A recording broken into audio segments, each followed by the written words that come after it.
I got an animated text for the starting soon BRB and editing screen. Vibration saves me from suffocation. Catch a radiant light and a butterfly. I think I found it all, towering over my battered soul. A single smile is all it takes to stop my year. Not a moment too soon, I emerge from my cocoon. A single word is all it takes. The silence breaks. Catch a radiant light and a butterfly. The darkness that's been covering our hearts, it's starting to fade. Prevail in the face of adversity. No more suppression, no regression, no more fake aspirations. No need to make amends, no losing our consciousness. Haunting anxieties, lackluster memories, it stops now. I think I found it all, towering over my battered soul. A single smile is all it takes to stop my year. Not a moment too soon, I emerge from my cocoon. A single word is all it takes.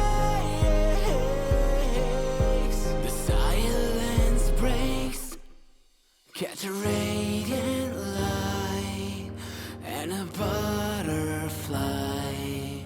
Joy and kindness will overhaul the broken pieces.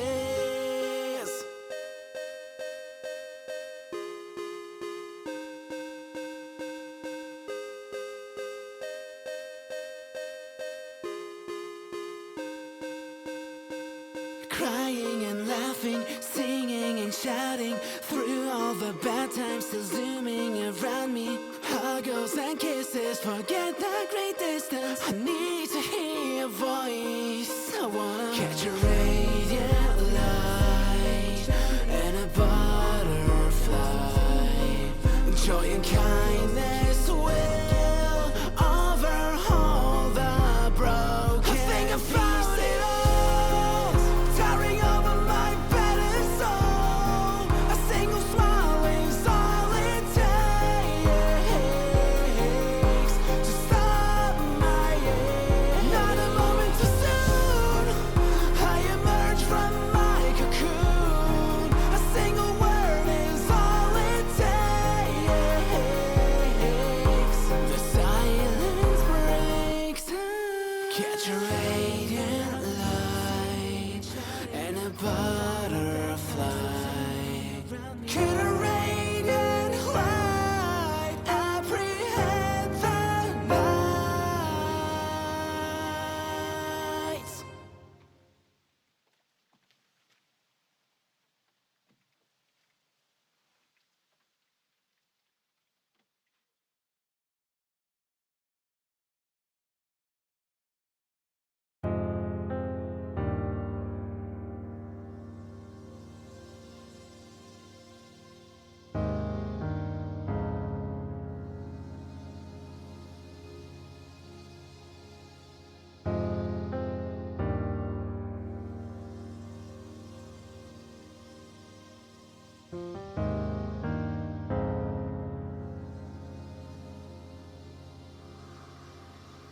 I keep looking back to the damage that's been done.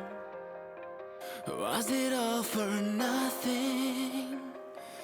Is there nothing I've won at all? Where exactly do I belong? I sense a slight vibration, saves me from suffocation. Catch a radiant light and a butterfly. I think I found it all, towering over my battered soul. A single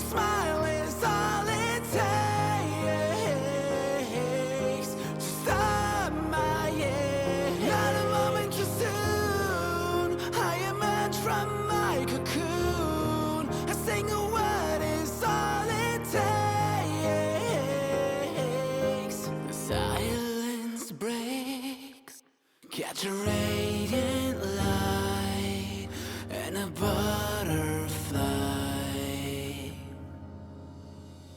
The darkness that's been covering our hearts, it's starting to fade, prevail in the face of adversity.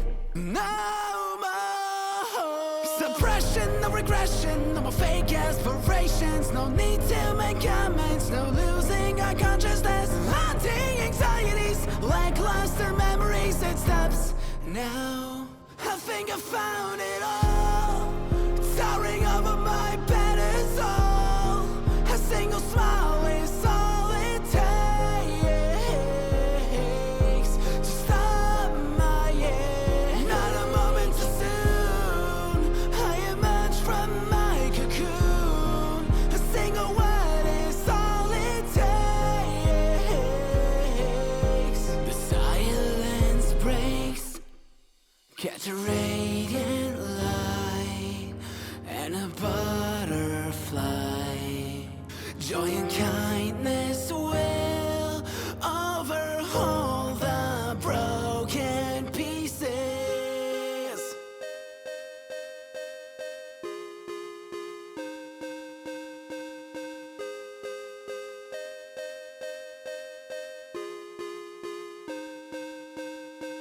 Crying and laughing, singing and shouting through all the bad times, still zooming around me. Huggles and kisses, forget the great distance. I need to hear your voice. I wanna catch a radiant light and a butterfly.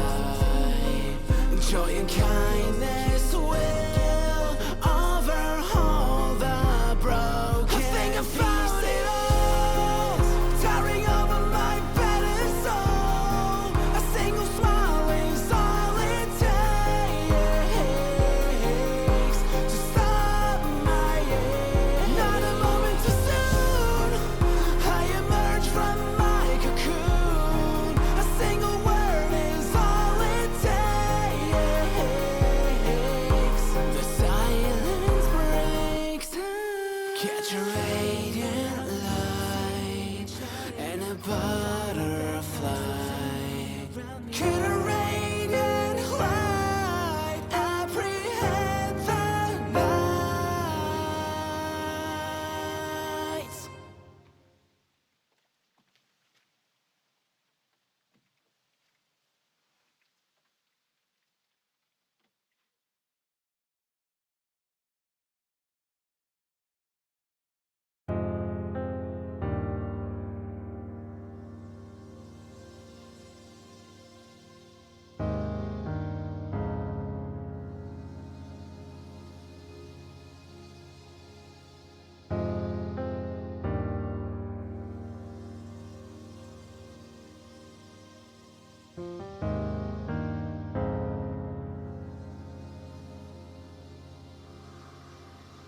I keep looking back to the damage that's been done.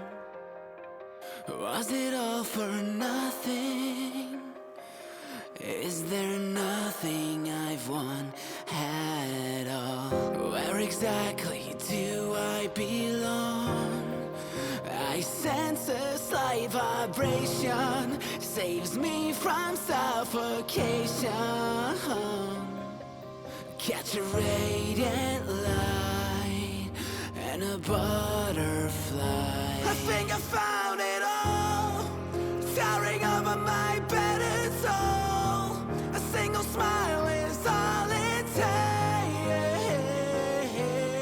to stop my year. Not a moment too soon, I emerge from my cocoon. A single word is all it takes.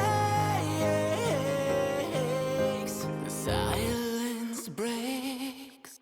Catch a radiant light and a butterfly. The darkness that's been covering our hearts, it's starting to fade, prevail in the face adversity. No more suppression, no regression, no more fake aspirations. No need to make amends, no losing our consciousness. Haunting anxieties, lackluster memories and steps. Now, I think I found it all. Towering over my bed is all. A single smile is all it takes to stop my end. Not a moment too soon. I emerge from my cocoon. A single word is all it takes. The silence breaks. Catch a radiant light and a butterfly. Joy and kindness will overflow. Alright. Hello everyone. Oh. Why is my VTuber like that? No. I can bring her down.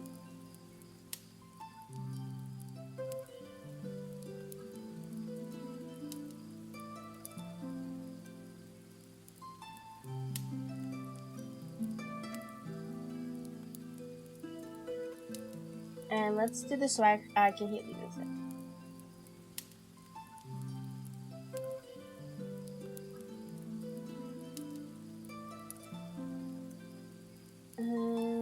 Okay, that should be good.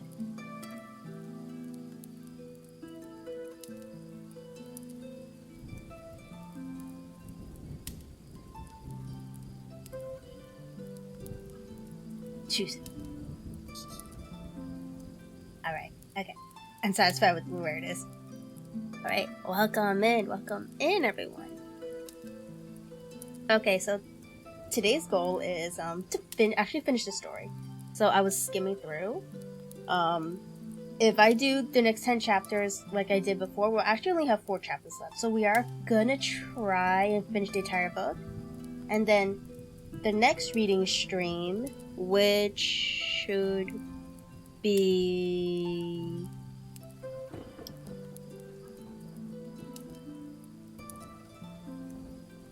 What's today, 14th?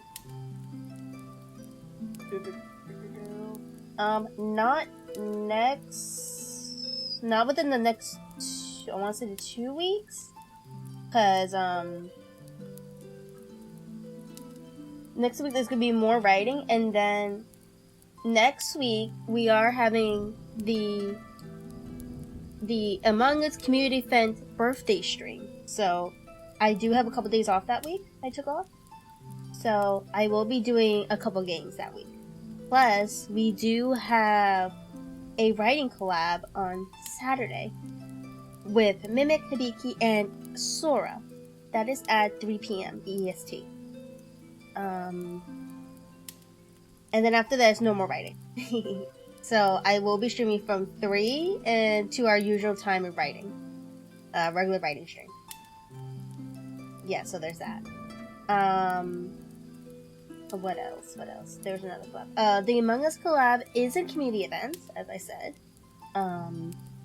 So for that is we're gonna have MP Teach if she remembers. Myself. We're also gonna have Ghost and anyone else who wants to participate. It is gonna be open to everyone. So there's that. See here. So the next reading stream should be June 4th. That one will either... We started Tatiana's book, so we'll continue her book, see how far we get through that. And it's either that or I'll probably start a Sherlock Holmes story. We haven't read those in a while, so we'll probably get back to those.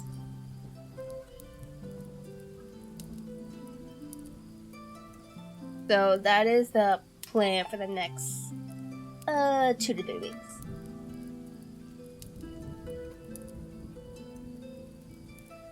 So I already did the Twitter post already, so we're gonna exit that.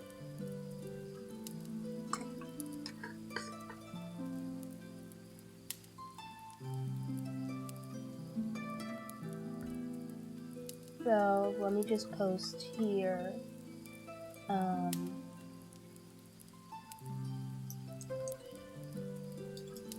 So today we are reading Treasure Island. We are continuing it. As per usual, I will be putting what chapter we're on in the pinned comments. So last time, the last chapter we did, pretty much the pirates took over the ship. So our captain, the doctor, one of the other followers of I believe the captain, and Mr. Tinnerly, we all escaped, and then they're actually at this cabin right now, pretty much in shelter. And then one of the butlers, they died. So that's where we left off. And then it looks like Silver, he appeared trying to make, whatever compromise, but we all knew that was bullshit. So yeah. That is where he left off when he left storming off and disappeared back into the forest. Pretty much stating there was gonna be it's like pretty much a full-out war, pretty much. And so it looks like our heroes are in trouble because they are pretty much outnumbered. So that is where our hero pick up from. So this is Treasure Island. We are starting with chapter 21. And I believe this is going to be the last part of the last chapter in this particular part. So yeah.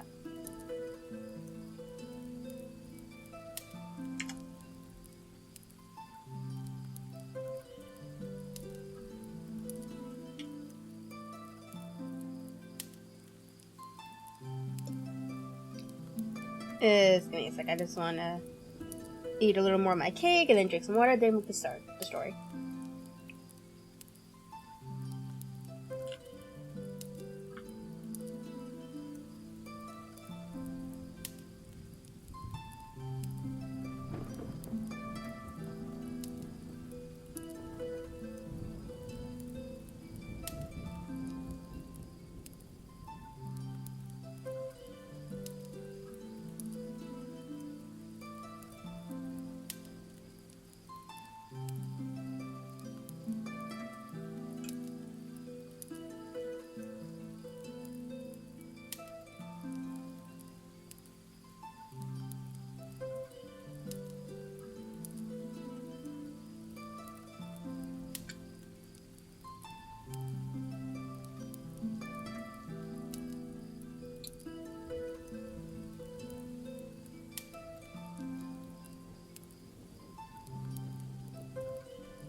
I should not put the water bottle in front of the camera.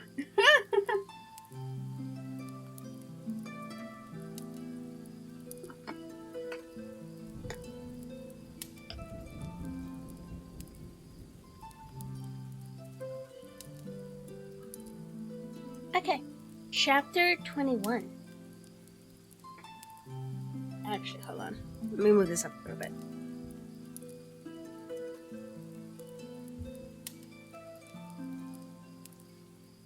Chapter 21. The Attack. As soon as Silver disappeared, the captain, who had been closely watching him, turned towards the interior of the house and found not a man of us at his post, but Gray. It was the first time we had ever seen him angry. "Quarters!" he roared, and then, as we all slunk back to our places, "Gray," he said, "I'll put your name in the log. You've stood by your duty like a seaman. Mr. Trelawney, I'm surprised at you, sir. Doctor, I thought you had worn the king's coat. That was how you served at Baltony, sir? You have been better in your birth. The doctor's watch were all back at their loopholes. The rest were busy loading the bare muskets, and everyone with a red face, you may be certain, and a flea in his ear. And as the saying is, the captain looked on for a while in silence. Then he spoke. "My lads," said he, "I've given Silver a broadside. I pinched it in red hot on purpose, and before the hour's out, as he said, we shall be boarded. We're outnumbered. I needn't tell you that, but we fight and shelter, and a minute ago I should have said we fought with discipline. I have no matter of doubt that we can drum them, if you choose." Then he went the rounds and saw, as he said, that all was clear. On the two short sides of the house, east and west, there were only 2 loopholes. On the south side, where the porch was, 2 again, and on the north side, 5. There was a round score of muskets for the 7 of us. The firewood had been built into 4 piles, tables, you might say, one about the middle of each side, and on each of these tables some ammunition and 4 loaded muskets were laid ready to the hand of the defenders. In the middle, the cutlasses lay ranged. "Toss out the fire," said the captain. "The chill is past, and we mustn't have smoke in our eyes." The iron fire basket was carried bodily out by Mr. Trelawney, and the embers smothered among sand. "Hawkins hasn't had his breakfast. Hawkins, help yourself, and back to your post to eat it," continued Captain Smollett. "Lively now, my lad. You'll want it before you've done. Hunter, serve out a round of brandy to all hands."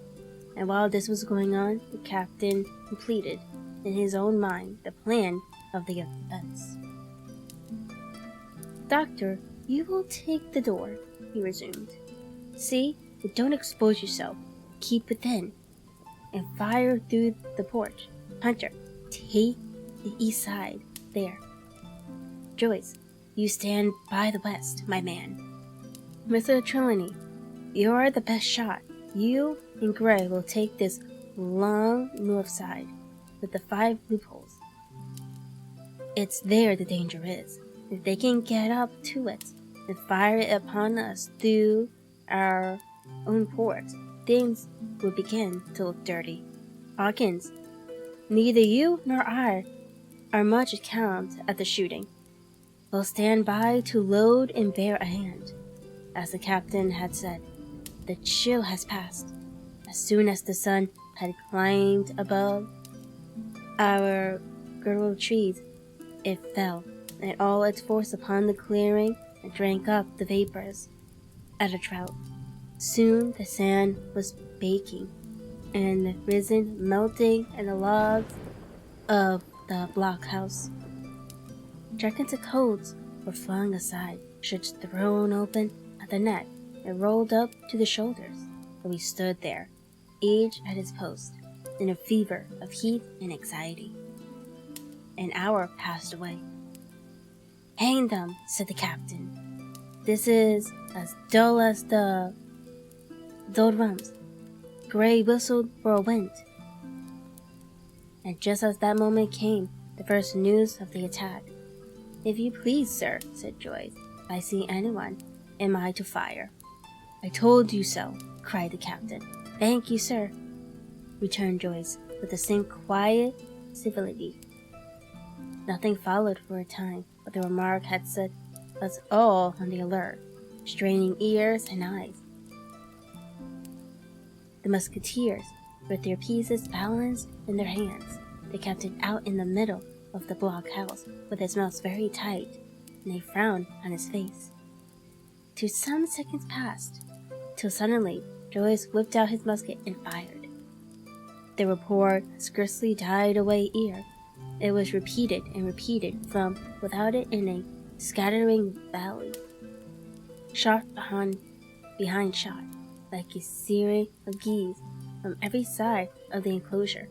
Several bullets struck the log house, but not one entered, and as the smoke cleared away and vanished, the stockade and the wood around it looked as quiet and empty as before. Not a bow wave, not the gleam of a musket barrel, betrayed the presence of our foe.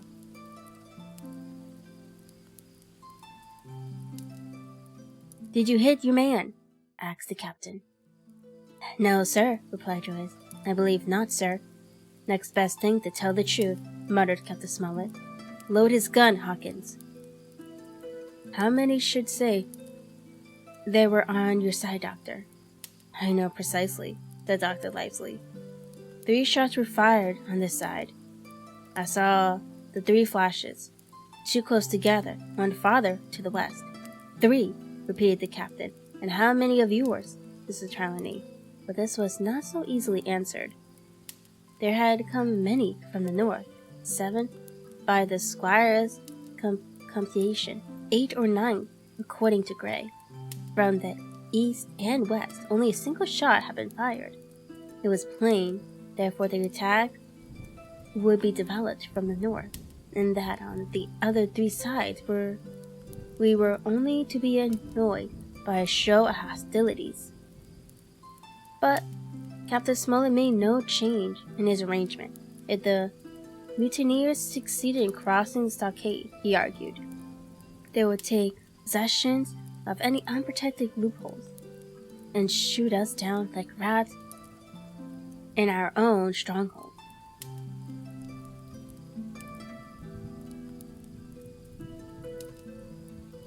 Nor had we much time left to us for thought. Suddenly, with a loud huzzah, a little cloud of pirates leaped from the woods on the north side and ran straight on the stockade. At the same moment, the fire was once more opened from the woods, and a rifle ball sang through the doorway and knocked the doctor's musket into bits.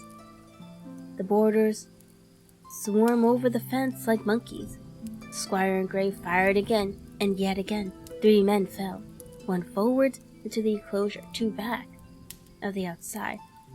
But of these, 1 was evidently more frightened than hurt, for he was on his feet again in a crack and instantly disappeared among the trees.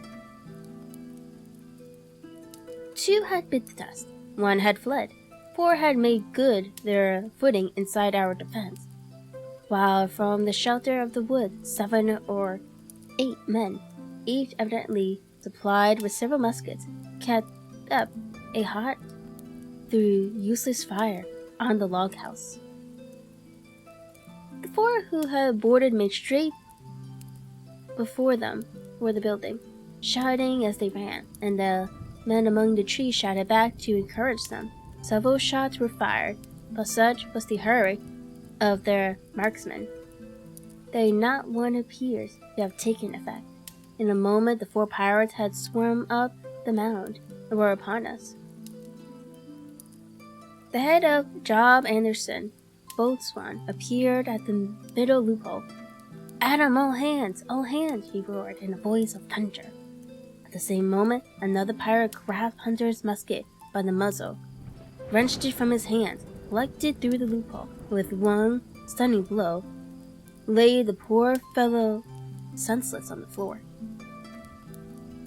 Meanwhile, a 3rd, running unarmed all around the house, appeared suddenly in the doorway and fell with his cutlass on the doctor. Our position was utterly reversed. A moment since, we were firing under cover at an exposed enemy. Now it were we who lay uncovered and could not return a blow. The log house was full of smoke, to which we owed our competitive safety. cries in confusion, the flashes and report of pistol shots, and one loud groan rang in my ear.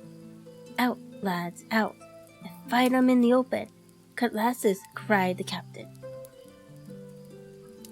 I snatched a cutlass from the pile, and someone, at the same time snatching another, gave me a cut across the knuckles, which I hardly felt, dashed out of the door into the clear sunlight. Someone was close behind. I knew not whom.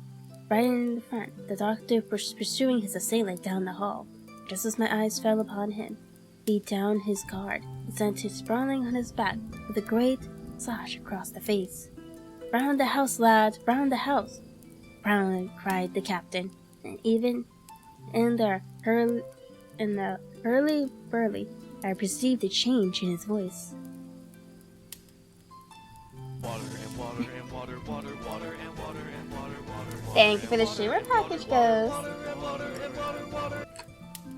Thank God it was the end of the paragraph.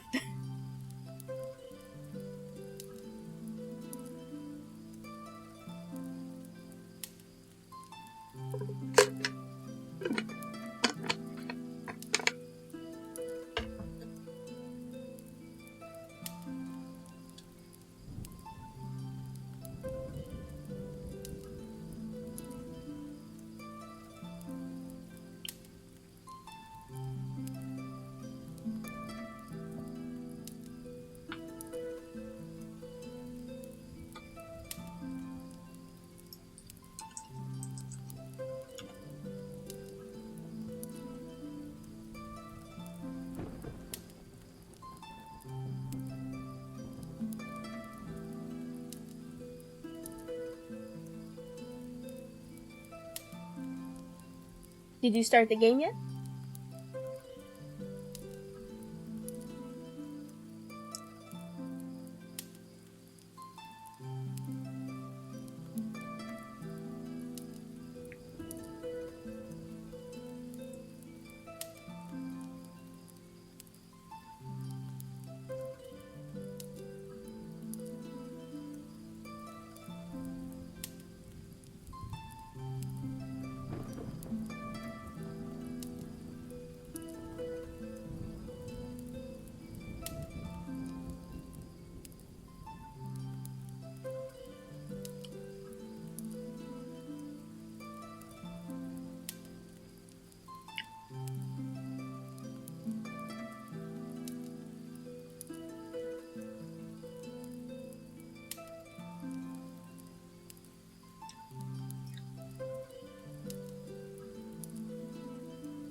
Okay.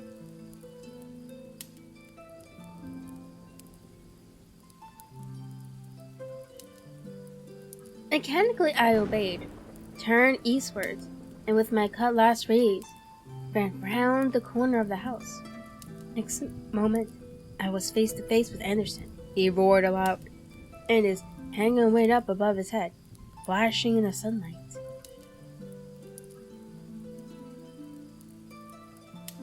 I had not time to be afraid, but as the blow still hung impending, leaped in twice upon one side, and missing my foot in the soft sand, rolled headlong down the slope. When I had first sailed from the door, and the other mountaineer had been already swarming up the palisade to make an end of us, one man in a red nightcap, with his cutlass in his mouth, had even got upon the top of the thrown a leg across. While so short had been the interval that when I found my feet again, all was in the same posture.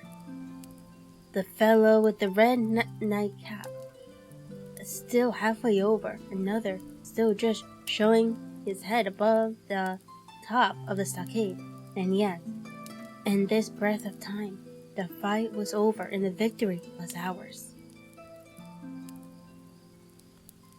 Gray, following close behind me, had cut down the big boat swarm, Erie.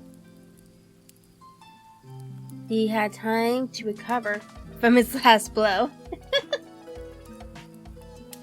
Hello, Rose.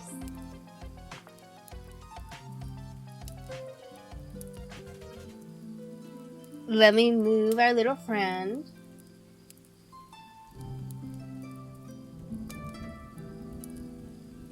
Oh, nice, nice. I am good. How are you? And Johnny, thank you so much for the follow. Welcome to the kingdom. How are you today?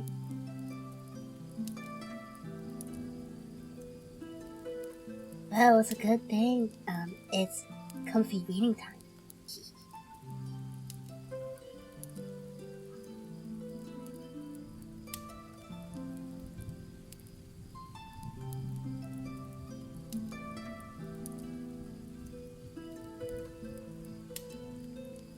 And thank you for the head hat. Ah, no worries. Another had been shot at a loophole in the very act of firing into the house, and now lay in agony, pistol still smoking in his hand. A third, as I had seen, the doctor had disposed of at a blow. Of the four who had scaled the palisade, only one remained unaccounted for, and he, having left his cutlass on the field, was now clambering out again with the fear of death upon him. Fire! Fire from the house! Cried the doctor. And you lads, back into cover. But his words were unheeded. No shot was fired, and the last boulder made good his escape and disappeared with the rest into the wood. In 3 seconds, nothing remained of the attacking party but the 5 who had fallen, 4 on the inside and 1 on the outside of the palisade.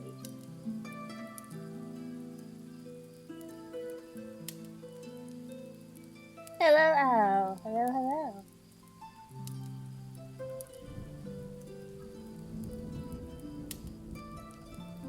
Ah, thank you. I still need to do a bit of editing, which I'm probably gonna do after the stream. But yeah, hopefully I can get that one done before Monday.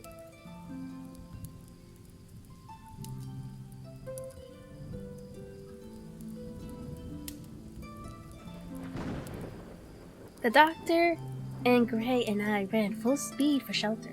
The survivors would soon be back, where they had left their muskets, and at any moment the fire might recommence. The house was by this time somewhat cleared of smoke, and we saw at a glance the price we had paid for victory. Hunter lay bedside his loophole, stunned. Joyce by his side, shot through the head, never to move again. While right in the center, the squire was supporting the captain, one as pale as the other. The captain's wounded, said Mr. Trelawney.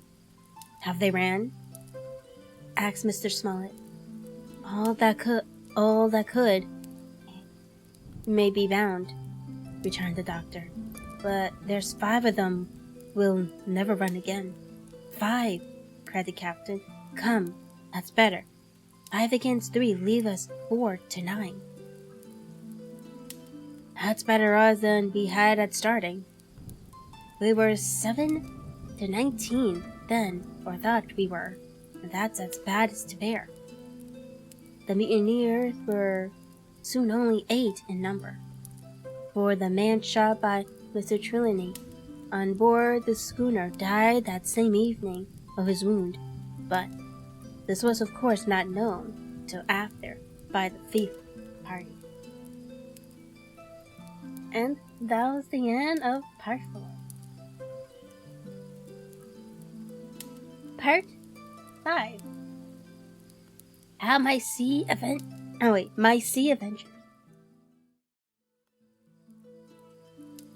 Water and water and water, water, water. And thank you so much for the streamer package, Rose. Water and water, water, water. Yes, we will be doing water first.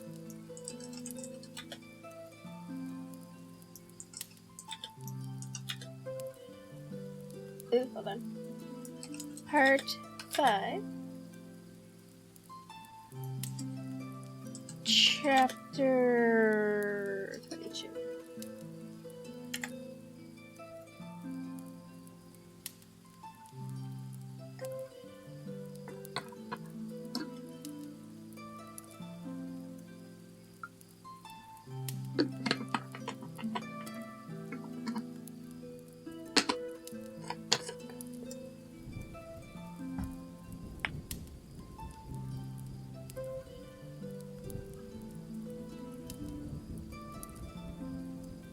Part 5.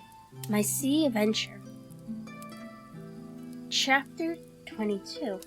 How my sea adventure began. Teach, hello. How are you today?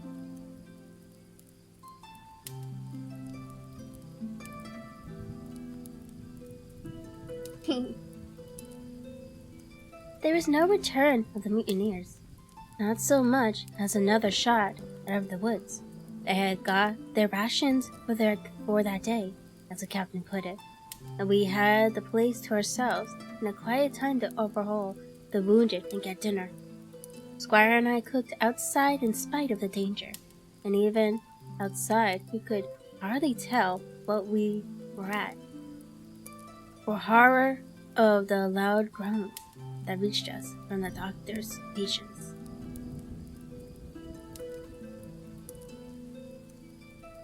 Out of the 8 men who had fallen in the action, only 3 still breathed.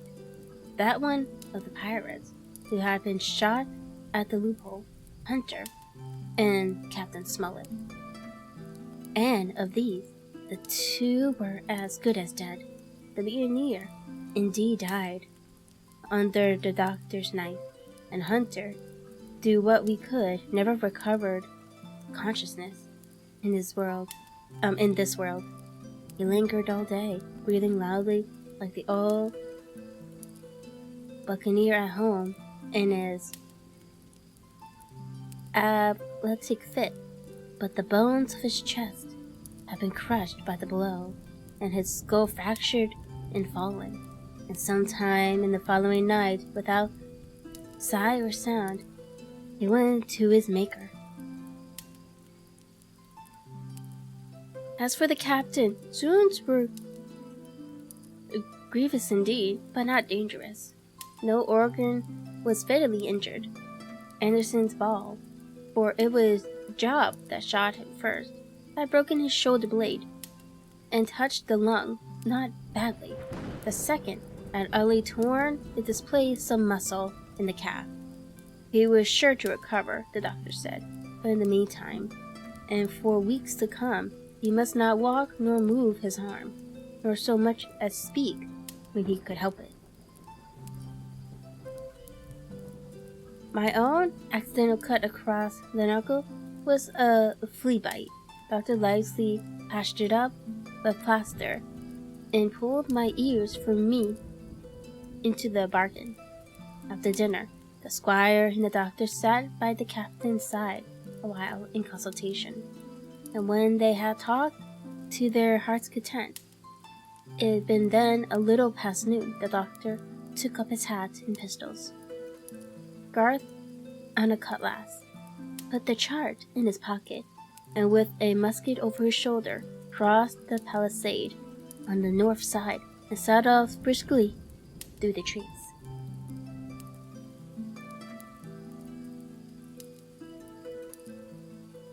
Yeah, thank you so much for the work. Thank you.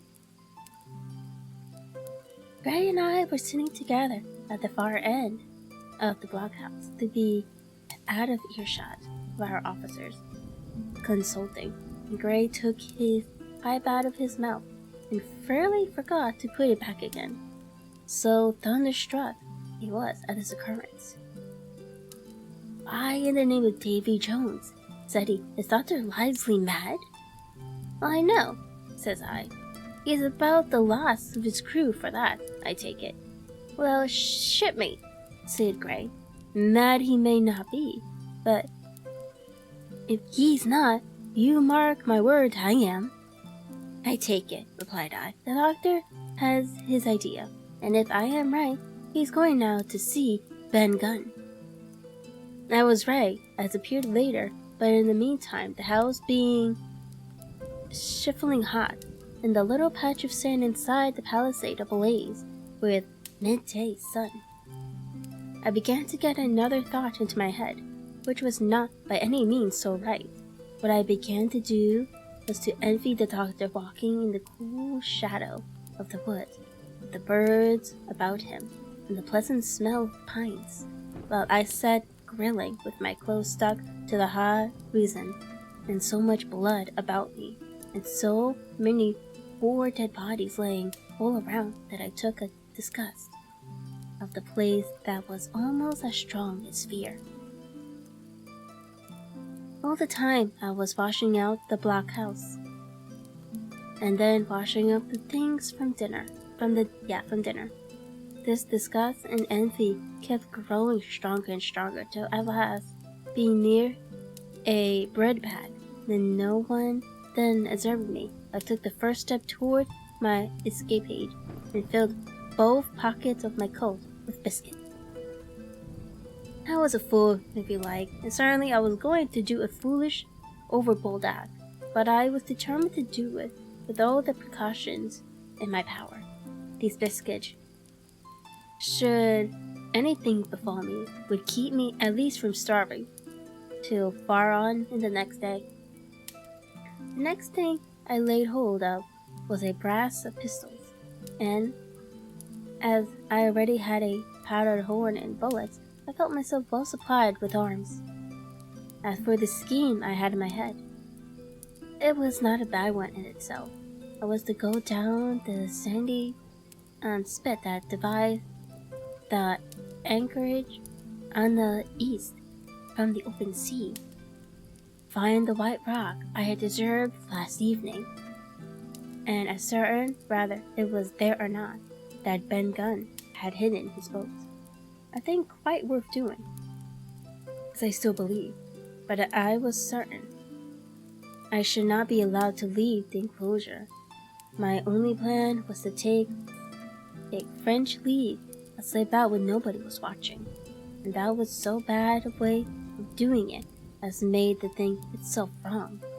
But I was only a boy, and I had made up my mind.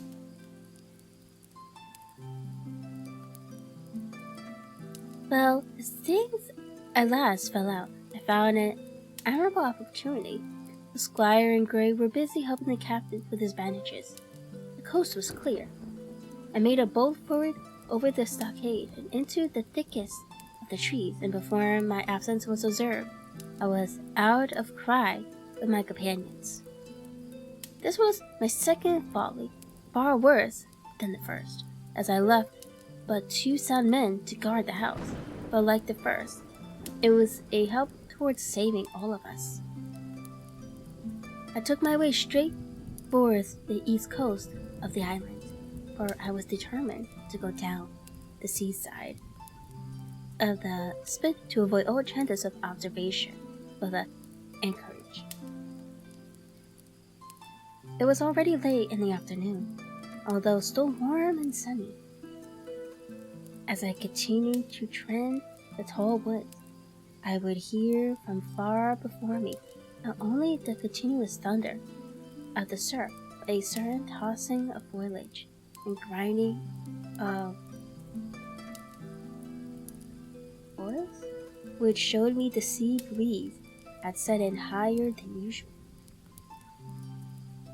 Soon, cool draughts of air began to reach me, and a few steps further, I came forth into the open waters of the groove and saw the sea lying blue and sunny to the horizon, and the surf tumbling and tossing its foam along the beach.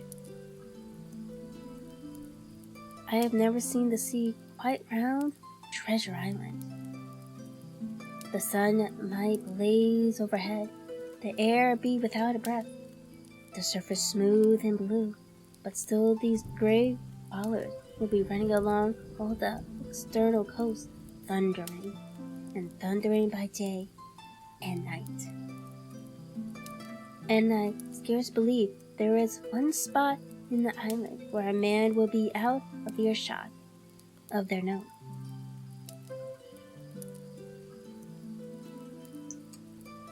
And yeah, noise. Just making sure. Earshot of their noise. I walked along beside the surf with great enjoyment, still thinking I was now got far enough to the south, took the cover of some thick bushes, and crept wearily up to the ridge of the spit. Behind me was the sea, in front the anchorage. The sea blazed as though it had the sooner blown itself out by its unusual violence. Was already at an end. It had been succeeded by light, variable air from the south and southeast, carrying great banks of fog, and the anchorage under sea of Skeleton Island lay still and leading as when first we entered it. The Hispaniola in that unbroken mirror was exactly portrayed from the trunk to the waterline, the Jolly Roger hanging from her peak.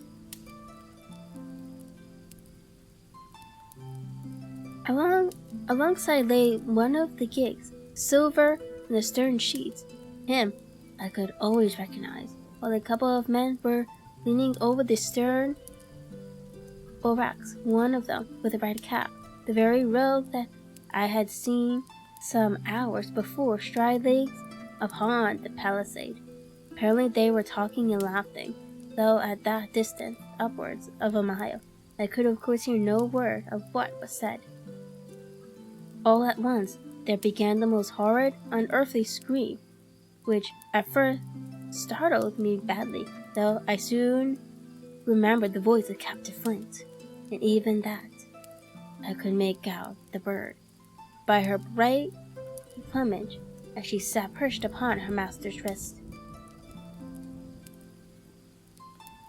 Soon after, the jolly boat shoved off and pulled for shore, and the man with the red cap and his comrade went below by the captain's companion. Just about the same time, the sun had gone down behind the spyglass, and as the fog was collecting rapidly, it began to grow dark in earnest. I saw I must lose no time if I were to find the boat that evening. The white rock, visible enough above the brush, was still some eighth of a mile further down the spit, and it took me a goodish while to get up with it. Crawling often on all fours among the scrub, night had almost come when I laid my hand on its rough sides. Right below it, there was an exceedingly small hollow of green turf, hidden by banks in a thick underwood about knee-deep, that grew there very plentifully, and in the center of the dell, sure enough, a little tent of goat skin, like what the gypsies carry about with them in England. I dropped into the hollow, lifted the side of the tent, and there was Ben Gunn's boat. Homemade, if ever anything was homemade.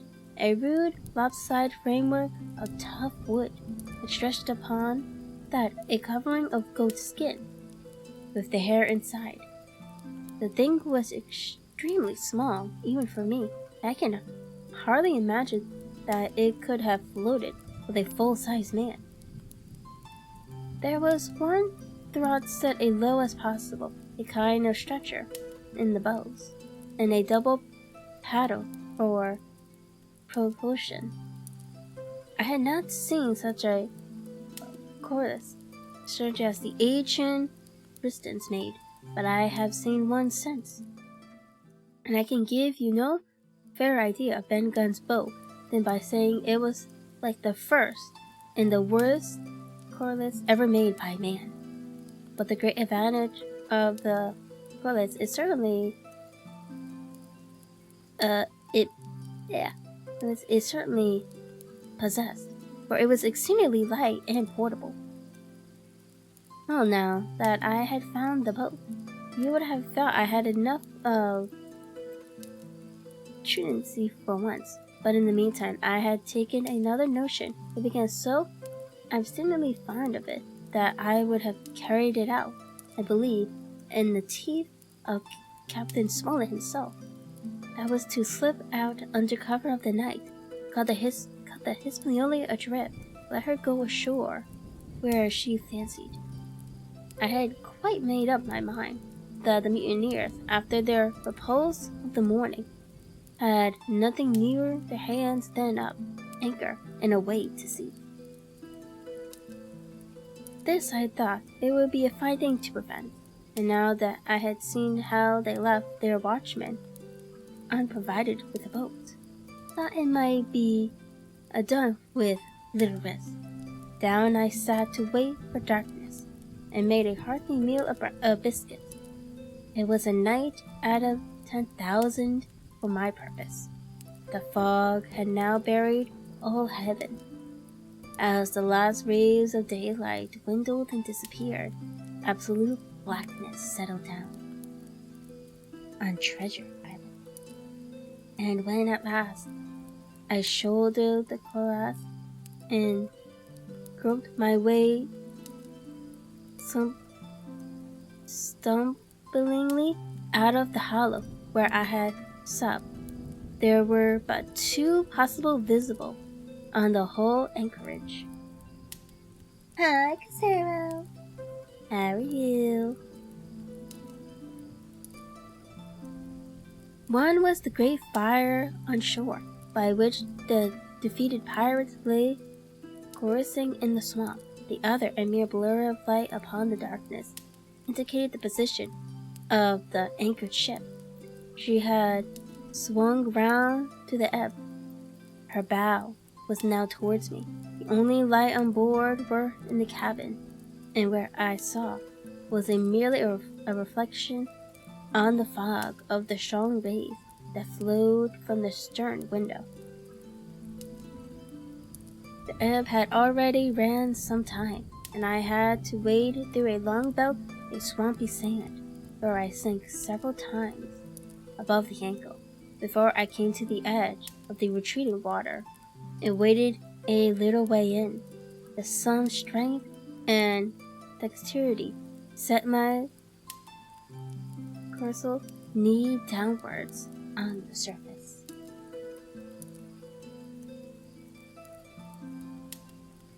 Alright, and that was the end of chapter 26.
Chapter 23. The ebb tide runs. Now I'm just curious, how actually do you say this?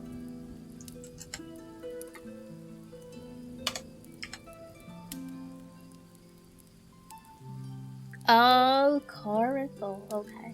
I was saying it wrong. Okay. The coracle, as I had ample reason to know before I was done with her, was a very safe boat for a person of my height and weight. Buoyant and clever in a sea way, but she was the most cross-grained, lopsided craft to manage. Do as you please, she always made more leeway than anything else, and turning round and round was the maneuver she was best at. Even Ben Gunn himself has admitted that she was clear to handle till you know her way. Certainly, I did not know her way. She turned in every direction but the one I was bound to go. Villain, hello. Thank you so much for the head pack. How are you today?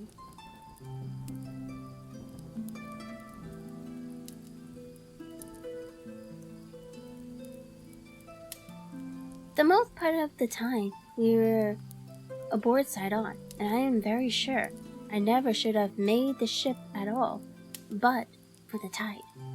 By good fortune, paddle as I pleased, the tide was still sweeping me down, and there lay the Hispaniola right in the fairway, hardly to be missed. First, she loomed before me, like a blot of something yet blacker than darkness.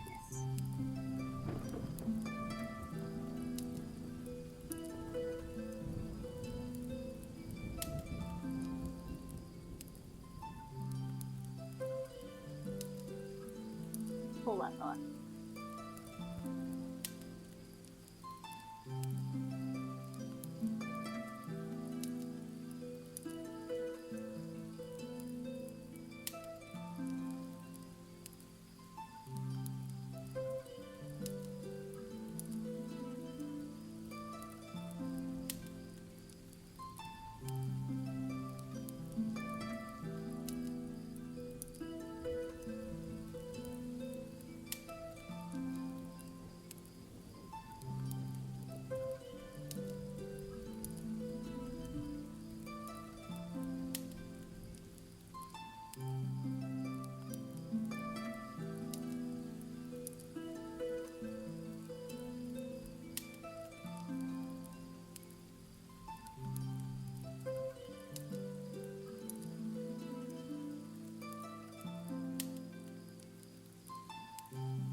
Okay, never mind.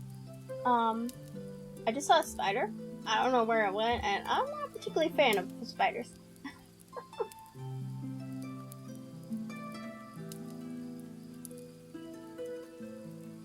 If I see it, I will mute myself again and I'll kill it. The spiders need to go bye-bye.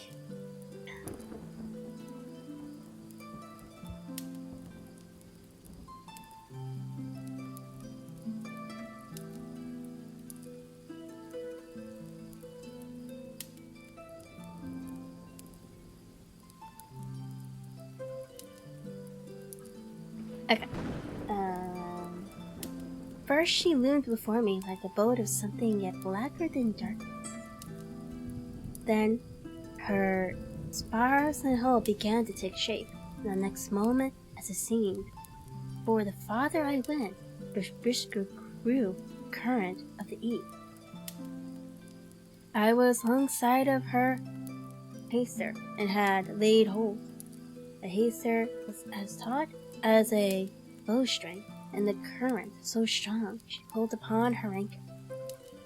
All around the hull, in the blackness, the rippling current bubbled and chattered like a little mountain stream. One cut with my sea gully, and Hispaniola would go hammering down the tide.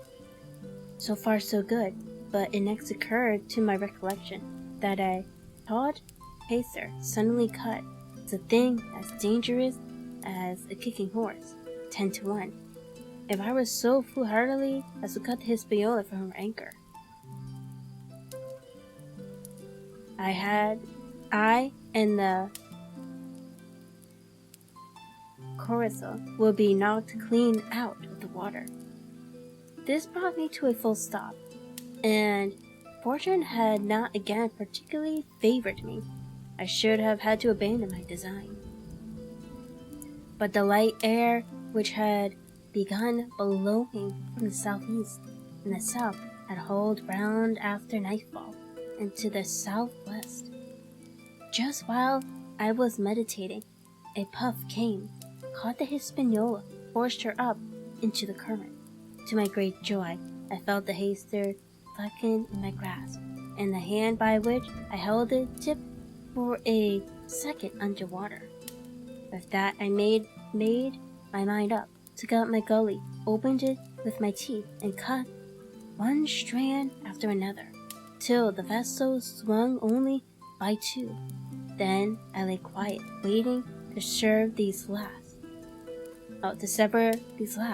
when the strain should be once more lightened by a breath of wind. At this time, I had heard the sound of loud voices from the cabin, but to say truth, my mind had been so entirely taken up with other thoughts that I had scarcely given ear. Now, however, when I had nothing else to do, I began to pay more heed. One I recognized with the coastline's Israel hand that had been Flint's gunner in former days. The other was, of course, my friend of the red nightcap.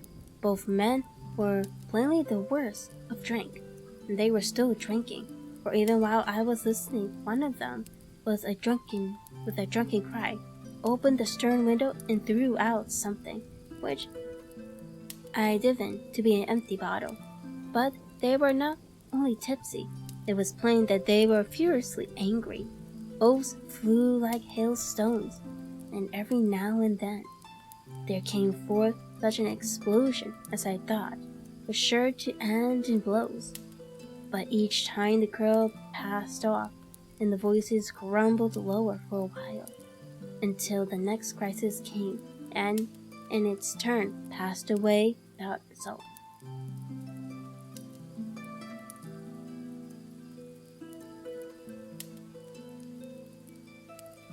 On shore, I could see the glow of the great campfire burning warmly through the shoreside trees.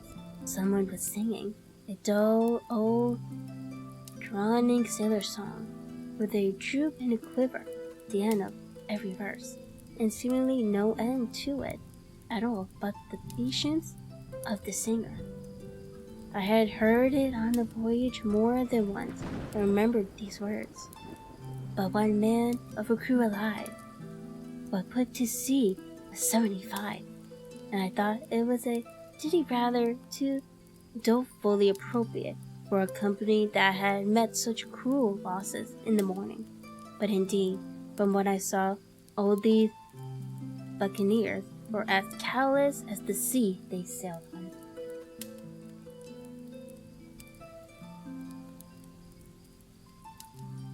At last, the breeze came. The schooner's side led and drew nearer in the dark. I felt the paskers slackened once more, and with a good, tough effort, cut the last fibers through. The breeze had but little action on the coracle, and I was almost instantly swept against the bows of the Hispaniola. At the same time, the schooner began to turn upon her head, spinning slowly end for end across the currents. I wrought like a fiend, for I expected every movement to be swamped, and since I was found I could not put the coracle directly off, I now shoved straight astern. At length I was clear of my dangerous neighbor. Just as I gave the last impulsion, my hands came across a light cord that was trailing or bound across the stern bulwarks. Instantly, I grasped it. Why I should have done so, I can hardly say. It was, at first, mere instinct, but once I had it in my hand and found it fast, curiosity began to get the upper hand, and I determined I should have gone look through the cabin window. I pulled in hand over hand on the cord, and when I judged myself near enough, rose at infinite risk to about half my height, and thus commanded the roof of a slice of the interior of the cabin. By this time, the schooner and her little consort were gliding pretty swiftly through the water. Indeed, we had already fetched up level of the campfire. The ship was talking, as sailors say loudly, shredding the innumerable ripples with an insistent weathering splash, and until I got my eye above the window sill, I could not comprehend why the watchman had taken no alarm. One glance, however, was sufficient, and it was only one glance that I durst take from that unsteady skiff. It showed me Hans and his companion locked together in a deadly wrestle, each with a hand upon the other's throat. I dropped upon the thwart again, none too soon, for I was never overboard. I could see nothing for the moment but these two furious and crimson faces swaying together under the smoky lamp. I shut my eyes to let them grow once more familiar with the darkness. The endless ballad had come to an end at once, and the whole diminished company about the campfire had broken into chorus I have heard so often. 15 men on the dead man's chest, yo ho ho, and a bottle of rum. Drink the devil had done for the rest, yo ho ho, and a bottle of rum. I was just thinking how busy drink and the devil were at that very moment in the cabin of the Hispaniola, when I was surprised by a sudden lurch of the coracle. At the same moment, she yawned sharply, seemed to change her course.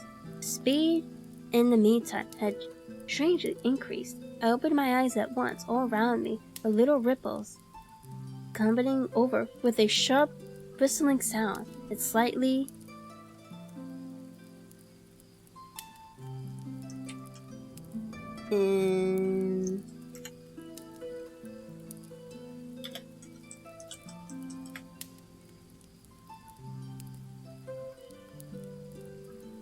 phosphorescent.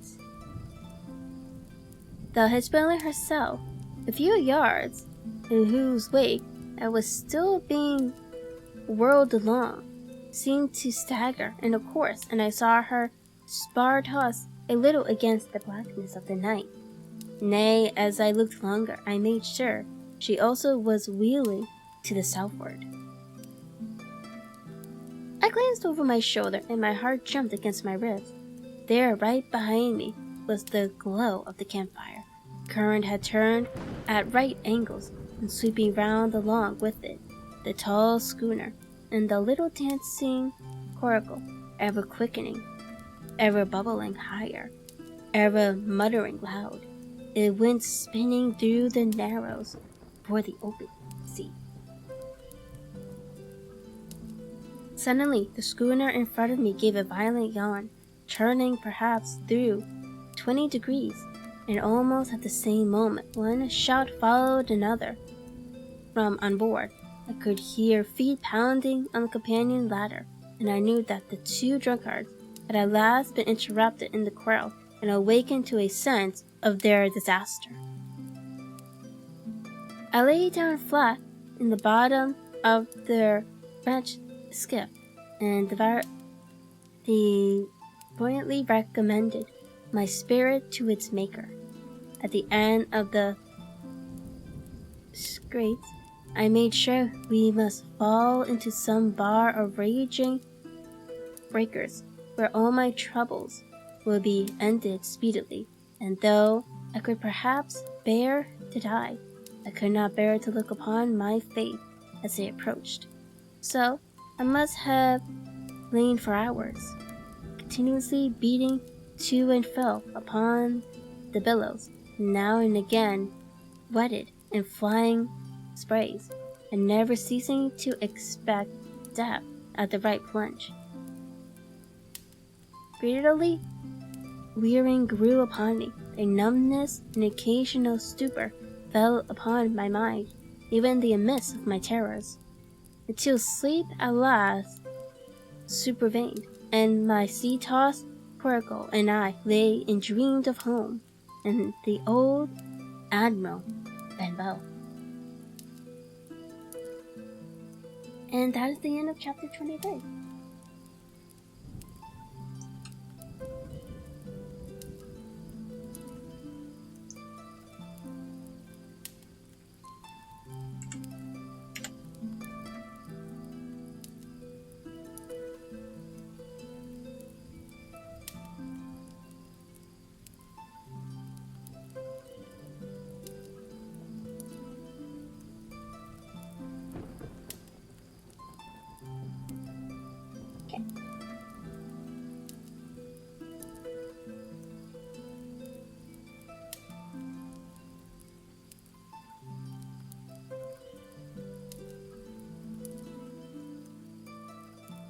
Chapter 24. The Cruise of the Coracle. It was a broad day when I awoke and found myself tossing at the southwest end of Treasure Island. The sun was up, but was still hid from me behind the great bulk of the spyglass, which on this side descended almost to the sea in formidable cliffs. Hull line head and mizzen mast hill were at my elbows, and the hill bare and dark, the head bound with cliffs 40 or 50 feet high, and fringed with great masses of fallen rock. I was scarce a quarter of a mile to seaward, and it was my first thought to paddle in and land. The notion was soon given over. Among the fallen rocks, the breakers spouted and bellowed, loud reverberations, heavy sprays flying and falling succeeded one another from second to second, and I saw myself, if I ventured nearer, dashed to death upon the rough shore, or spending my strength in vain to scale the beetling crags. Nor was that all for crawling together on flat tables of rock, or letting themselves drop into the sea with loud reports. I beheld huge, slimy monsters, soft snails, as it were, of incredible bigness, 2 or 3 score of them together, making the rocks to echo with their barkings. I have understood since that they were sea lions, and entirely harmless, but the look of them added to the difficulty of the shore, and the high running of the skirt was more than enough to disgust me of that landing place. I felt willing rather to starve at sea than to confront such perils. In the meantime, I had a better chance, as I supposed, before me, north of Holbow Lane Head. The land runs in a long way, leaving a low tide, a low stretch of yellow sand. To the north of that again, there came another cape, Cape of Woods, as it was marked upon the chart, buried in tall green pines which descended to the margin of the sea. I remembered what Silver had said about the current that set northward along the whole west coast of Treasure Island, and seeing from my position that I was already under its influence, I preferred to leave Holbow Lane Head behind me and reserve my strength for an attempt to land upon the kindler looking Cape of the Woods. There was a great smooth swell upon the sea, the wind blowing steadily and gentle from the south. There was no contrary between that and the current, and the bellows rose and fell unbroken. Had it been otherwise, I must long ago have perished, but as it was, it is surprising how easily and securely my little and light boat could ride.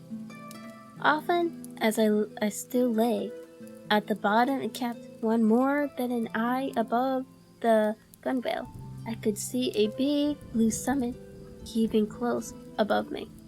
Yet the coracle would but bounce a little, dance as if on springs, and subside on the other side into the trough as light as a bird. I began after a little to grow very bold, and sat up to try my skill at paddling. But even a little change in the disposition of the weight will produce violent changes in the behavior of a coracle. I had hardly moved before the boat, giving up at once her gentle dance movement, ran straight down a slope of water so steep that it made me giddy, and struck her nose with a spout of spray deep into the side of the next wave. I was drenched and terrified, and fell instantly back into my old position. Whereupon the coracle seemed to find her head again, and led me as softly as before among the bellows. It was plain she was not to be interfered with, and at that rate, since I could no longer influence her course, what hope had I left of reaching land? I began to be horribly frightened, but I kept my head for all that. First, moving with all care, I gradually filled out the coracle with my sea cap, then getting my eyes once more above the gunwale, I set myself to study how it was she managed to slip so quietly through the rollers.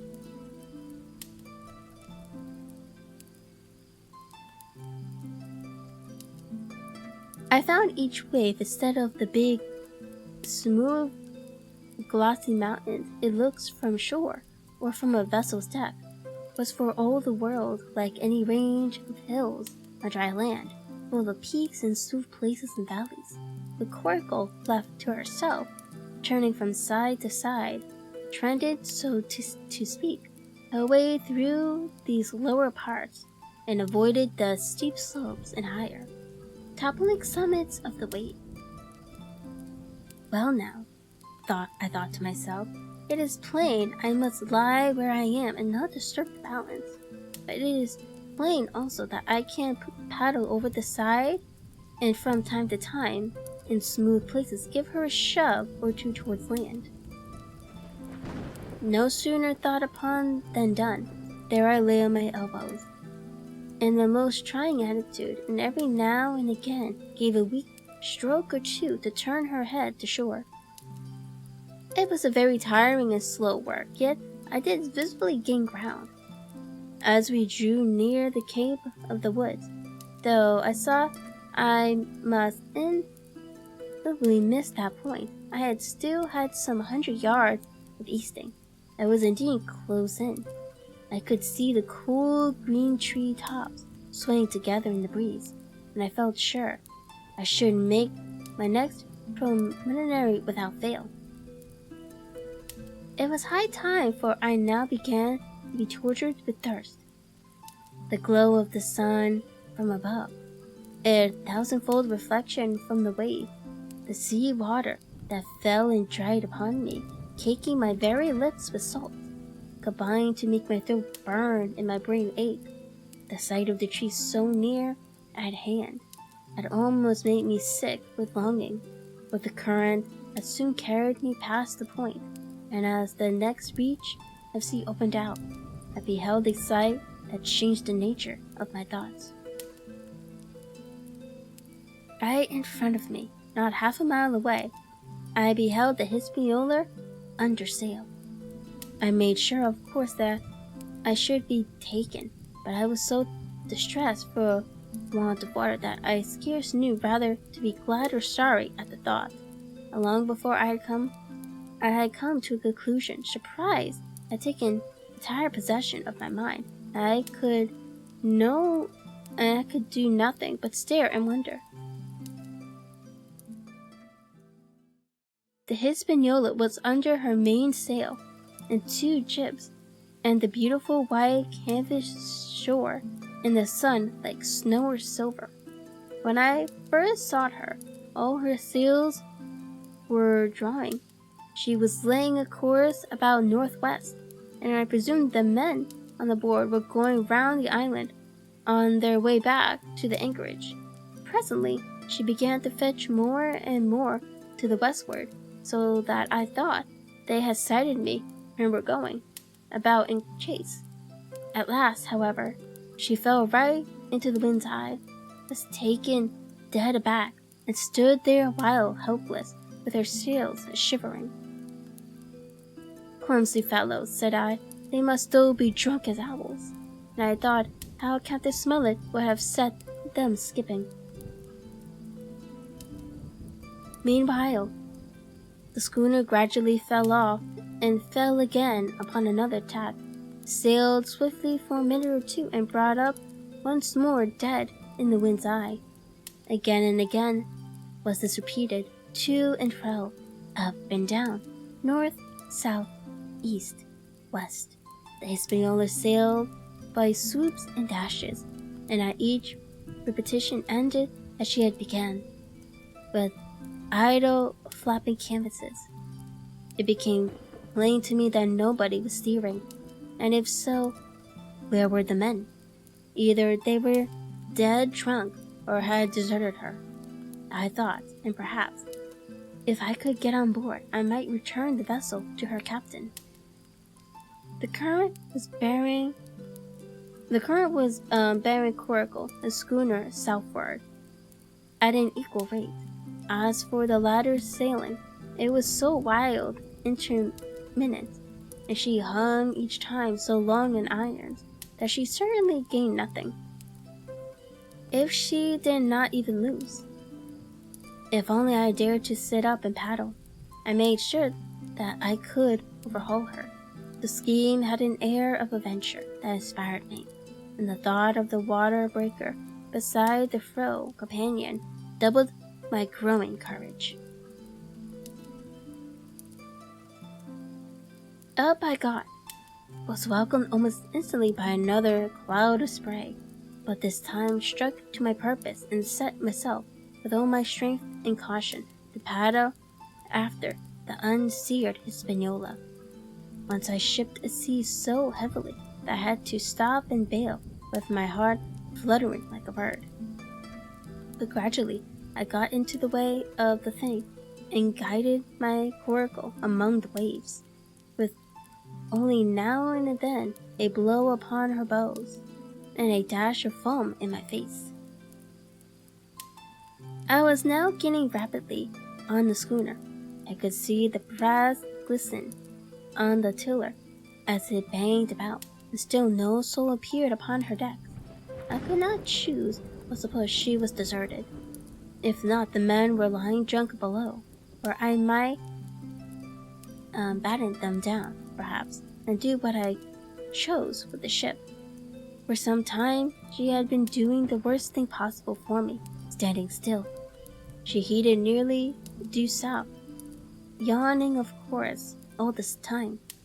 Each time she fell off, her sails partly filled, and these brought her in a moment right to the wind again. I have said this was the worst thing possible for me, for helpless as she looked in the situation, with the canvases cracking like cannon, and the blocks trundling and banging on the deck, she still continued to run away from me.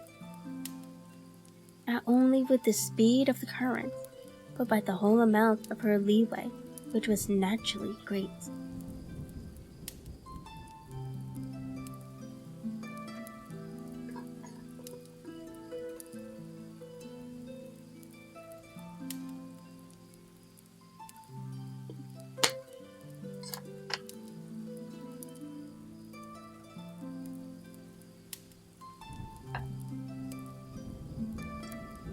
By now at last, I had my chance. The breeze fell for some seconds, very low, and the current gradually turning her. The Hispaniola revolved slowly round her center, and at last presented me her stern, with the cabin window still gaping open, and the lamp over the table still burning on into the day. The mainsail hung, drooped, like a banner. She was stock still, but for the current.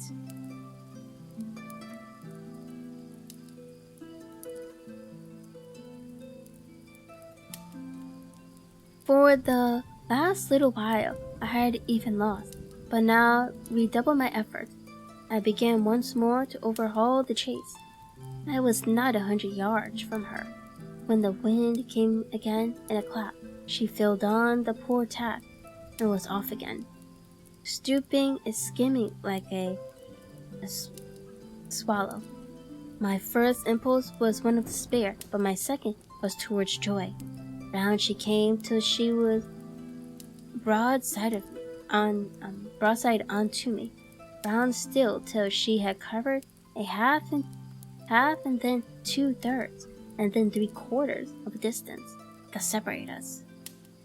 I could see the waves boiling white under her forefoot, immensely tall. She looked to me from my low station in the coracle. And then, of a sudden, I began to comprehend. I had scarce time to think, scarce time to act and save myself. I was on the summit of one swell, then the schooner came stooping over the next. The bowsprit was over my head. I sprung to my feet and leaped, stomping the coracle underwater. With one hand, I caught the jib beam with my foot, was lodged between the stay and the brass, and as I still clung there, panting, a dull blow told me that the schooner had charged down upon the struck coral, that I was left without retreat on the Hispaniola.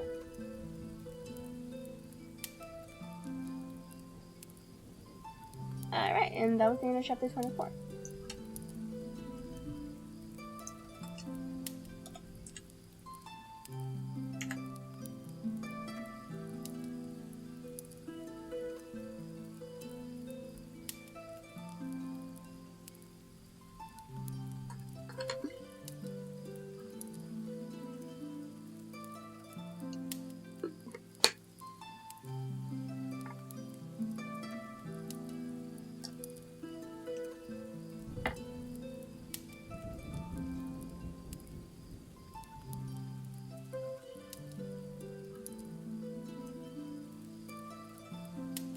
Chapter 25. I strike the Jolly Roger.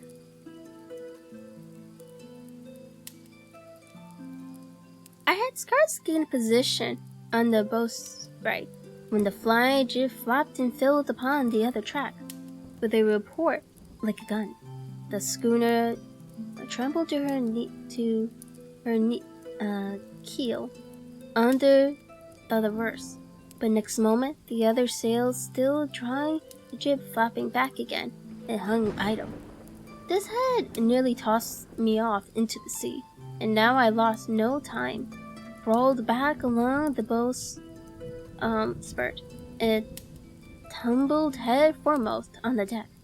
I was on the lee side of the forecastle, and the mainsail, which was still drawing, concealed from me a certain portion of the upper deck. Not a soul was to be seen. The planks, which had not been swabbed since the mutiny, bore the print of many feet, and an empty bottle, broken by the neck, tumbled to and fro like a live thing in the scoopers. Suddenly the Hispaniola came right into the wind. The jibs behind me cracked aloud. The rubber slammed to, and the whole ship gave a sickening heave and shudder. And at the same moment, the main boom swung inboard, the sheet groaning in the blocks, and shoved me to the lee afterdeck. There were the 2 watchmen, sure enough, red cap on his back, as stiff as a handspike, with his arms stretched out like those of a crucifix and his teeth showing through his open lips. His real hand propped against the bulwarks, his chin on his chest, his hands laying open before him on the deck. His face as white under its tan as a tallow candle. For a while the ship kept bucking and sidling like a vicious horse, the sails filling now on and tack, now on another, and the boom swinging to and fro till the mast groaned aloud under the strain. Now and again, too, would come a cloud of light sprays over the bulwark, and a heavy blow of the ship's bows against the swell. So much heavier weather was made of it by this great rigged ship than by my homemade lopsided coracle, now gone to the bottom of the sea. At every jump of the schooner, Red Cap slipped to and fro, but what was ghastly to behold, neither his attitude nor his fixed teeth, his closing grin, was any way disturbed by the rough usage. At every jump, too, hands appeared still more to sink into its turn himself, settled down upon the deck, his feet sliding ever the further apart, and the whole body canting towards the stern, so that his feet became little by little hid from me, and at last I could see nothing beyond his ear and the frayed ringlet of one whiskers. At the same time, I observed around both of them splashes of dark blood upon the planks, and began to feel sure that they had killed each other in their drunken wrath. While I was thus looking and wondering in a calm moment, when the ship was still, Israel hand turned partly round, and with a low groan, withered himself back to the position in which I had seen him before. The moan which told of pain and deadly weakness, and the way in which his jaw hung open, went right to my heart. But when I remembered the talk I had overheard from the apple barrel, all pity left me.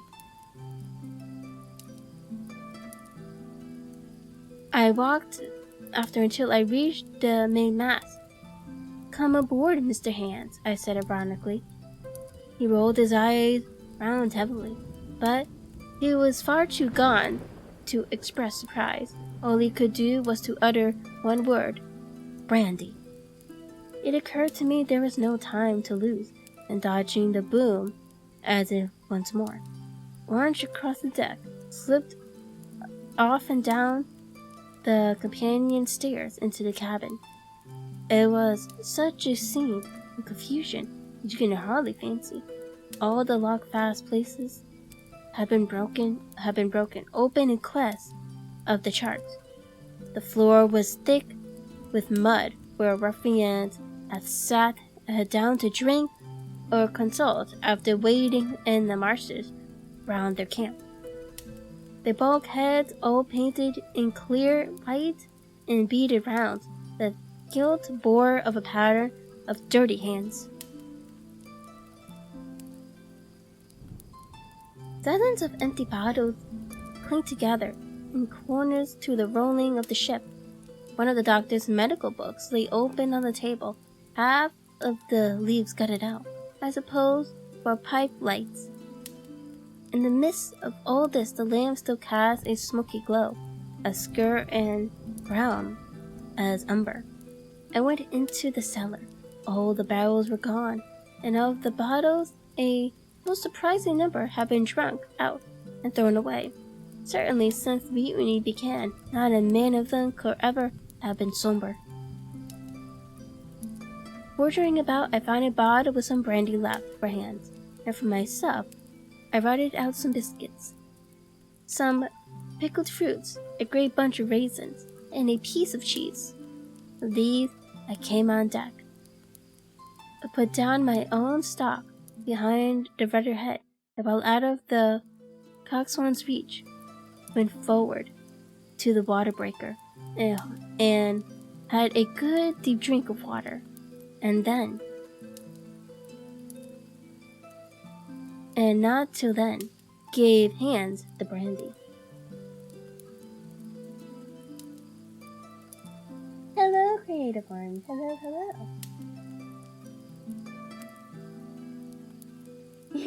Yes, we're gonna try finishing out Treasure Island today.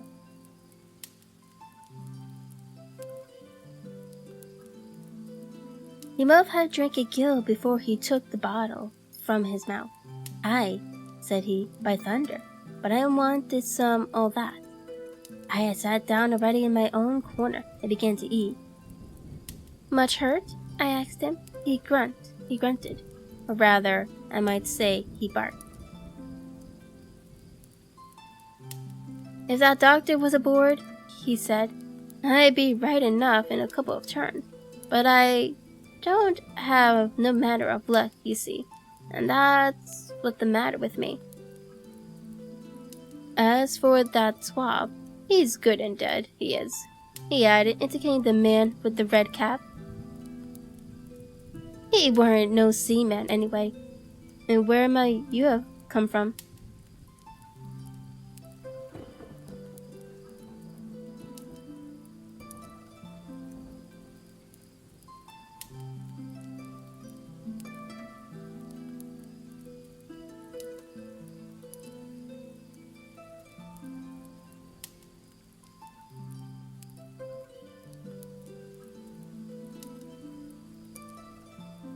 I believe this is probably the original one. This is a PDF that I'm reading from.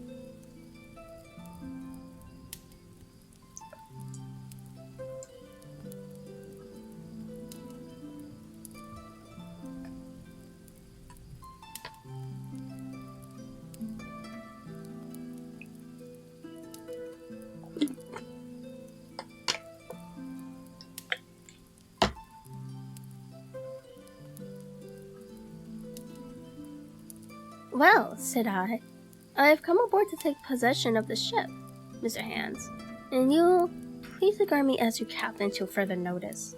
He looked at me sourly enough, but said nothing. Some of the colors had come back into his cheeks, though he still looked very sick and still continued to slip out and settle down as the ship banged about. "By the by," I continued, "I can't have these colors, Mr. Hans. By your leave, I'll strike 'em. Better none than these." And again, dodging the boom, I ran to the color lines, handed down the cursed black flap, chucked it overboard. "God save the king," said I, waving my flag. And there's an end to Captain Silver. He watched me meanly and slyly, his chin all the while on his breast. "I reckon," he said at last, "I reckon, Captain Hawkins, you kind of want to get ashore now. S'pose we talks." "Ah, yes," say I, "with all my heart, Mr. Hans. Sing on." And I went back to my meal with an ample appetite.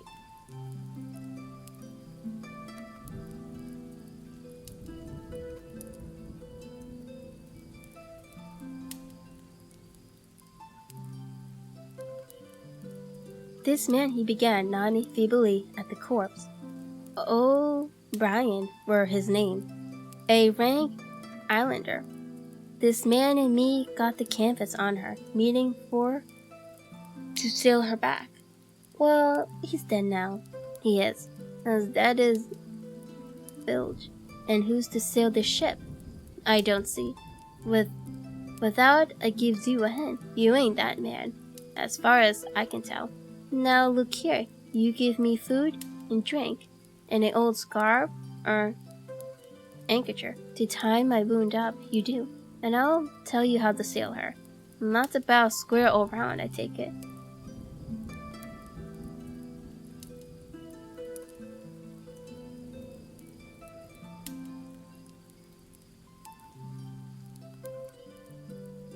I'll tell you one thing, said I. I'm not going back to Captain Kidd's anchorage. I mean to get into North Inlet and beach her quietly there. To be sure you did, he cried. Why, I ain't such an inferior lubber after all. I can see, can't I? I've tried my fling, I have, and I've lost. And it's you has the wind of me. North Inlet? Why, I haven't no choice not, I. I'd help you sail her up to Execution Dock by thunder, so I would. Well, as it seemed to me, there was some sense in this. We struck our bargain on the spot. In 3 minutes I had the Hispaniola sailing easily before the wind, along the coast of Treasure Island, with good hopes of turning the northern point ere noon, and beating down again as far as North Inlet before the high water, when we might beach her safely and wait till the subsiding tide permitted us to land. When I lashed the tiller and went below to my own chest, where I got a soft silk handkerchief of my mother's. With this, with my aid, Hans bound up the grey bleeding stab he had received in the thigh, and after he had eaten a little and had a swallow or two more of brandy, he began to pick up visibly, sat straighter up, spoke louder and clearer, and looked in every way another man. The breeze served us admirably. We skimmed before it like a bird, the coast of the island flashing by, and viewing changing every minute. Soon we were past the high lands, and bowling beside low, sandy country, sparsely dotted with dwarf pine, and soon we were below that again, and had turned the corner of the rocky hill that ends the island on the north. I was greatly elated with my new command, and pleased with the bright, sunshining weather and these different prospects of the coast. I had now plenty of water and good things to eat, and my conscience, which had smitten me hard for my desertion, was quieted by the great conquest I had made. I should, I think, have had nothing left me to desire but for the eyes of the coastwine as they followed me deviously about the deck, and the odd smile that appeared continuously on his face. It was a smile that had in it something both of pain and weakness.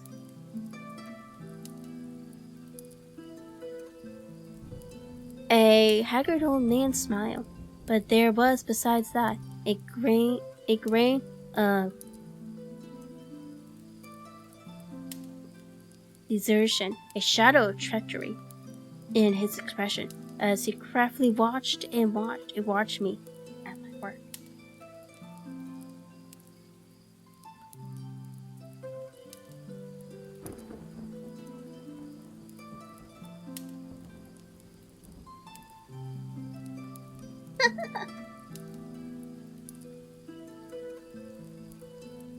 And that was the end of chapter 25.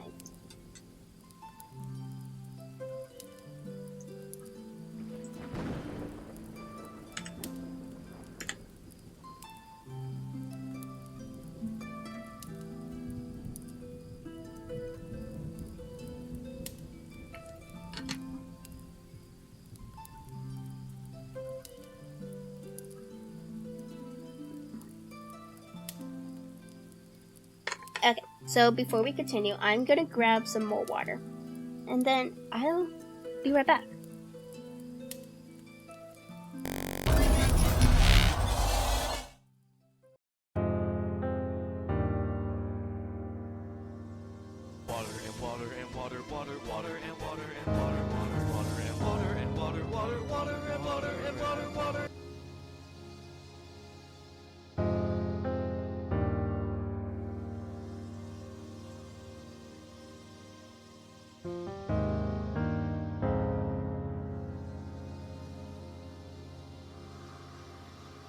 I keep looking back to the damage that's been done.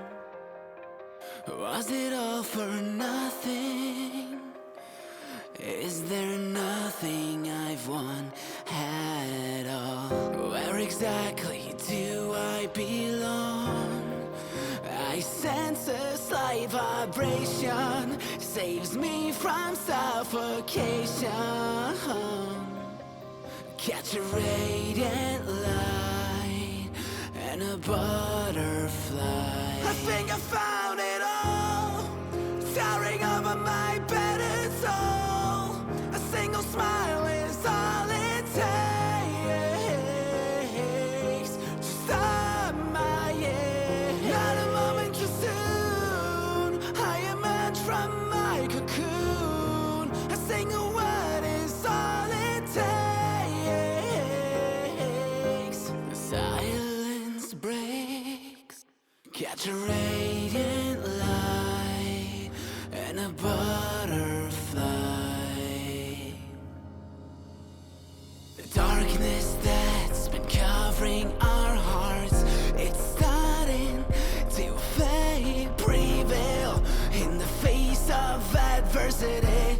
No more suppression, no regression, no more fake aspirations. No need to make comments, no losing our consciousness. Haunting anxieties, lackluster memories, it stops now.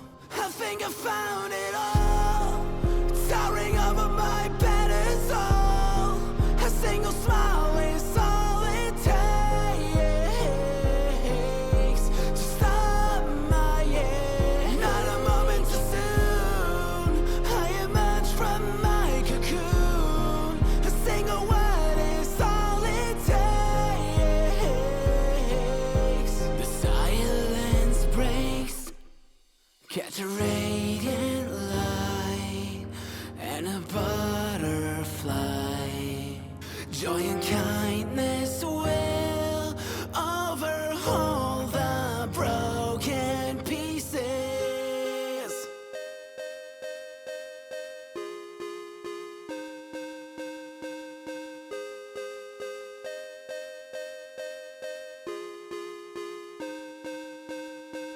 Crying and laughing, singing and shouting through all the bad times, still zooming around me. Huggles and kisses, forget the great distance. I need to hear your voice. I wanna catch a radiant light and a butterfly.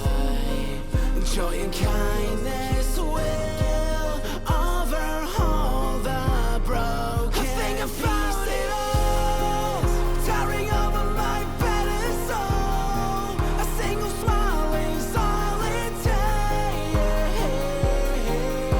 to stop my years. Not a moment too soon, I emerge from my cocoon. A single word is all it takes.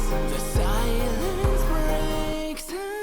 Catch a radiant light and a butterfly. Could a radiant light apprehend the night?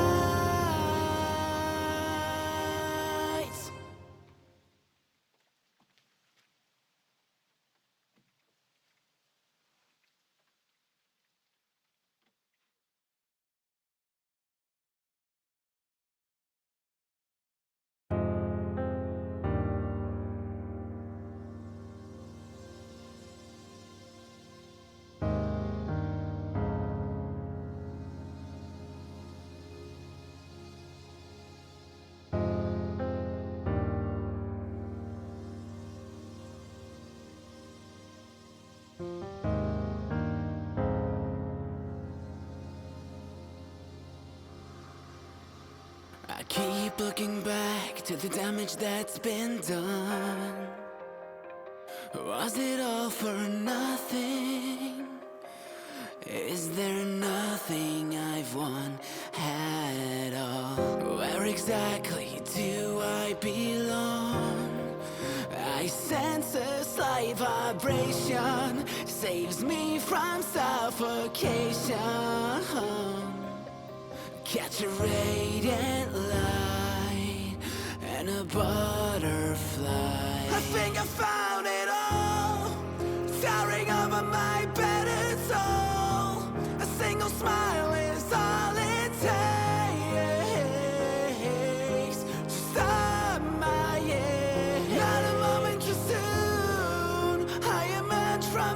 my cocoon. A single word is all it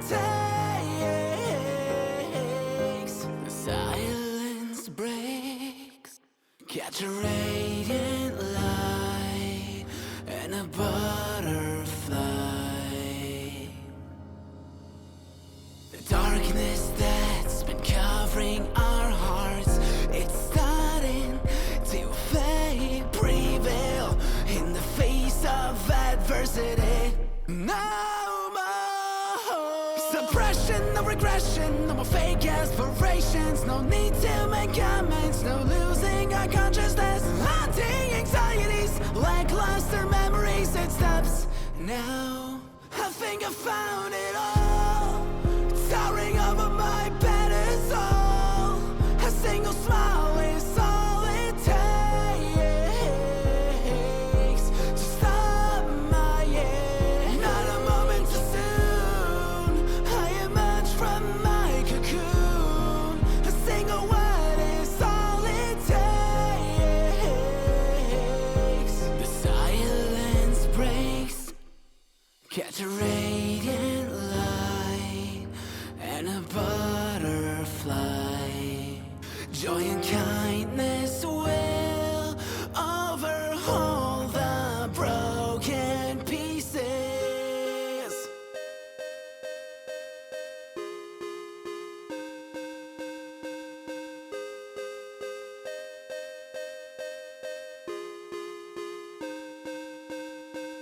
Crying and laughing, singing and shouting through all the bad times, still zooming around me. Huggles and kisses, forget the great distance. I need to hear your voice. I wanna catch a radiant light and a butterfly. Joy and kindness will overhaul the broken. I think I found it all, towering over my pedestal. A single smile is all it takes to stop my year. Not a moment too soon, I emerge from my cocoon. A single word is all it takes. The silence breaks. Catch a radiant light and a butterfly. Could a radiant light apprehend the night?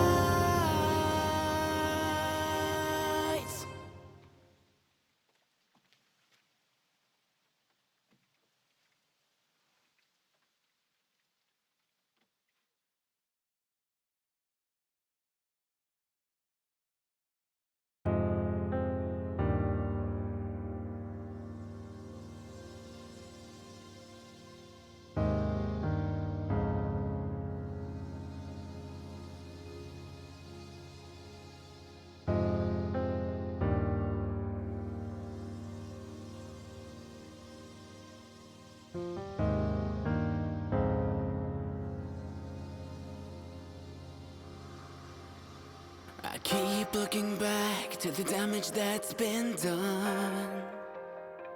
Was it all for nothing? Is there nothing I've won at all? Where exactly do I belong? I sense a slight vibration, saves me from suffocation.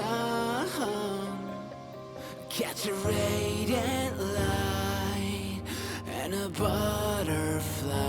I think I found it all, towering over my pedestal. A single smile is all it takes to stop my year. Not a moment too soon, I emerge from my cocoon. A single word is all it takes.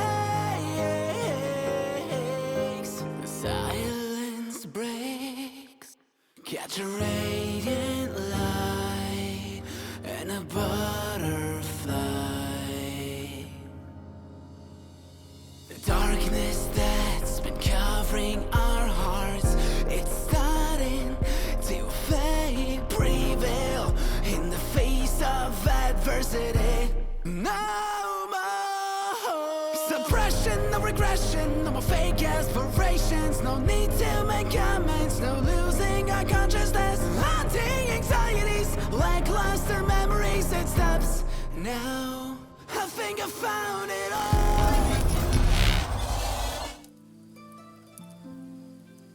Ah, it messed up my position again. Oh, I thought.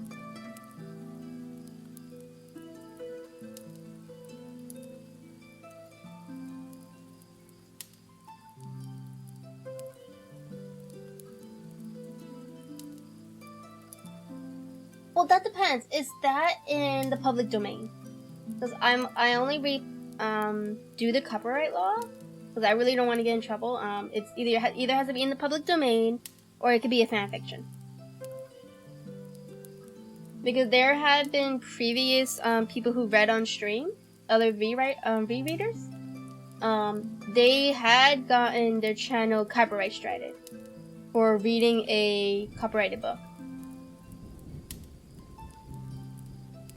So it's just to be on the safe side, really.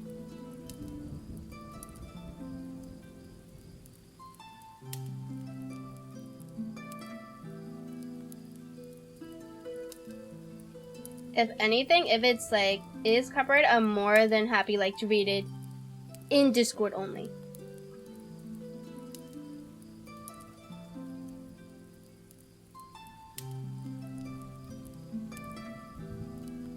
Pretty much, yeah.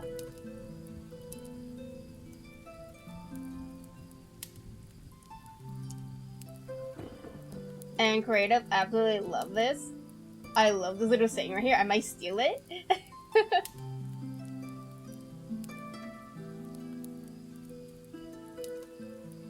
Technically, yes, the book version is. But if it has anything with Disney's iteration, then no.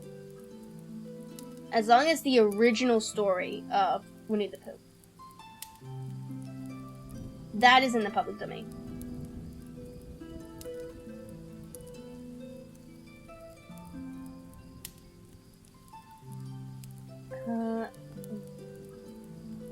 Where is... Sorry, is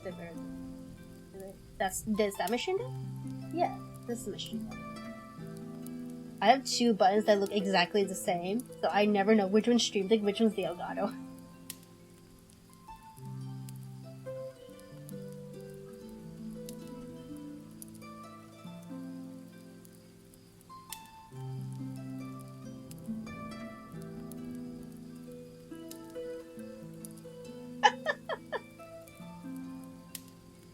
I absolutely love it. It's so cute.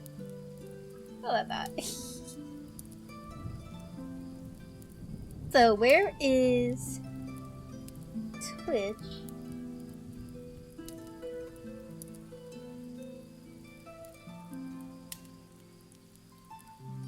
No, I'm just curious. When I did the BRB, did it actually do the message in Twitch? It didn't. I don't see it. Let's do this. Twitch. Chat message. I want to test something real quick. I just want to make sure it actually works. It's supposed to work. And if we do announce, like as in it's an announcement.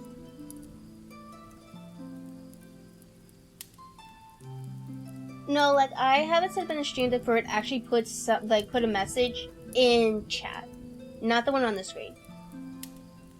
But I don't see it in the chat, so how do I do the announcement thing? Announce.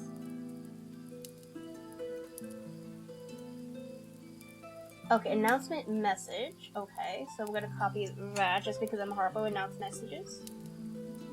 I'm horrible remembering stuff. Yeah, that one's Nightbot.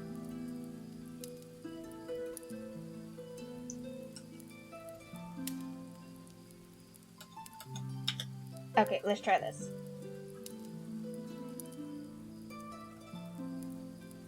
I wrote out the message. Let me press it.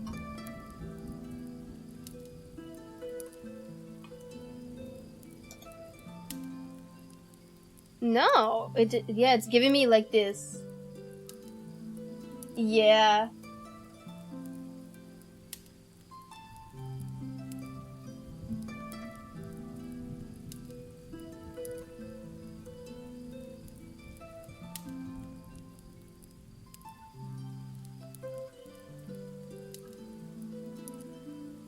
Alright, just send them over to me on Discord. Or you can always whisper it to me, if you can find the links for them. And I'll check it out just to make sure it is in the public domain. And I'll put it in my list of stories I can read.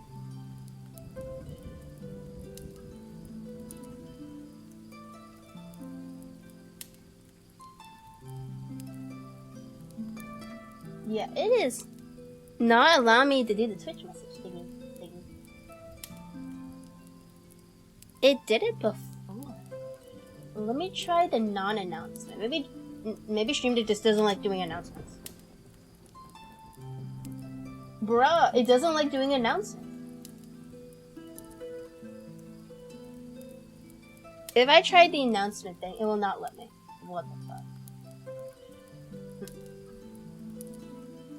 Because I was pretty much trying to do this. It was supposed to be like, kind of like this. And we're like, it'll pop up like that.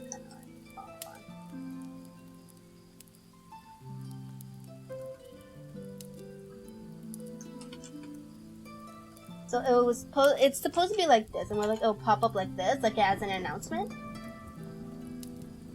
But the Stream Deck doesn't want to do that. I do not understand why.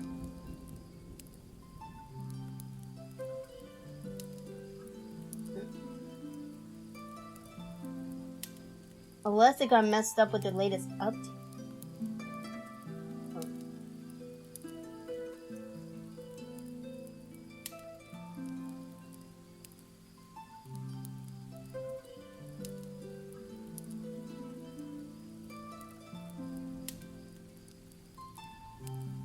Anyway, we're gonna save this.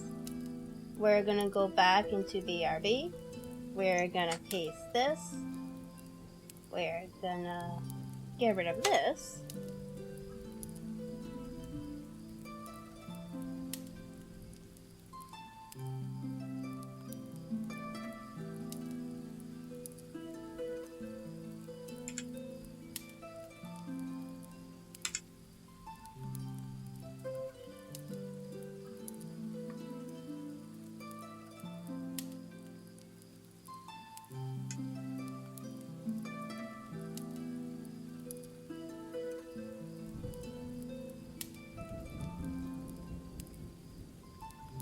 Okay. Anyway. I came back with water. Creative, you did restrain the sugar package, so I am gonna do that right now. I did bring more cake with me. Because, my brother isn't awake, so I said, you know what, let me grab another piece before he eats it all tomorrow. Because that is something he will do. It will be gone by tomorrow, I guarantee.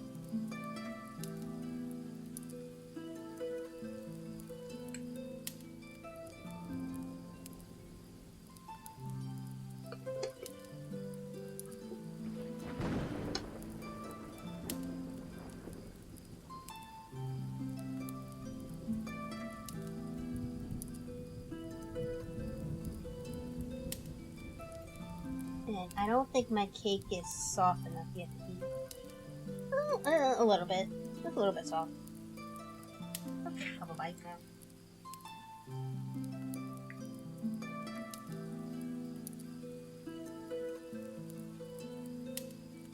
now. Okay, gotcha. So I can't read that yet, unfortunately. But I will still put in the list as January's only like a couple months away.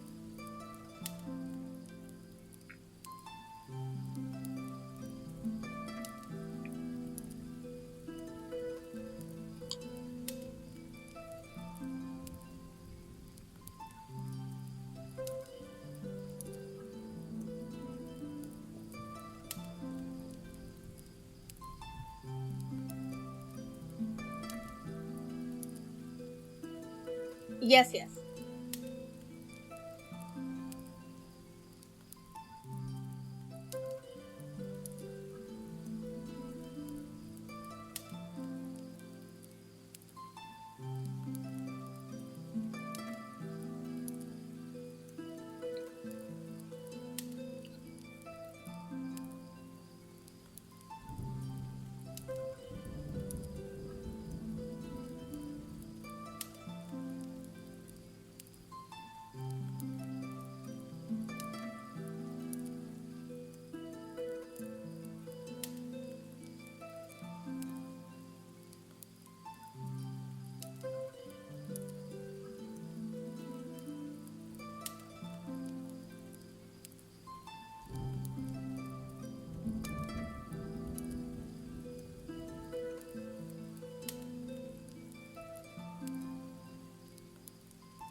Not for nothing, that's a cute email. I like it.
Let me close that.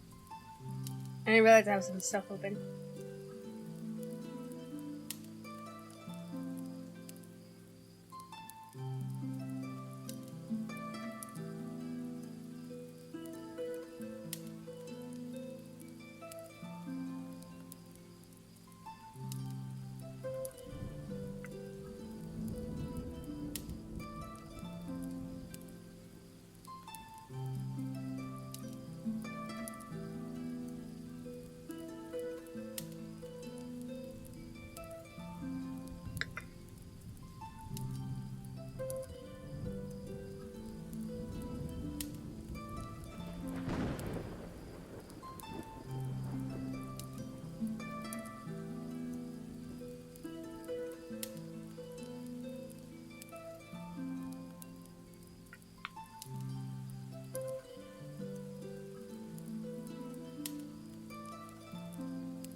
Gotcha. Yeah, sorry, if you put like a dot between words, it will see it as a link and it will take it out.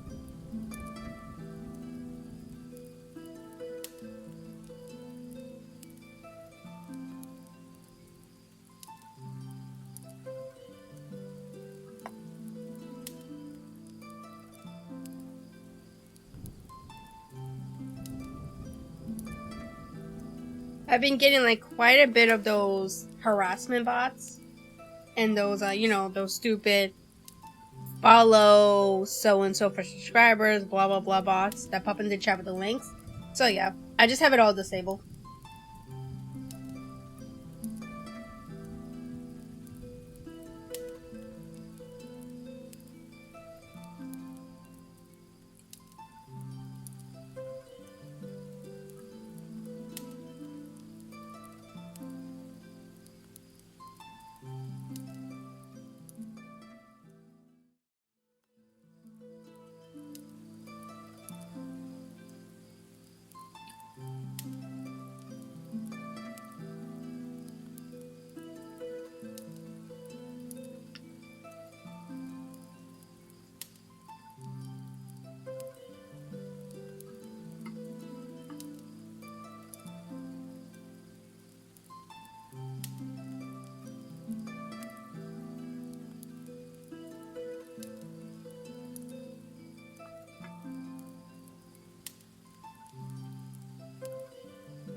No worries, you're good.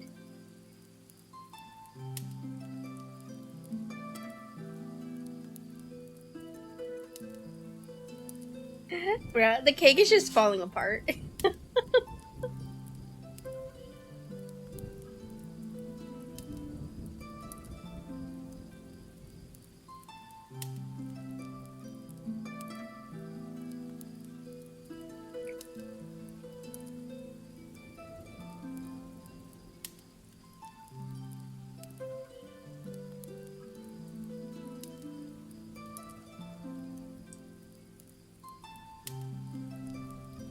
What do you mean?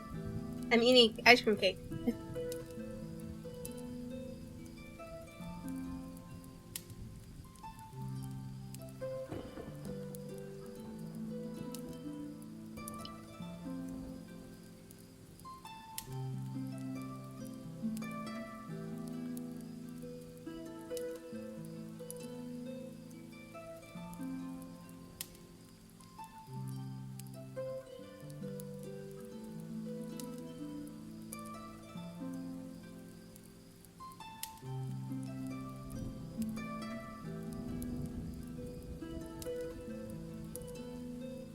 Oh, okay. I've never played Portal before.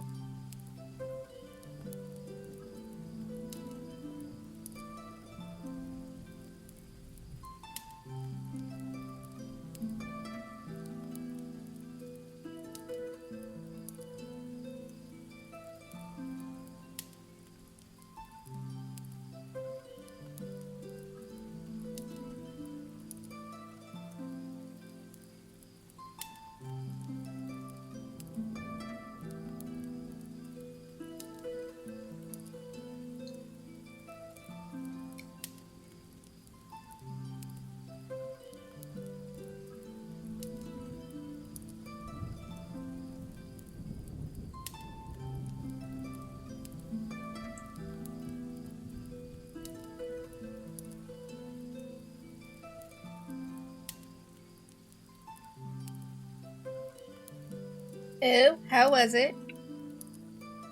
Water and water and water, water, water and water and water, water, water and water and water, water, water and water and water, water.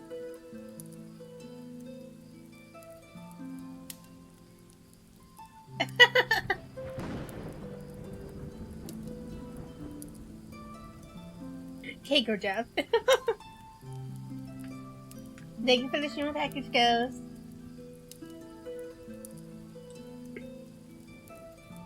It is. It is a very good way to get into shape.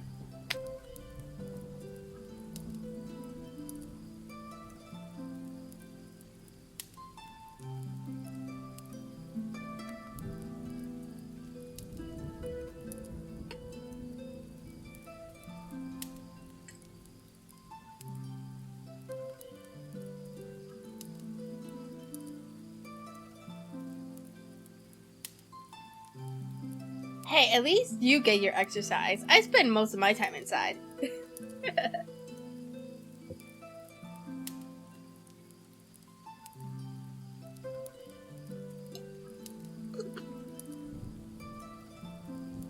Well, while we are on this very somewhat short chatting break, I am gonna bring up the announcement again that next week it is my birthday on the 25th. We are having a Among Us collab. This is gonna be open to everyone. It is a community event. So this will be open to everyone. I do have a few people coming in. If they're available that day. So, of course, Ghost will be there. Of course. As he should. Any of his friends that wants to join, they're more than welcome. I know Teach said she wanted to do it. I do have to DM her later just to be sure. If she's still open to that. But other than that, it is open to everyone. And I will be making a public tweet about it. Probably after the stream. I have to create the thumbnail for it, but yeah. So I do have it on the schedule already on Twitter, which will be posted tomorrow. and it is already it's already on the Twitch schedule already. If you go into the schedule portion of Twitch, it is already there. Thank you. So yes. So it pretty much is gonna be a celebration all week. Yes. Just don't make me the first one killed off.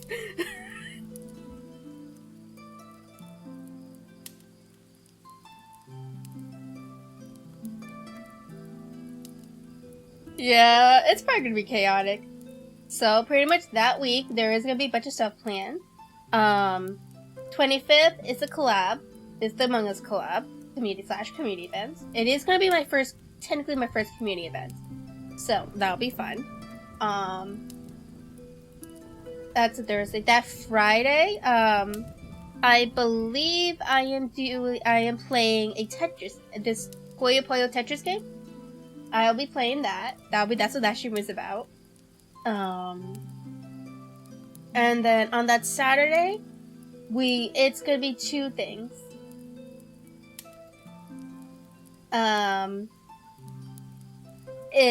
We are gonna be doing a writing collab. This is gonna be with Mimic, Sora, and Hibiki. We are gonna be playing Frantic Fanfic, which is a writing game. So we are doing a writing collab. Super excited for that. That will be at 3 p.m. though. And then after that, we'll have my typical writing stream. Yes! We are super excited. All the writers are coming together to write. And see how fucked up our writing is gonna be. And then, that's it for that week.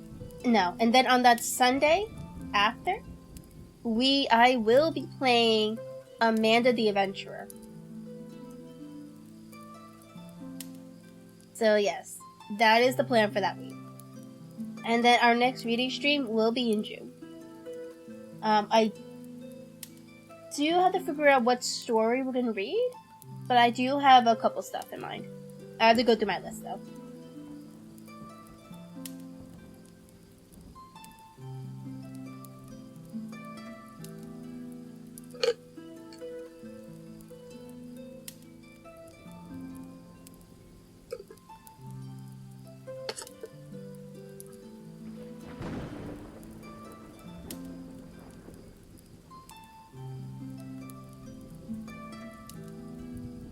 Okay.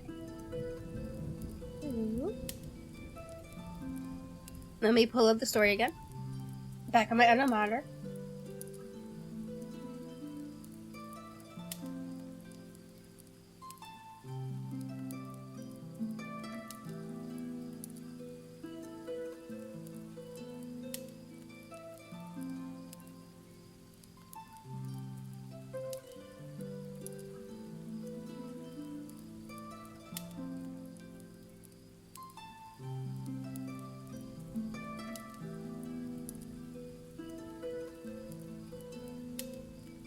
The original one, right? The one from the original author?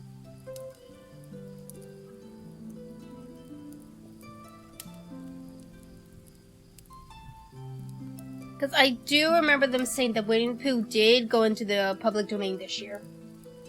Along with Sherlock Holmes and a couple other stories. Although Sherlock Holmes has always been in the public domain, it's just that certain stories were kept getting taken out of the public domain then back into it. Okay, so there are 4, okay. Makes sense.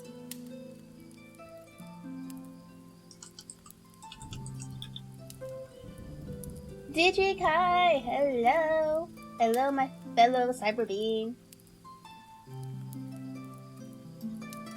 For those of you who don't know Digikai, he is my fellow cyber being friendo, a very loyal member of the kingdom.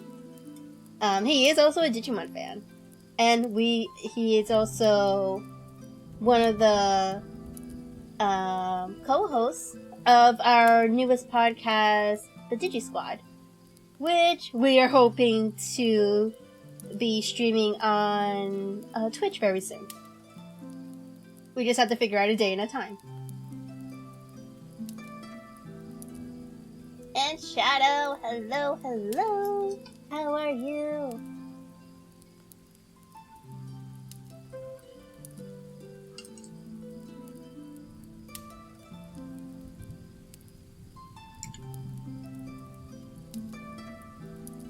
So, if you haven't followed him already, I encourage you to do so.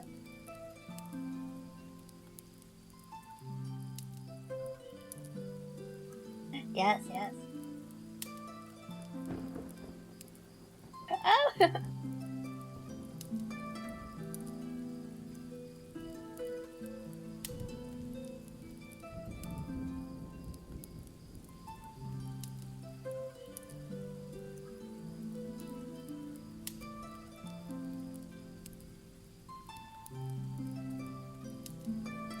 Oh yeah, are there like a lot of Lego based Digimon? I remember there was a couple of them.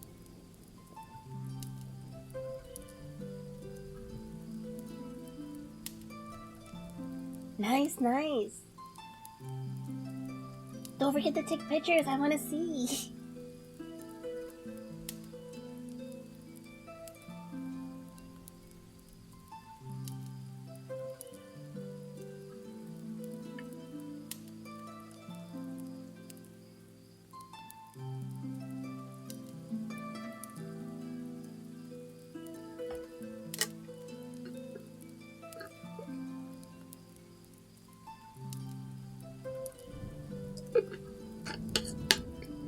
Okay.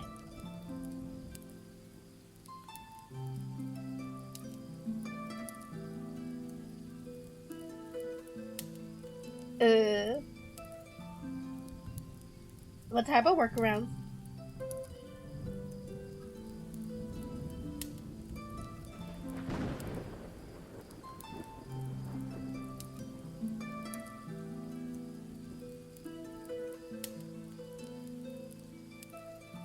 Oh, and Digikai, do you have a plushie?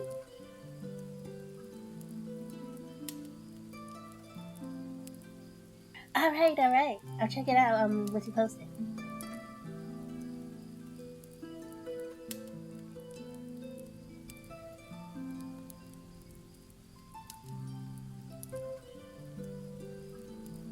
What do you make you think? If you have it, I want it.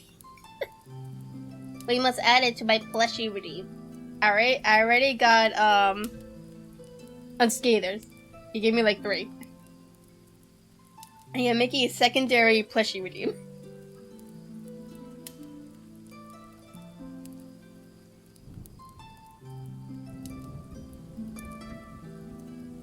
Ah, I see, I see.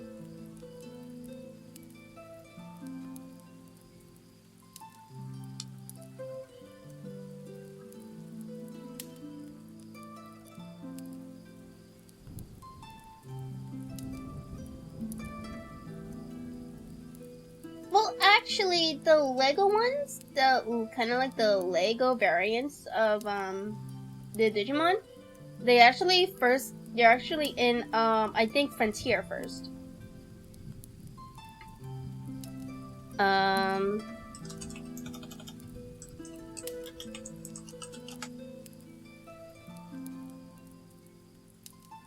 There it is, Toy Agumon. He literally looks like Lego.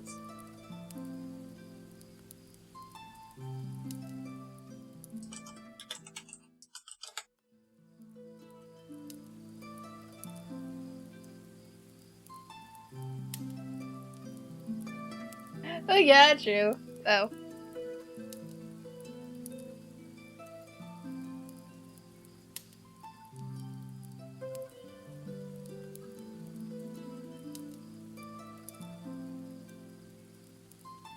Bruh, why does Agumon have so many different versions? It's like unreal. I know he's the mascot, but like, come on.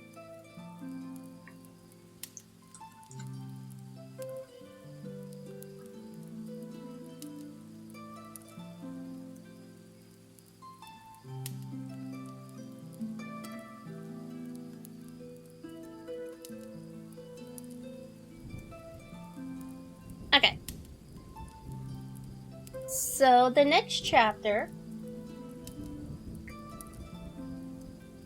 True. So the next chapter is chapter, what did I say, it was 26? 26. Israel Hands.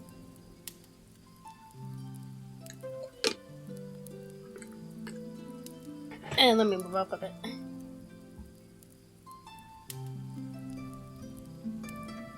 The wind serving us to a desire, now hauled into the west.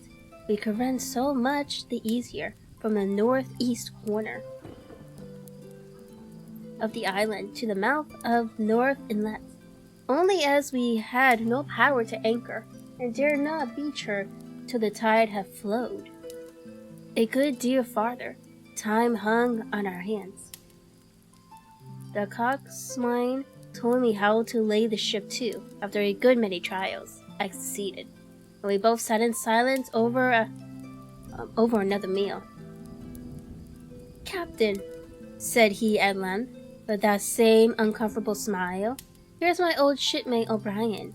Suppose you was to heave him overboard. I ain't particular as a rule, and I don't take no blame for settling his hash, but I don't reckon him ornamental now, do you?"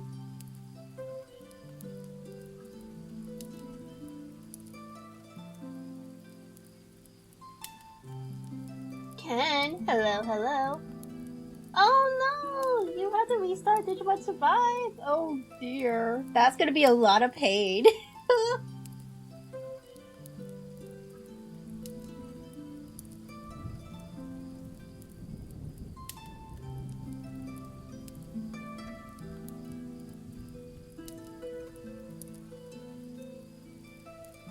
"I'm not strong enough, and I don't like the job. And there he lies for me," said I. "This here's an unlucky ship, this Hispaniola, Jim," he went on, blinking. "There's a pair of men been killed in the Hispaniola. A sidle poor seaman dead and gone since you and me took ship to Bristol. I never seen a six dirty luck, not I. There was this here O'Brien. Now he's dead, ain't he? Well, now, I am no scholar, and you're a lad as can read and figure. And to put it straight, do you take it as a dead man is dead for good, or do he come alive again?"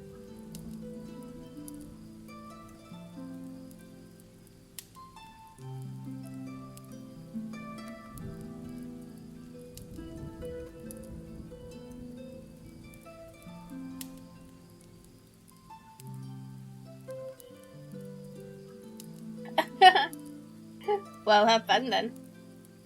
At least hopefully you remember most of the options you did. Wait, wasn't it just that it was just the internet ghost, that you didn't really lose your save?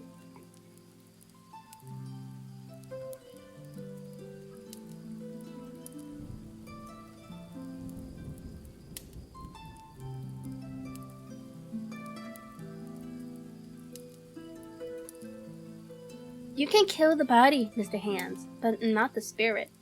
You must know that already," I replied. "O'Brien here is in another world, and may be watching us." "Ah," says he. "Well, that's unfortunate. It appears as if killing parties was a waste of time. Howsomever, spirits don't reckon for much, but what I've seen. I'll chance it with the spirits, Jim. And now you spoke up free, and I'll take it kind if you step down into that there cabin and get me shiver me timbers. I can't hit the name of it. Well, you give me a bottle of wine, Jim. This here's brandy too strong for my head." Now, Coxswain's hesitation seemed to be unnatural, and as for the notion of his preferring wine to brandy, I entirely disbelieved it. The whole story was a pretext. He wanted me to leave the deck, so much was plain, but with what purpose I could in no way imagine. His eyes never met mine.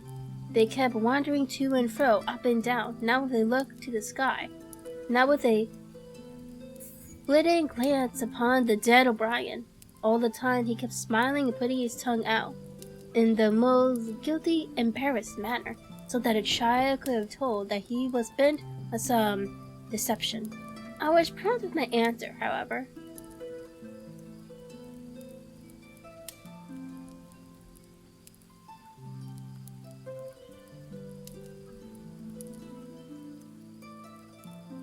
Alright.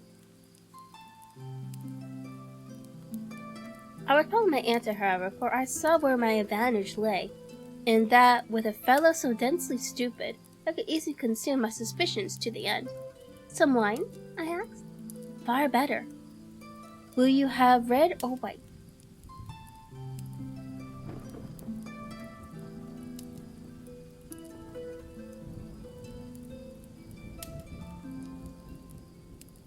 Oh, thank you.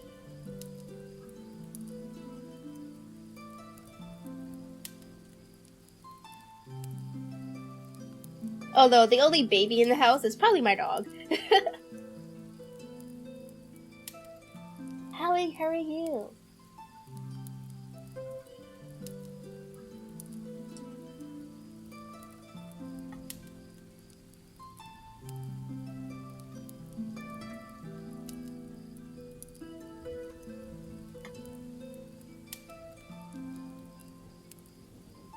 Well, I reckon it's about the blessing to me, shipmate, he replied. So it's strong and plenty of it. What's the odds? Alright, I answered. I'll bring you port, Mr. Hands. I'll have to dig for it.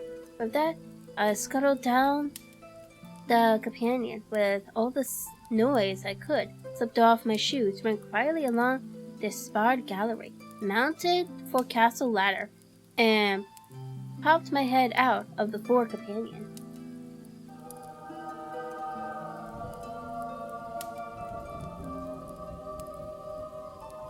Let's go! We got the double ghost.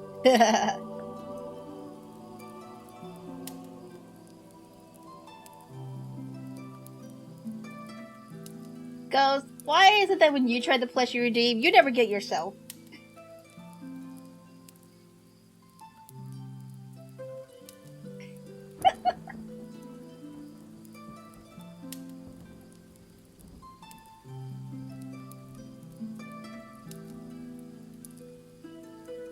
I knew he would not expect me to see me there yet. I took every precaution possible, and certainly the worst of my suspicions proved too true. He had risen from his position to his hands and knees, and though his leg obviously hurt him pretty sharply when he moved, far I could him shuffle a groan. Yet, it was at a good rattling rate that he trailed himself across the deck. In half a minute, he had reached the port scuppers and picked out a coil of rope and long knife, or rather a short dirk, discolored to the hilt with blood, looked upon it for a moment, thrusted forth his upper jaw, tried to point upon his hand, and then hesitantly concealed it in his bosom of his jacket, trundled back again into his old place against the bulwark. This was all that I required to know. Israel could move about. He was now armed, and if he had been at so much trouble to get rid of me, it was plain that I was meant to be the victim. What he would do afterwards, rather he would try to crawl right across the island from North Inlet to the camp among the swamps. Rather, he would fire Long Tom, trusted that his own comrades might come first to help him, was of course more than I could say. Yet, I felt sure that I could trust him in one point, since in that our interests jumped together, and that was in the disposition of the schooner. We both desired to have her stranded safe enough in a sheltered place, and so that when the time came, she could go off again with as little labor and danger as might be. And until that was done, I considered that my life would certainly be spared. While I was thus turning the business over in my head, I had not been idle with my body. I had stolen back to the cabin, slipped once more to my shoes, and laid my hand at random on a bottle of wine, and now, with this for an excuse, I had my reappearance on the deck. Hands lay as I had left him, all fallen together in a bundle, with his eyelids lowered as though he were too weak to bear the light.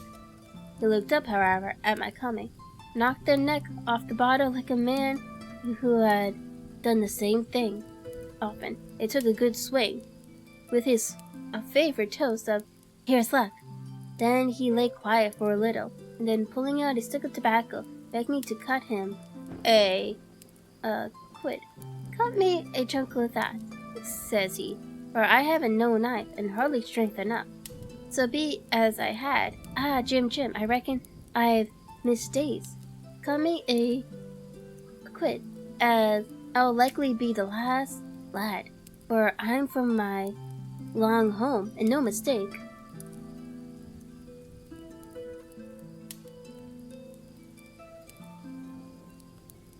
"Well," said I, "I'll cut you some tobacco, but if I was you, and thought myself so badly, I would go to my prayers like a Christian man." "Why?" said he. "Now you tell me why." "Why?" I cried. "You were asking me just now about the dead. You've broken your trust. You've lived in sin and lies and blood.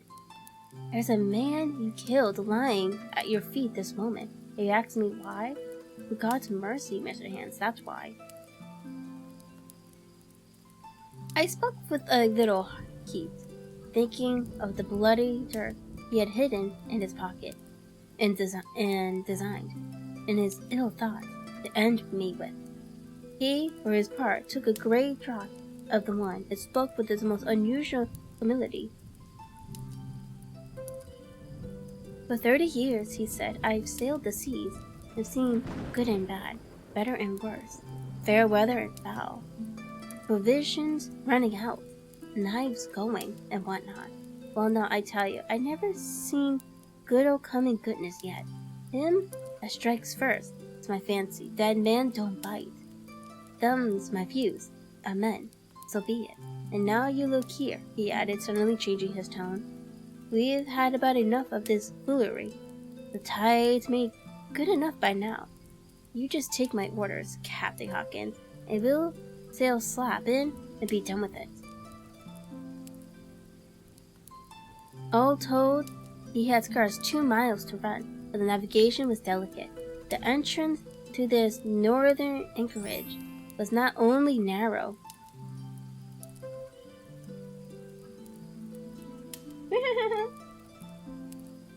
and shallow, but lay east and west, so that the schooner might be nicely handled to be got in. I think I was a good prompt subaltern, and I am very sure that Hans was an excellent pilot, for we went about and dodged in, shaving the banks with a certainty and a neatness that was a pleasure to behold.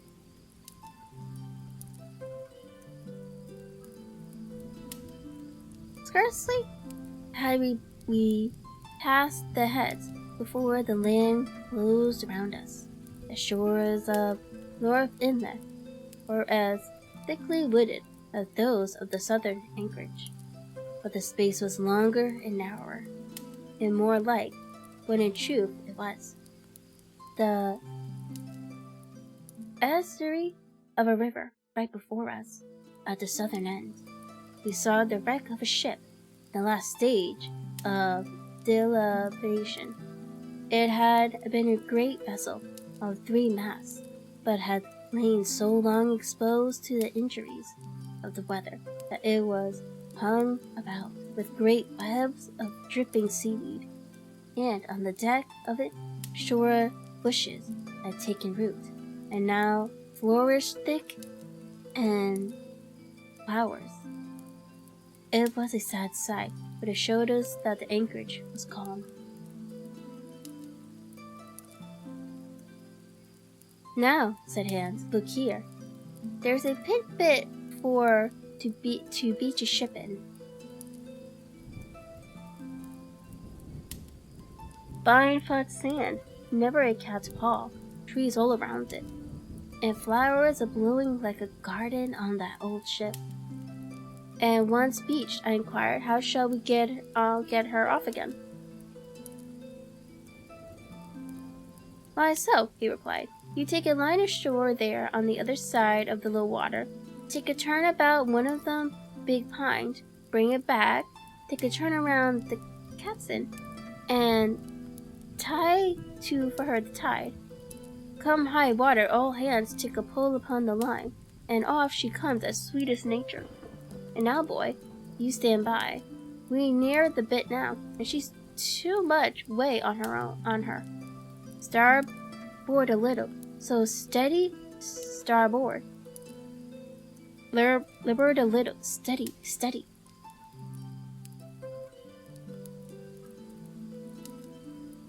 So he issued his commands, which I breathlessly obeyed, but all of a sudden he cried,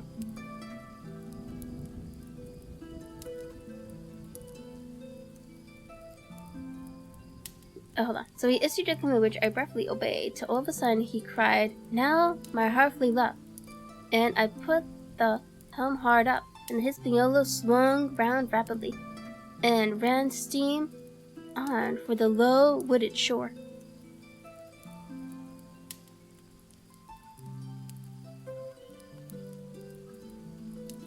The excitement of these last maneuvers had somewhat interfered with the watch I had kept sharply enough upon the coxswain. Even then, I was still so much interested, waiting for the ship to touch, that I had quite forgot the peril that hung over my head, and stood craning over the starboard bulwarks and watching the ripples spreading wide before the bows.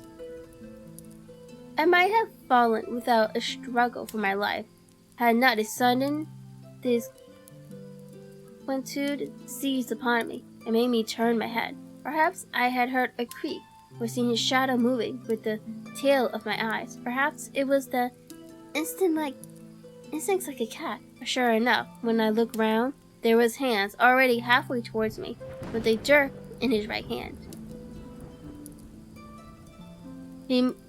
We must both have cried out aloud when our eyes met, but while mine was the shrill cry of terror, his was a roar of fury, like a charging bullies. At the same instant, he threw himself forward, and I leaped sideways towards the bows. As I did so, I let go of the tiller, which sprung sharp to leeward, and I think this saved my life, for it struck Hans across the chest and stopped him, for the moment, dead. Before he could recover, I was safe out of the corner where he had me trapped, with all the deck to dodge about. Just forward of the mainmast, I stopped, drew a pistol from my pocket, took a cool aim. Though he had already turned, and was once more coming directly after me, and drew the trigger. The hammer fell, but there followed neither flash nor sound. The timing was useless with sea water. I cursed myself for my neglect. Why had not I long before reprimed and reloaded my only weapon? Then I should not have been, as now, a mere fleeing sheep before this butcher. Wounded as he was, it was wonderful how fast he could move. His grizzled hair tumbled over his face, and his face itself as red and singed with his haste and fury. I had no time to try my other pistol, nor indeed much inclination, for I was sure it would be useless.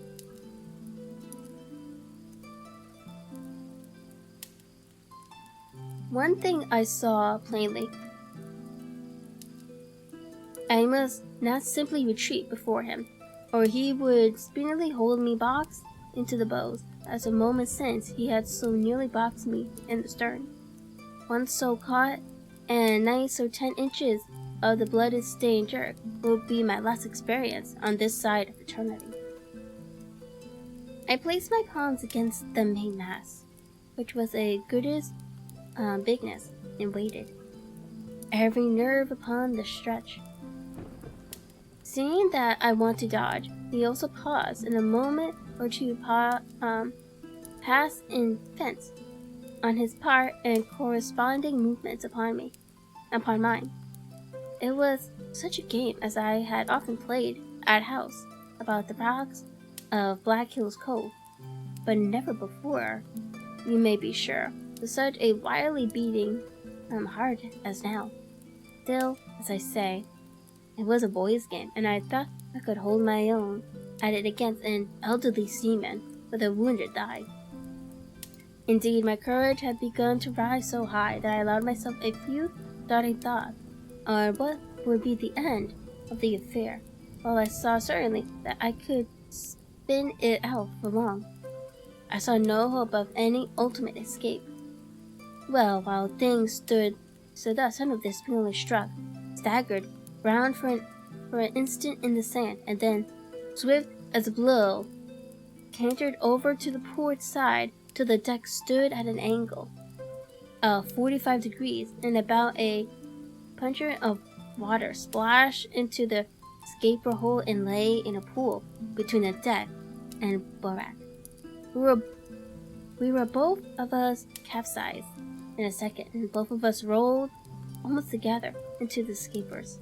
The dead red cap, with his arms still spread out, tumbling stiffly after us. So near we were, indeed, that my head came against the coxswain's foot with a crack that made my teeth rattle.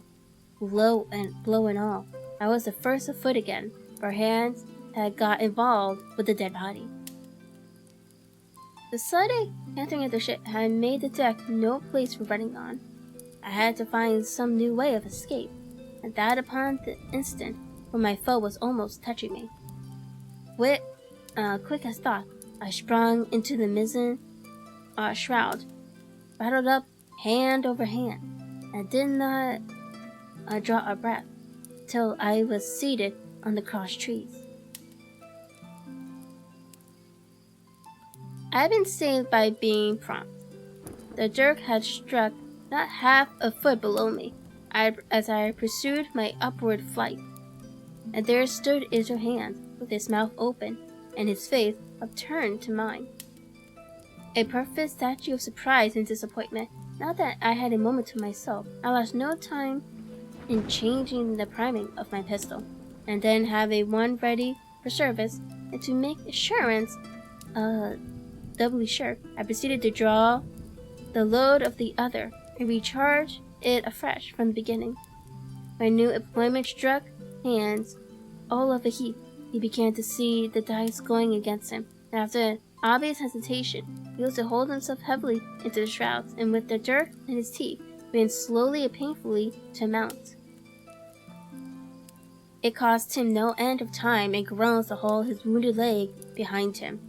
I had quietly finished my arrangement before he was much more than a third of the way up. Then, with a pistol in either hand, I addressed him. "One more step, Mr. Hands, and said I, and I'll blow your brains out. Dead men don't bite, you know," I added with a chuckle. He stopped instantly. I could see by the working of his face that he was trying to think, and the process so slow and laborious that, in my newfound security, I laughed aloud. Alas, with a shallow or two, he spoke, his face still wearing the same expression of extreme perplexity. In order to speak, he had to take the dagger from his mouth, but in all else he remained unmoved.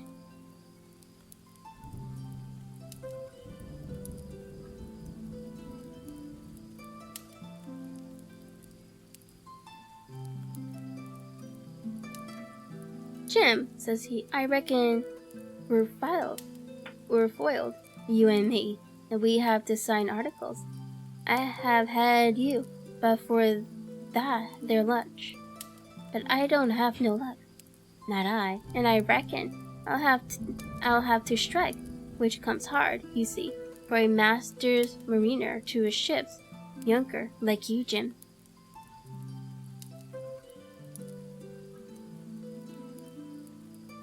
I was drinking his words, smiling away, as conceited as a clock upon a wall, when all in a breath back went his right hand over his shoulder. Something sang like an arrow through the air. I felt a blow, and then a sharp pang, and there I was, pinned by the shoulder to the mast, in a horrid pain of surprise of the moment. I scarce can say it was by my own violation, and I am sure it was without a conscious aim. Both my pistol went off, and both escaped out of my hand. They did not fall alone. With a sharp cry, the coxswain loosed his grip upon the shot and plunged head first into the water.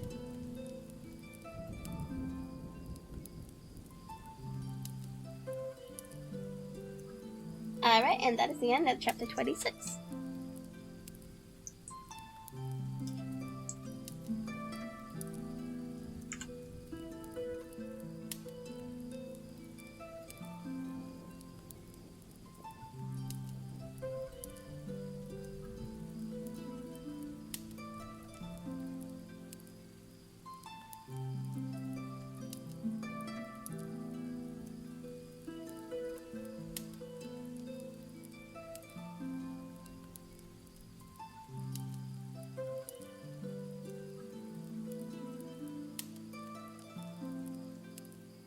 Chapter 27.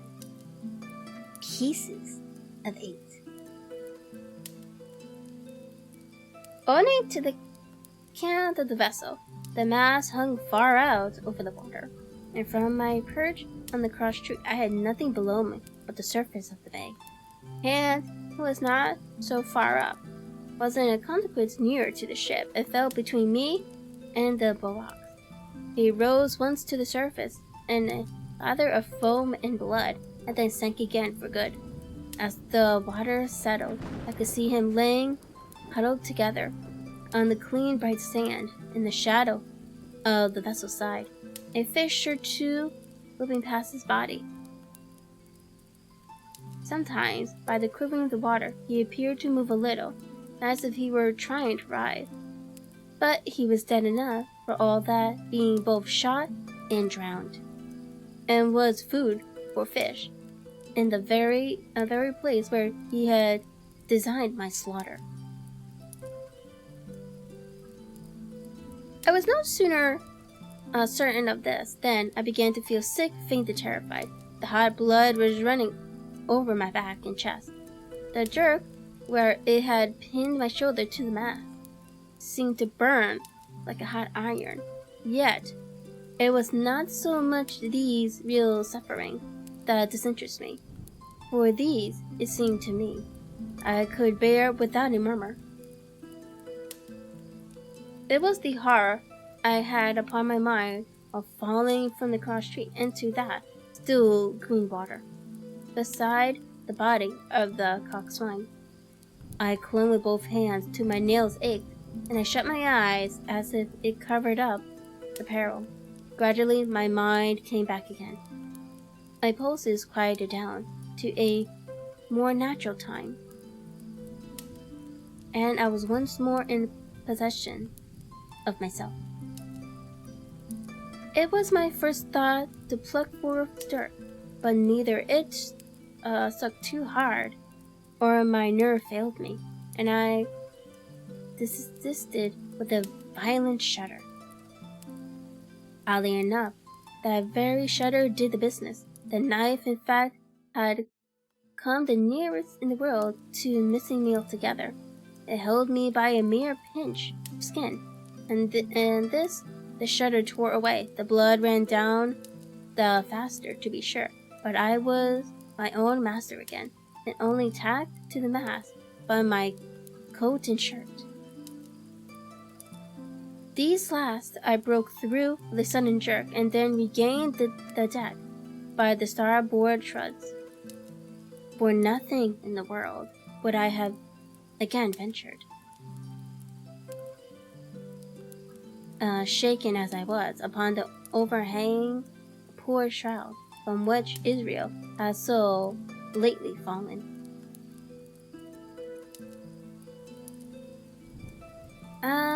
Marie, thank you so much for the follow. Welcome to the kingdom. How are you today? I went below and did what I could for my wound. It pained me a good deal, and still bled freely. But it was neither deep nor dangerous, nor did it greatly gall me when I used my arm. Then I looked around me, and as the ship was now, in a sense, my own, I began to think of clearing it from its last passenger, the dead man, O'Brien.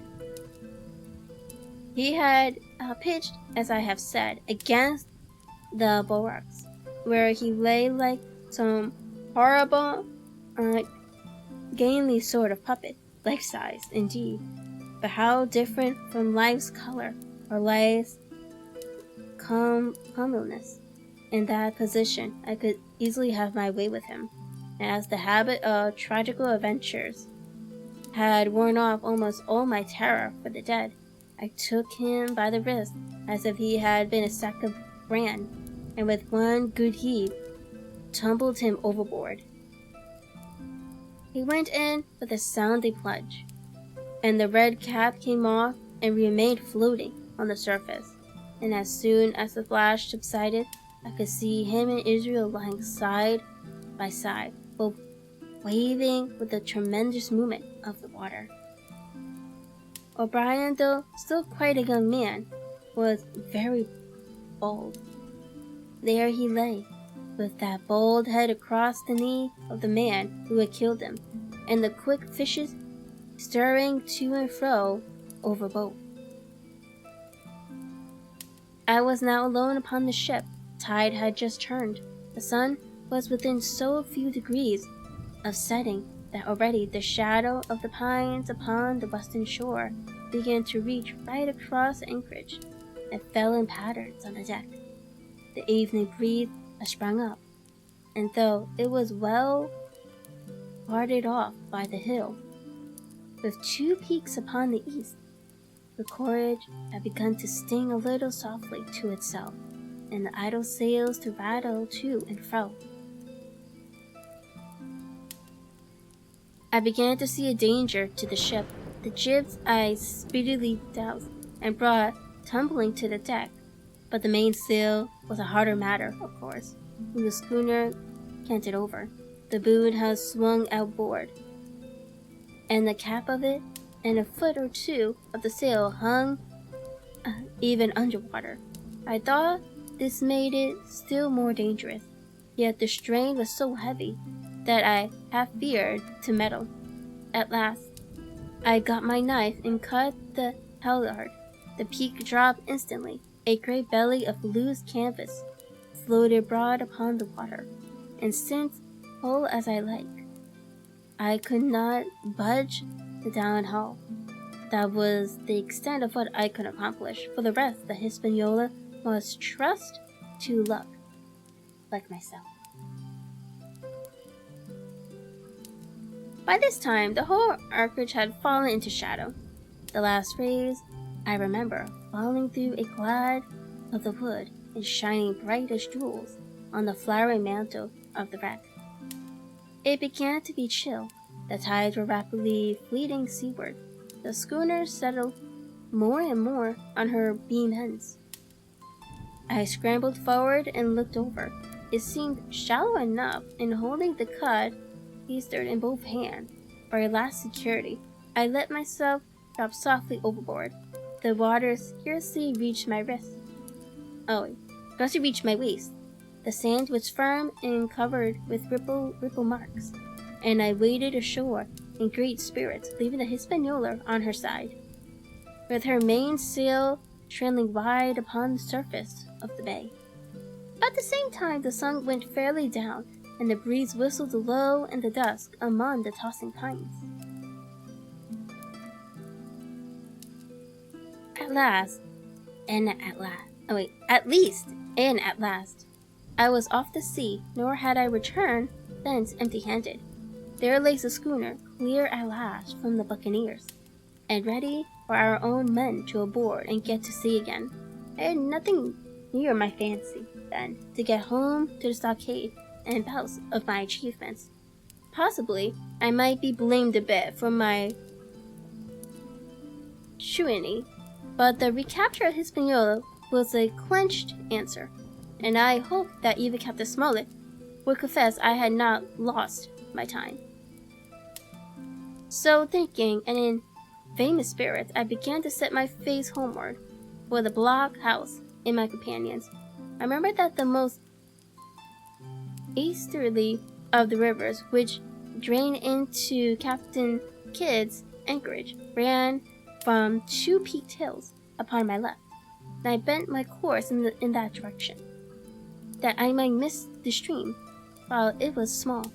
The wood was pretty open, and keeping along the lower spurs, I had soon turned the corner of that hill, and not long afterwards, to the mid-calf across the watercourse.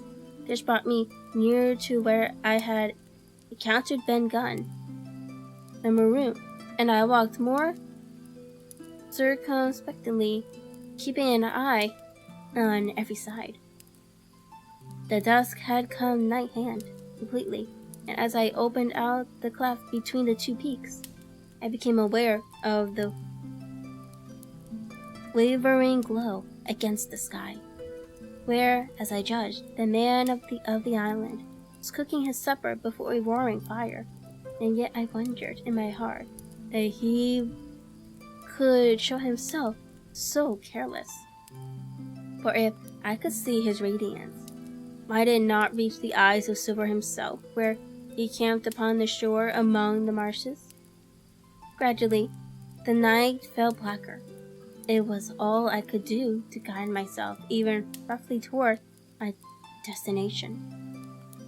The double hill behind me and the spyglass on my right hand loomed faint and fainter. The stars were few and pale, and in the low ground where I wandered, I kept tripping among bushes and rolling into sandy pits. Suddenly, a kind of brightness fell about me. I looked up. A pale glimmer of moonbeams had aligned on the summit of the spyglass. And soon after, I saw something broad and silvery moving low down behind the trees. I knew the moon had risen. With this to help me, I passed rapidly over what remained to me of my journey, and sometimes walking, sometimes running, impatiently it drew nearer to the stockade. Yet, as I began to tread the grove that lies before it, I was not so thoughtless, but that I slacked my pace. It went a trifle wearily. It would have been a poor end of my adventures to get shot down by my own party in mistake.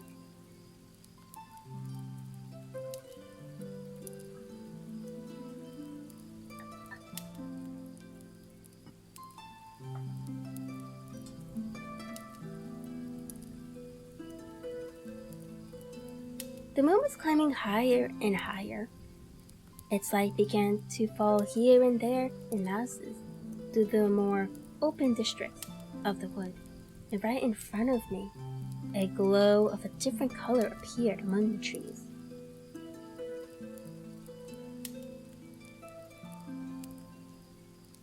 It was red and hot, and now and again it was a little darkened. As it were, the embers of a bonfire smoldered. For the life of me, I could not think what it might be. Alas, I came right down upon the borders of the clearing. The western end was already steeped in moonshine. The rest, and the blockhouse itself, still lay in a black shadow.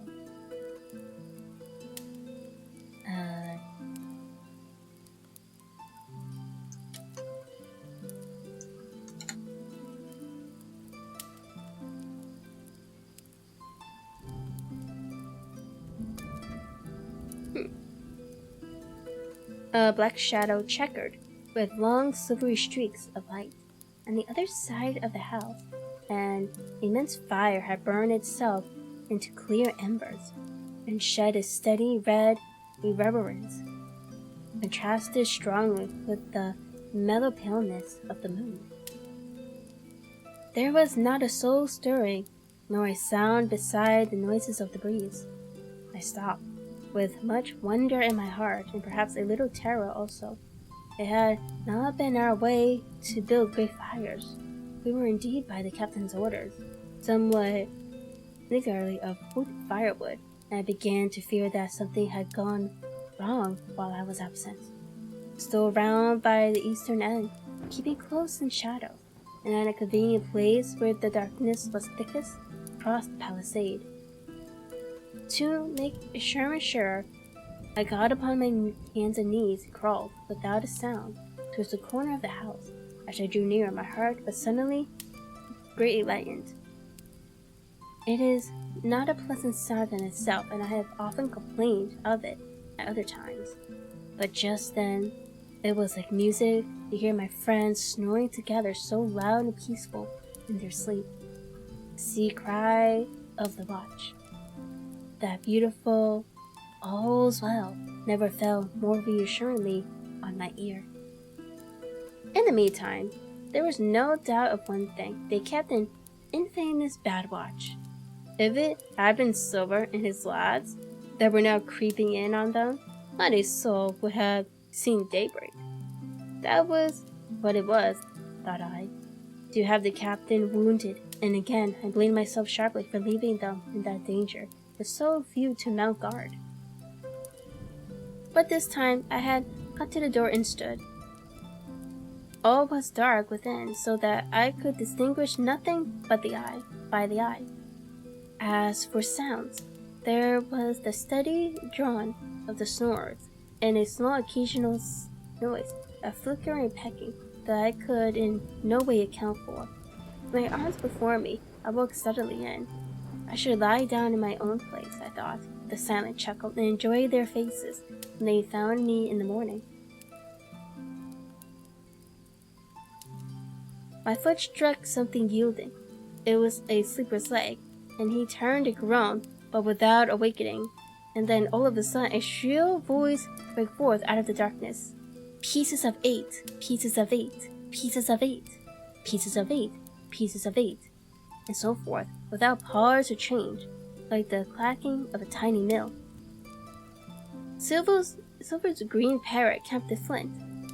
It was she whom I heard pecking at a piece of bark. It was she keeping better watch than any human being, who thus announced my arrival with her worrisome refrain. I had no time left me to recover. At the sharp, clippering tone of the parrot, the sleeper awoke and sprung up, and with a mighty oath, the voice of Silver cried, "Who goes?" I turned to run, struck violently against one person, recoiled, and ran full into the arms of a second, who for his part closed upon and held me tight.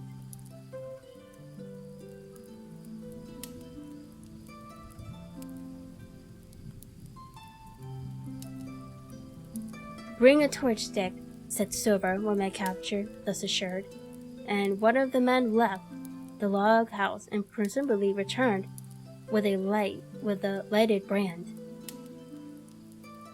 Oh, so they took over the cabin. Well, that's not good. And that was the end of that part.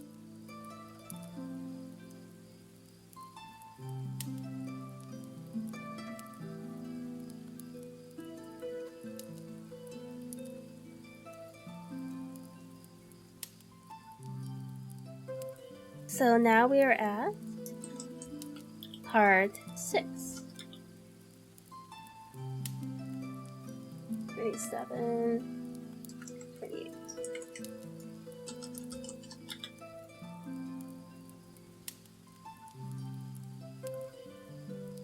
And Altria, thank you so much for the follow. Welcome to the kingdom. And we're gonna pin that.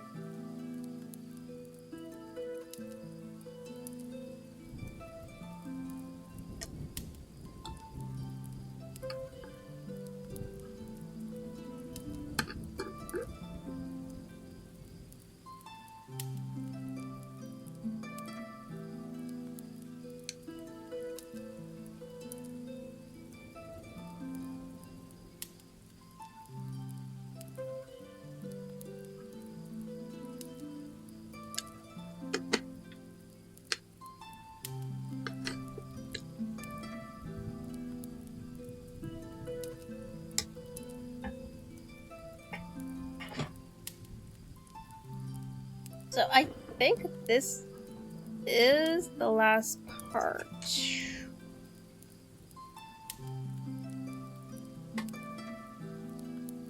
I'm in 111.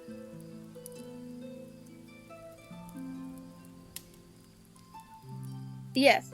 So this is part 6 is the last part in the story.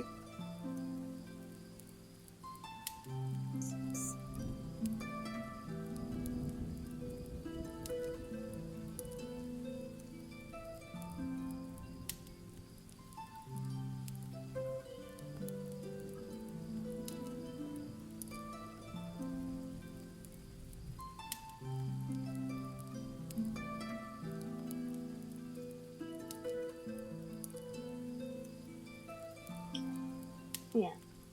So there are 7 chapters. Okay. Part 6.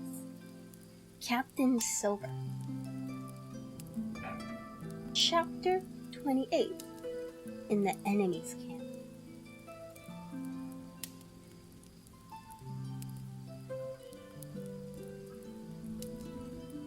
Actually, let me make this a little bigger. Okay, there we go. The red glare of the torch lightened up the interior of the blockhouse, showing me the worst of my apprehensions. Realized the pirates were in possession of the house and stores. There was the cask of cognac. There were the pork and bread, as before, and that tenfold increased my horror. Not a sign of any prisoner. I could only judge that all had perished. My heart smote me surely that I had not been there to perish with them. There were 6 of the buccaneers, all told. Not another man was left alive. 5 of them were on their feet, flushed and swollen, suddenly called out of the first sleep of drunkenness. The 6th had only risen upon his elbows. He was deadly pale, and the blood-stained bandage round his head told that he had recently been wounded, and still more recently dressed. I remembered the man who had been shot. They had run back among the woods in the great attack, and doubted not that this was he. Pirate sat peering her plumage on Long John's shoulder. He himself, I thought, looked somewhat paler and more stern than I was used to. He still wore the fine broadcloth suit in which he had fulfilled his mission, but it was bitterly the worse for wear, daubed with clay and torn with the sharp spears of the wood. "So," said he, "here, Jim talkin', shiver me timbers, dropping in like, eh? Well, come, I take that friendly." And thereupon he sat down across the brandy cask and began to fill a pipe. "Give me a loan of the length, Dick," said he, and then, when he had a good light, "That'll do, lad," he added. "Stick the glim in the wood heap, and you, gentlemen, bring yourselves to. You needn't stand up for Mr. Hawkins. He'll excuse you. You may lay to that. And so, Jim," stopping the tobacco, "here you were, and quite a pleasant surprise for poor old John. I see you were smart when first I set my eyes on you, but this here gets away from me clean. It do." To all this, as may be well supposed, I made no answer. They had set me with my back against the wall, and I stood there looking Silver in the face, punkily enough, I hope, to all outward appearance, but with a black despair in my heart. Silver took a whiff or two of his pipe with great composure, and then ran on again. "Now you see, Jim, so be as you are here," says he. "I'll give you a piece of my mind. I've always liked you. I have, for a lad of spirit, and the picture of my own self. When I was young and handsome, I always wanted you to be Jin, and take you shore, and die a gentleman. And now, my cock, you've got to. Captain Smollett's a fine seaman, and I'll own up to any day, but stiff as discipline. Duty is duty, says he. And right he is. Just you keep clean of the captain. The doctor himself is gone dead again, you ungrateful scamp, was what he said. And the short and the long of the whole story is about here. You can't go back to your own lot, for they won't have you. And without you, start a third ship's company all by yourself, which might be lonely. You have to gin with Captain Silver. So far so good, my friends. Then Will's still alive. And though I partly believe the truth of Silver's statement that the cabin party were insist at me for my desertion, I was more relieved than distressed by what I heard. I don't say nothing as to you being in our hands, continued Silver, though there you are, you may lay to it. I am all for arguments. I never seen come idle threatening. If you like the service, well, go gin. And if you don't, Jim, why, you're free to answer no. Free and welcome, shipmate. And it's fair, can be said, by mortar seamen. Shiver me sides.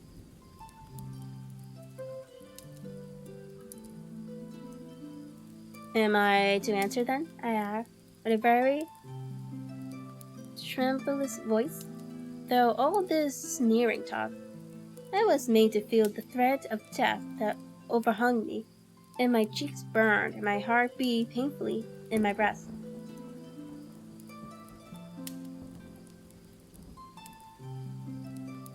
Lad, said Silver, no one's oppressing of you. Take your bearings. None of us won't hurry you, mate. Time goes so pleasant in your company, you see.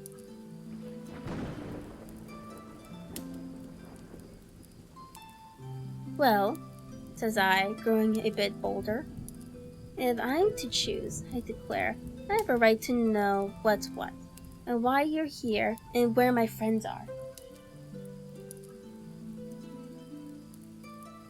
All right.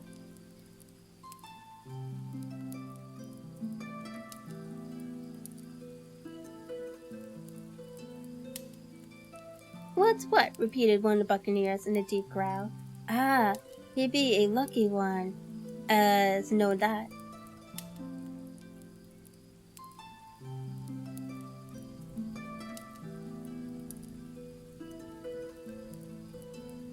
You'll perhaps batten down your hatches till you spoke to, my friend, cried Silver petulously to the speaker, and then, in his first gracious tones, he replied to me.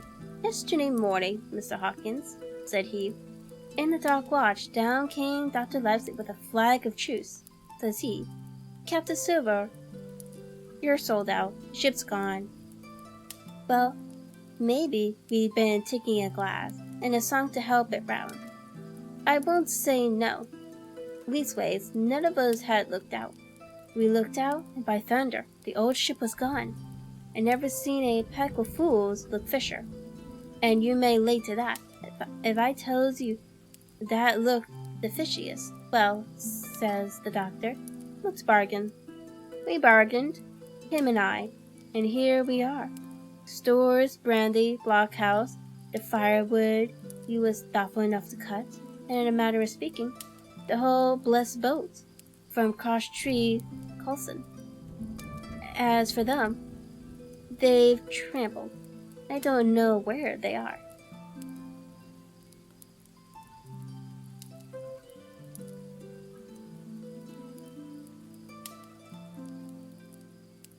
He drew again quietly at his pipe. At least you should take it into that head of yours, he went on, that you was included in the treaty. Here's the last words that was said. How many are you, says I, to leave? 4, says he, 4, and one of us wounded. As for that boy, I don't know where he is. Confounded him, says he, nor I don't much care. We're about sick of him. These was his words. Is that all? I asked. Well, that's all that you're to hear, my son, returned Silver. And now I am to choose, and now you are to choose. You may lay to that, said Silver. Well, said I.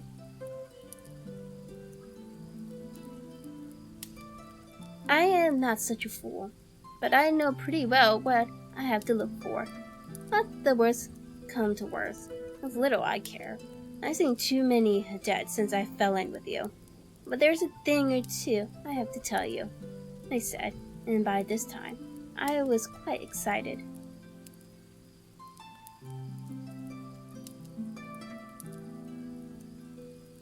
And the first is this. Here you are, in a bad way. Ship lost, treasure lost, men lost, your whole business gone to wreck. And if you want to know who did it, it was I. I was at the apple barrel the night we saw the land. And I heard you, Jim, and you Johnson and Hans, who is now at the bottom of the sea, and told every word you said before the hour was out. And as for the schooner, it was I who cut her cable, and it was I that killed the men you had aboard of her, and it was I who brought her where you never see her more. Not one of you. The laugh's on my side. I've had the top of this business from the start. I no more fear you than I fear a fly. Kill me if you please, nor spare me. But one thing I'll say, and no more. If you spare me, begons are begons. And when you fellows are in court for piracy, I'll save you all I can. It is for you to choose. Kill another and do yourselves no good, or spare me and keep a witness to save you from the gallows.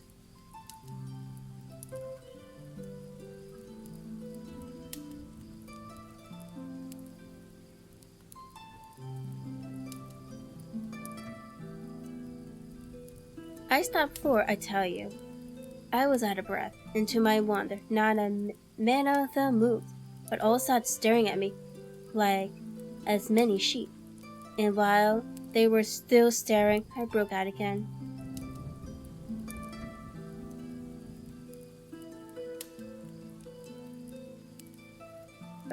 And now, Mr. Silver, I said, I believe you're the best man here, and if things go to worse, I'll take it kind of you to let the doctor know the way I took it. I'll bear it in mind, said Silver with an accent so curious that I could not, for the life of me, decide whether he was laughing at my request or had been favorably affected by my courage. I'll put one to that, cried the all-brune-faced seaman, Morgan by name, whom I had seen in Long John's public house upon the quarry of Bristol's. It was him that knew Black Dog. Well, and see here, added the sea cook, I'll put another again to that, by thunder, for it was the same boy that faked the charge from Billy Bones, first and last.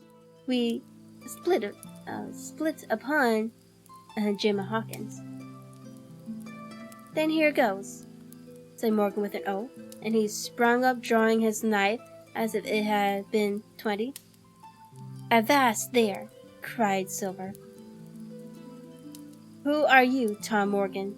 Maybe you thought you was captain, perhaps, by the power, but I'll teach you better. Cross me, and you'll go where many a good man's gone before you, first and last.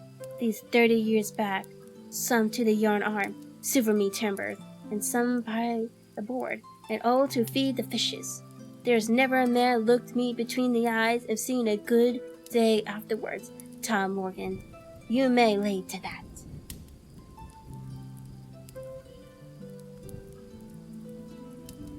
Morgan paused, but a hoarse murmur rose from the others. Tom's right, said one. I stood hazing long enough from one, added another. I'll be hanged. I'd be hazed by you, John Silver. Didn't any of you gentlemen want to have it out with me? Roared Silver, banding far forward from position on the keg, and with his pipe still glowing in his right hand. Put a name on what you're at. You ain't dumb, I reckon. Him that wants shall get it. Have I lived this many years, and a son of a rum puncheon cock is had athwart my house at the letter end of it? You know the way. You're all gentlemen of fortune, by your account. Well, I'm ready. Take your cutlass, him that dares, and I'll see the color of his insides, crunching all, before that pipe's empty. Not a man stirred, not a man answered. Not your sort, is it? He added, returning his pipe to his mouth.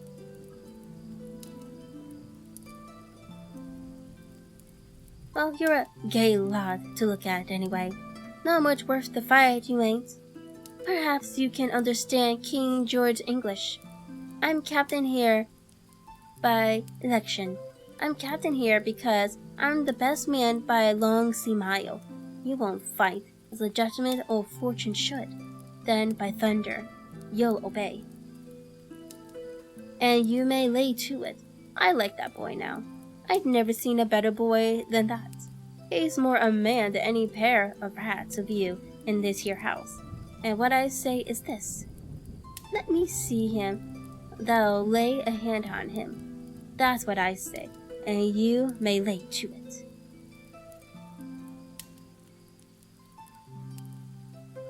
There was a long pause after that. I stood straight up against the wall, my heart still going like a sledgehammer, but with a ray of hope now shining in my bosom. Silver leaned back against the wall, his arms crossed, his pipe in the corner of his mouth, as calm as though he had been in church. Yet his eyes kept wandering fugitively, and he kept the trail of it on his unruly followers. They, on their part, drew gradually together towards the far end of the blockhouse, and the low hiss of their whispering sounded in my ear continuously, like a stream, one after another. They would look up, and the red light of the torch would fall for a second on their nervous faces, but it was not towards me, it was towards Silver that they turned their eyes.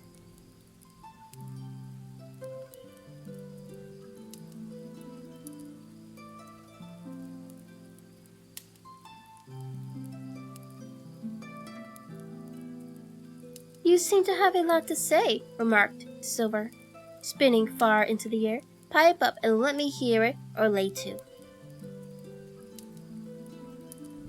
Axe your pardon, sir, returned one of the men. You're pretty free with some of the rules. Maybe you're kindly keep an eye upon the rest. This crew's dissatisfied. This crew doesn't valley bully a marline spike. This crew has its right like other crews. I'll make so free as that. And by your own rules, I take it we can talk together. I ask your pardon, sir, acknowledging you for to be captain at this present, but I claim my right and steps outside for a council. And with an elaborate sea salute, this fellow, a long, ill-looking, yellow-eyed man of 5 and 30, stepped coolly towards the door and disappeared out of the house. One after another, the rest followed his example, each making a salute as he passed, each adding some apology. According to rules, said one. For Castle Council, said Morgan. And so with one remark or another, all marched out and left Silver and me alone with the torch.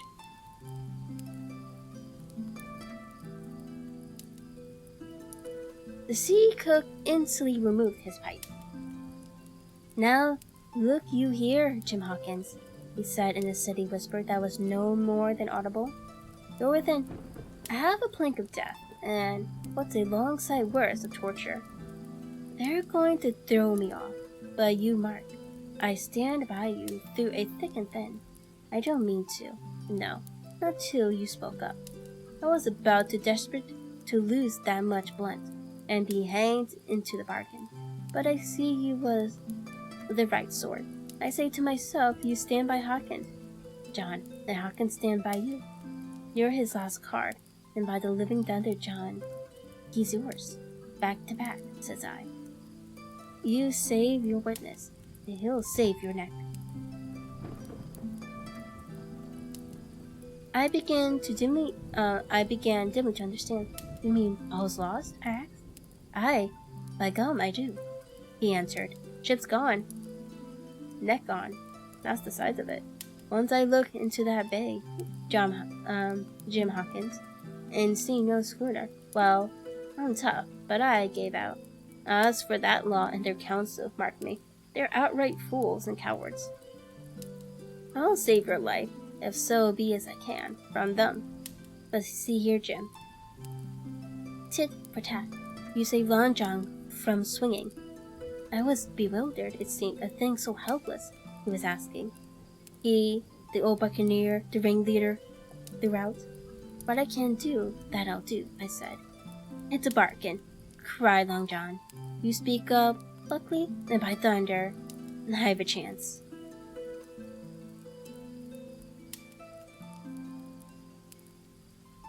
He hobbled to the torch where it stood propped among the firewood, and took a fresh light to his pipe. Understand me, Jim, he said, returning. I've a head on my shoulders, I'm on Squire's side now.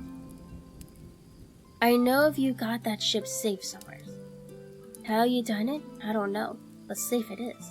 I guess Hans and O'Brien turned soft. I never much believed in neither of them. Now you mark me, I ask no questions, nor I won't let others. I know when's the game's up, I do. And I know a lad that's a storage. That's young. You and me might have done a power of good together. He drew some cognac from the cask into a thin cankin. Well, will you taste, messmate? He asked, and when I had refused, well, I'll take a drain myself, Jim, said he. I need a poker, for there's trouble on hand.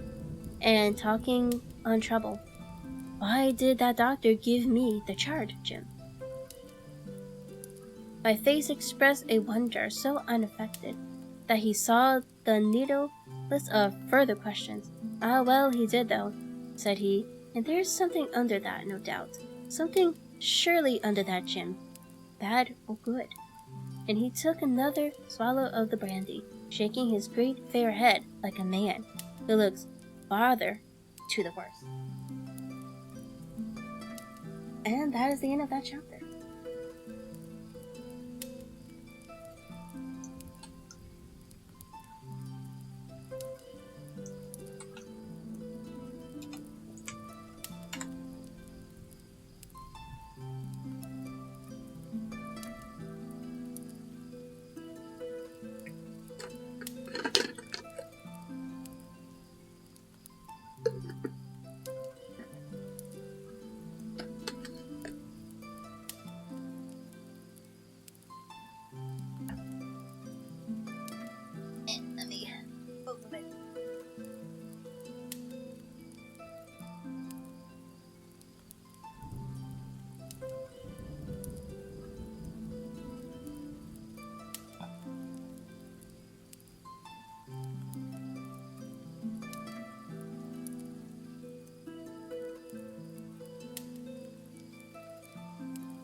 Alright, Chapter 29, The Black Spot Again.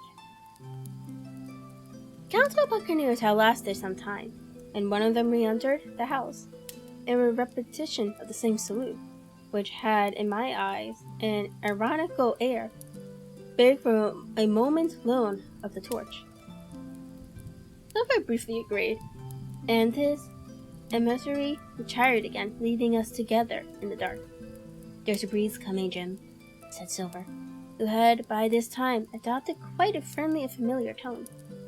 I turned to the loophole nearest me and looked out. The embers of the great fire had so far burned themselves out, and now glowed so low and duskily that I understood why these conspirators desired a torch. And after halfway down the slope to the stockade, they were collected in a group. One held a light, another was on his knees in their midst, and I saw the blade of an open knife shining in his hand, with the varying colors in the moon and torchlight.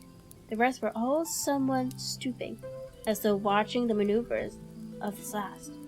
I could just make out that he had a book, as well as a knife in his hand, and was still wondering how anything so incredulous had come in their possessions, when the kneeling figure rose once more to his feet, and the whole party began to move together towards the house.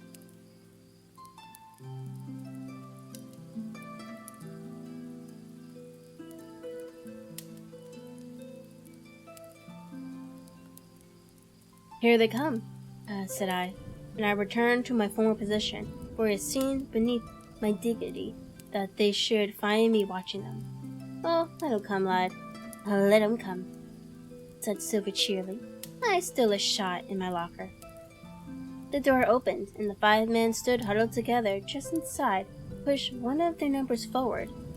In any other circumstance, it would have been comical to see this slow advance, hesitating, as he set down each foot, both holding his closed right hand in front of him. "Step up, lad," cried Silver. "I won't eat you. Hand it over, lubber. I know the rules. I do. I won't hurt a deputation."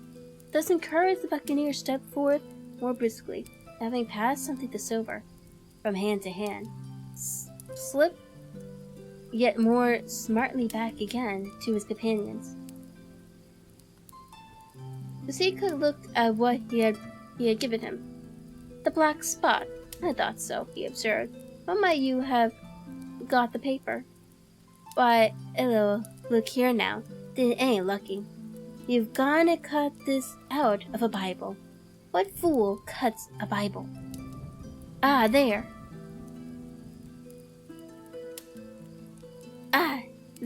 said Morgan. "There.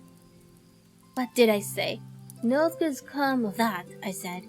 "Well, you're about fix it now among you," continued Silver. "You're all swing now, I reckon. What soft-headed lumber had a Bible?" "It was Dick," said one. "Dick, was it? Then Dick can get to prayers," said Silver. "He's seen his slice of luck, has Dick, and you may lay to that." But here the long man with the yellow eyes struck in.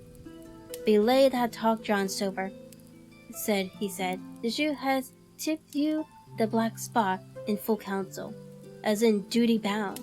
Just you turn it over, as in duty bound, and see what's wrote there.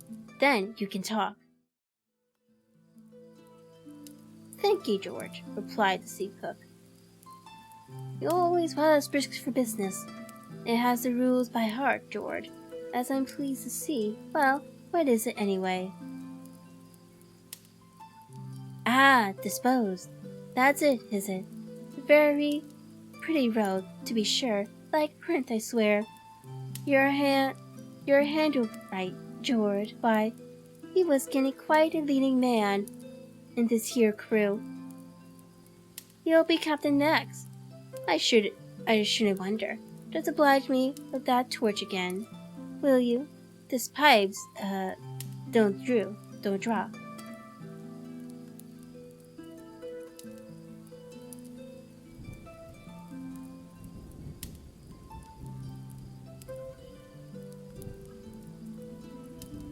"Come now," said George. "You don't fool this crew no more. You're a funny man, by your account. But you're over now, and you'll maybe step down off that barrel and help boat." "I thought you said you knew the rules," returned Silver contemplatively. "Leastways, if you don't, I do, and I wait here, and I'm still your captain, mind. Till you're out with your grievances And I reply, anytime. Your black spot ain't worth a biscuit. After that, we'll see. Oh, replied George, you don't be under no kind of apprehension. We're all square, we are. First, you made a hash of this cruise. You'll be a bold man to say no to that. Second, you let the enemy out of this here trap for nothing. Why did they want out? I don't know, but it's pretty plain they wanted it. Third, you wouldn't let us go at them upon the march. Oh, we see through you, John Silver. You want to play booty. That's what's wrong with you. And then fourth, here's this here boy. Is that all? asked Silver quietly. Enough too, retorted George. We all swing and sun dry for your bunglings. Well now, look here, I'll answer these 4 prints, one after another. I'll answer them. I made a hash of this cruise, did I? Well now, you all know what I wanted, and you all know if that had been done, that we'd have been aboard the Hispaniola this night as ever was, every man of us alive, and fit and full of good plumbed up, and the treasure in the hold of her by thunder. Well, who crossed me? Who forced my hand? As was the lawful captain. Who tipped me the black spot the day we landed, and began this dance? Ah, it's a fine dance. I'm with you there. It looks mighty like a hornpipe and a rope end, execution dock by London town, it does. But who has done it? Why, it was Anderson and Hands, and you, George, Mary. And you're the last above board of that sane meddling crew. And you have the Davy Jones insolence to up and stand for captain over me. You that sank the lot of us, by the powers. By this tops, the syphilis yarn to nothing.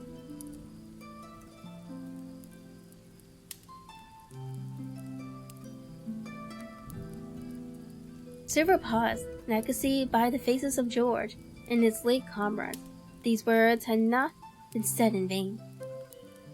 That's for number 1, cried the accused, whipping the sweat from his brow, for he had been talking with a vehemence that shook the house. Why, I give you my word, I'm sick to speak to you. You've neither sense nor memory, and I leave it to fancy where your mother's was that let you come to see. See, gentlemen of fortune, I reckon traitors is your trade. Go on, John, said Morgan. Speak up to the others.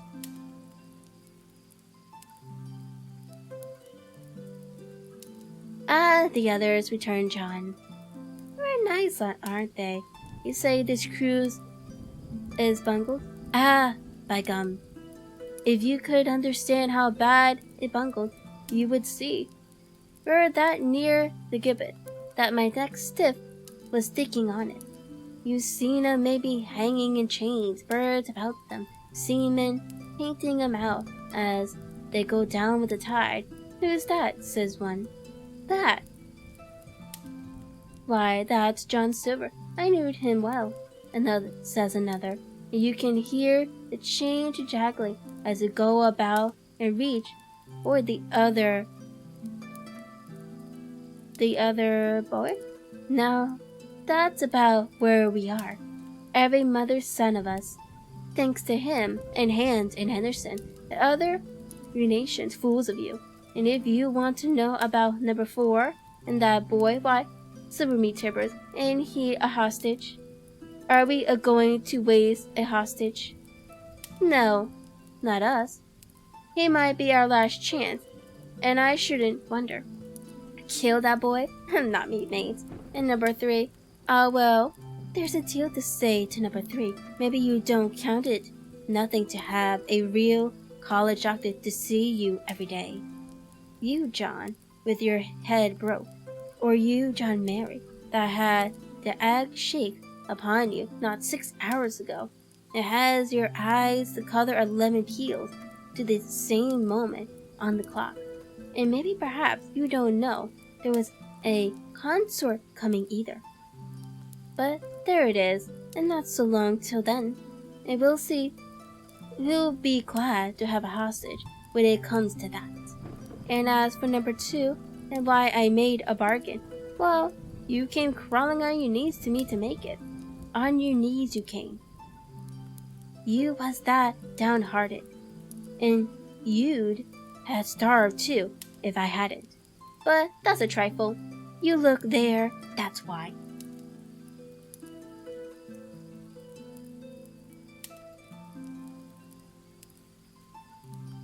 And he cast down upon the floor a paper that I instantly recognized, no other than the chart on yellow paper, with the 3 red crosses that I had found in the old cloth at the bottom of the captain's chest.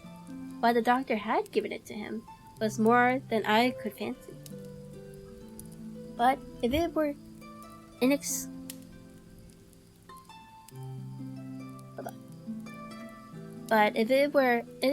to me, the appearance of the chart was incredible to surviving beginners. They leaped upon it like a cat upon a mouse, and went from hand to hand, one tearing it from another. And by the oaths, and the cries, and the childish laughter with which they accompanied their exclamation, you would have thought not only there were figuring the very gold, but were at sea with it, besides at sea, in safety. Yes, said one, that's Flint sure enough. The JF. And a score below with a clove hitched to it, so he's done ever.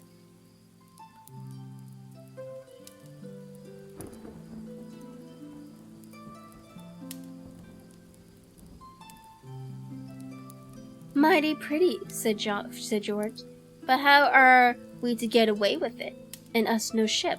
Silver suddenly sprung up, supporting himself with a hand against the wall. Now I give you a warning, George, he cried. One more word of yourself, and I'll call you down and fight you. How? Why, how do I know? You had ought to tell me that, and you and the rest that lost me my schooner with your interference burn you. But not you, you can't. You haven't got the invention of a crack roach.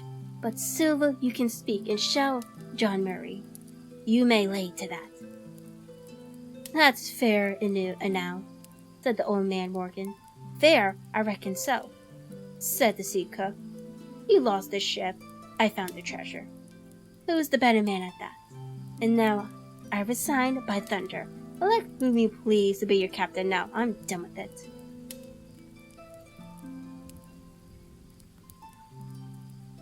Silver, they cried. Barbecue forever. Barbecue for captain.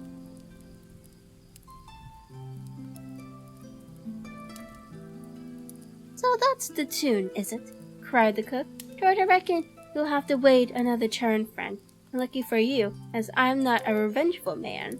But that was never my way. And now, shipmates, this black spot tain't much good now, is it? Dick's crossed his luck and spoiled his Bible, and that's about all. It'll do to kiss the book on still, won't it? Growled Dick, who was evidently uneasy at the curse he had brought upon himself. A Bible with a bit cut out, returned so ridiculously. Not it. I don't bind no more a ballad book. Don't it, though? Cried Dick with a sort of joy. Well, I reckon that's worth having too. Here, Jim. Here's a curiosity for you, said Silver, as he tossed me the paper. It was around about the size of a crown piece. One side was blank, where it had been the last leaf. The other contained a verse or two of Revelations, these words among the rest, which struck sharply home upon my mind. Without our dogs and murderers.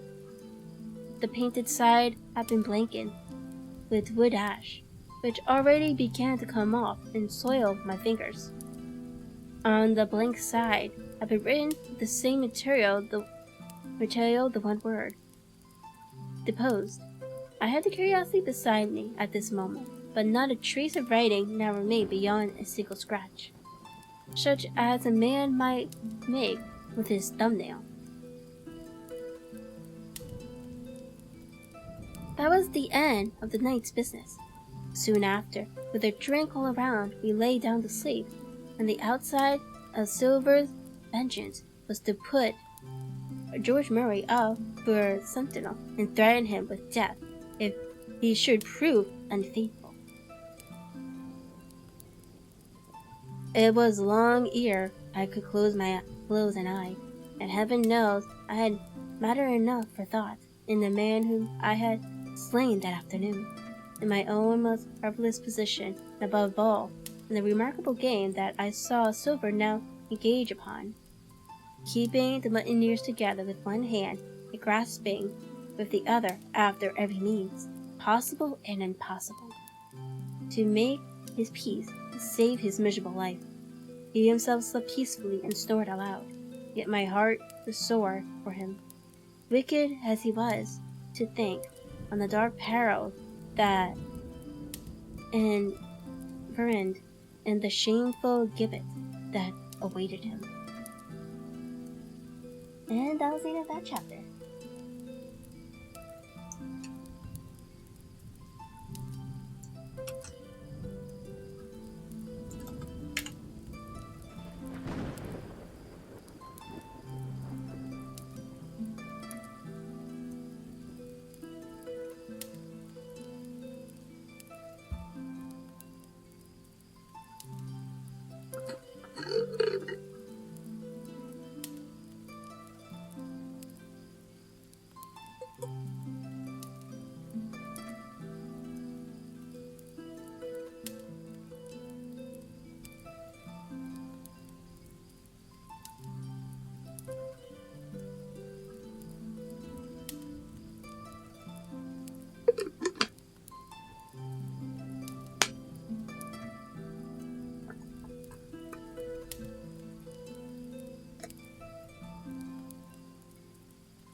Chapter 30. On parole. I was awakened. Indeed, we were all awakened, or I could see even the sentinel shake himself together from where he had fallen against the doorpost, by a clear, hearty voice hailing us from the margin of the wood. "Blockhouse ahoy!" it cried. "Here's the doctor!" And the doctor it was, although I was glad to hear the sound. Yet my gladness was not without admixture. I remembered with confusion my insubordinate and stealthy conduct, and when I saw where it had brought me, among what companions and surrounded by what dangers, felt ashamed to look him in the face. They must have arisen in the dark, for the day had hardly come, and when I ran to a loophole and looked out, saw him standing like Silver once before, up to the mid-leg in creeping vapor. "You doctor, top of the morning to you, sir," cried Silver, broad awake and beaming, with good nature in a moment. "Bright and early, to be sure, and it's the early bird, as the saying goes, that gets the rations. George, shake up the timbers, son, and help Dr. Lively over the ship's side. All are doing well, you painter lads. All's well and merry." So he pattered on, standing on the hilltop with his crutch under his elbow and one hand upon the side of the log house, quite the old John in voice, manner, and expression. "We've quite a surprise for you too, sir," he continued. "We've a little stranger here, a new border logger, sir, and looking fit and taut as a fiddle. Slept like a supercargo, he did, right alongside of Jim. Steam to steam he was all night. Dr. Lively was by this time across the stockade and pretty near the cook, and I could hear the alteration in his voice as he said, 'Not Jim.' The very same Jim as ever was, says Silver. The doctor stopped outright, although he did not speak, and it was some seconds before he seemed able to move on. Well, well, he said at last. Duty first, pleasure afterwards, as you might have said yourself, Silver. Let us overhaul these patients of yours. A moment afterwards, he had entered the blockhouse, and with a grim nod to me, proceeded with his work among the sick. He seemed under no apprehension, though. He might have known that his life among these treacherous demons depended on a hair, and he rattled on to his pages as if he were paying an ordinary professional visit in a quiet English family. His manner, I suppose, reacted on the men, for they behaved to him as if nothing had occurred, as if he were still ship's doctor, and they still faithful hands before the mass. You're doing well, my friend, he said to the fellow with the bandaged head, and if ever any person had a close shave, it was you. Your head must be as hard as iron. Well, George, how goes it? You're a pretty color, certainly. Why, your liver, man, is upside down. Did you take that medicine? Did he take that medicine, man? Aye, aye, sir. He took it, sure enough, returned Morgan. Because, you see, since I am a mutineer doctor, or prison doctor, as I prefer to call it, said Dr. Lively, in his pleasant way, I make it a point to honor not to lose a man for King George, God bless him, and the gallows.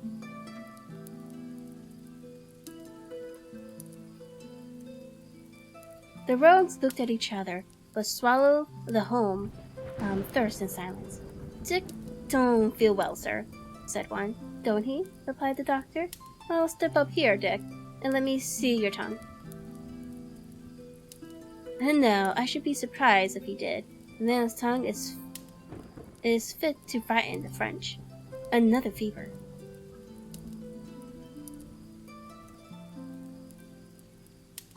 Ah, there, said Morgan. That came of spilling Bibles. That comes, as you call it, of being arrant asses, retorted the doctor, and not having sense enough to know honest air from poisons, and the dry land from vile, treacherous slop. I thought it most probable, though of course it's only an opinion, and you'll have to pay before you get that malaria out of your systems. Camp in a bog, would you? Silver, I'm surprised at you. You're less of a fool than many.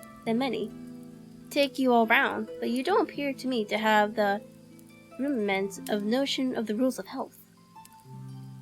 Well, he added after he had dosed them round and they had taken his prescriptions, with really a laughable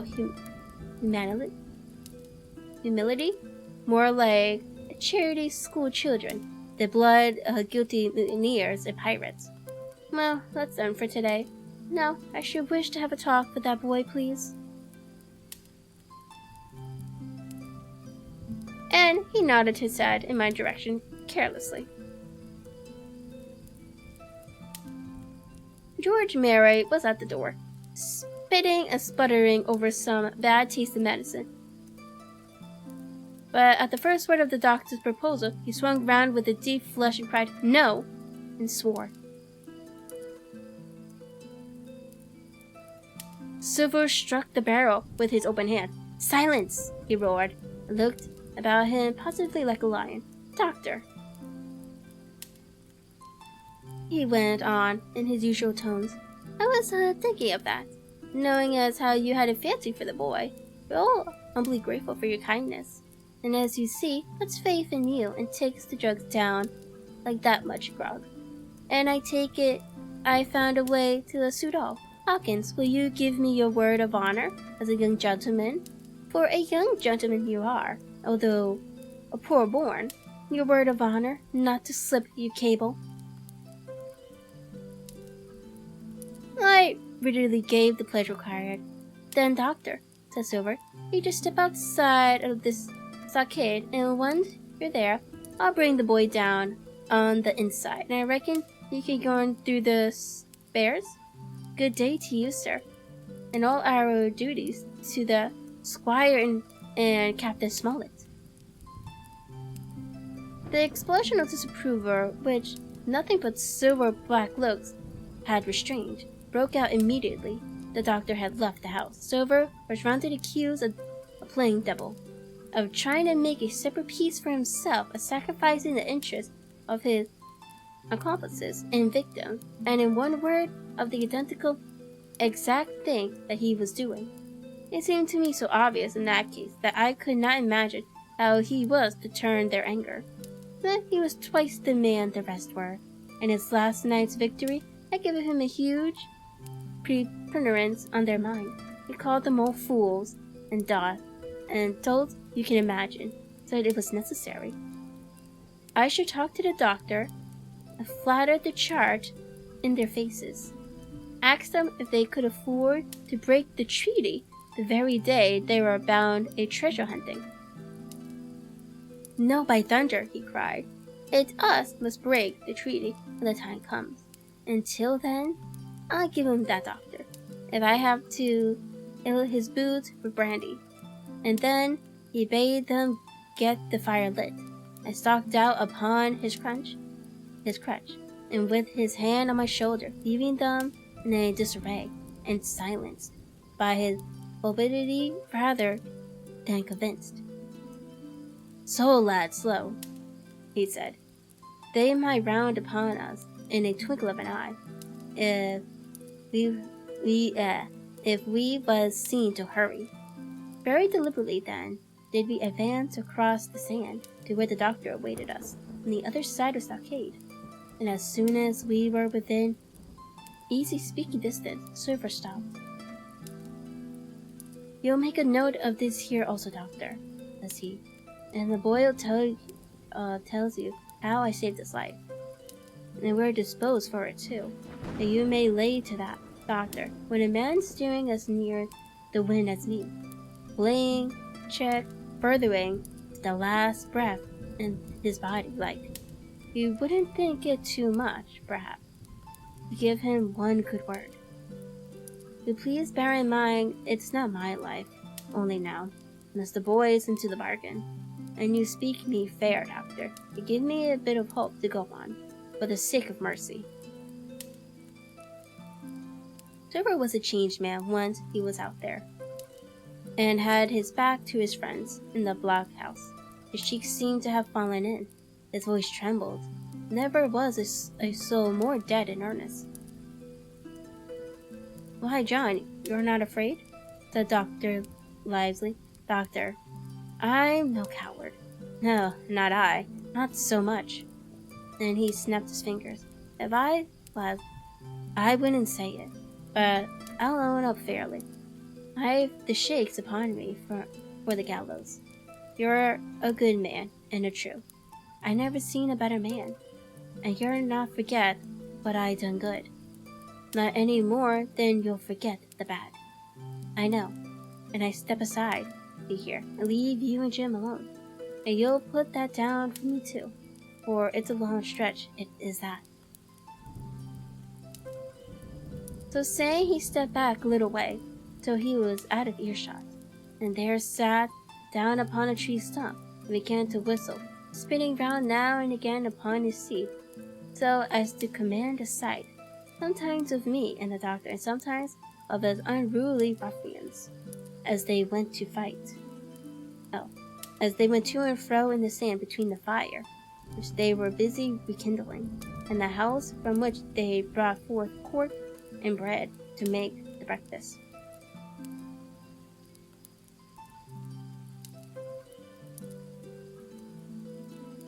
So, Jim, said the doctor sadly, here you are, as you have brewed. So shall you drink, my boy? Heavens knows, I cannot find it in my heart to blame you. But this must I say, be it kind or unkind.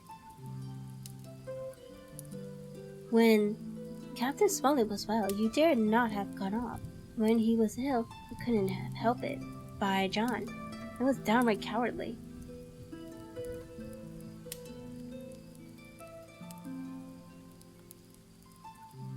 I will own that I here began to weep. Doctor, I said, you might spare me. I had blamed myself enough. My life's forfeit anyway, and I should have been dead by now if Silver hadn't stood for me. The doctor believed this. I can die, and I dare say I deserve it. But what I fear is torture. They come to torture me.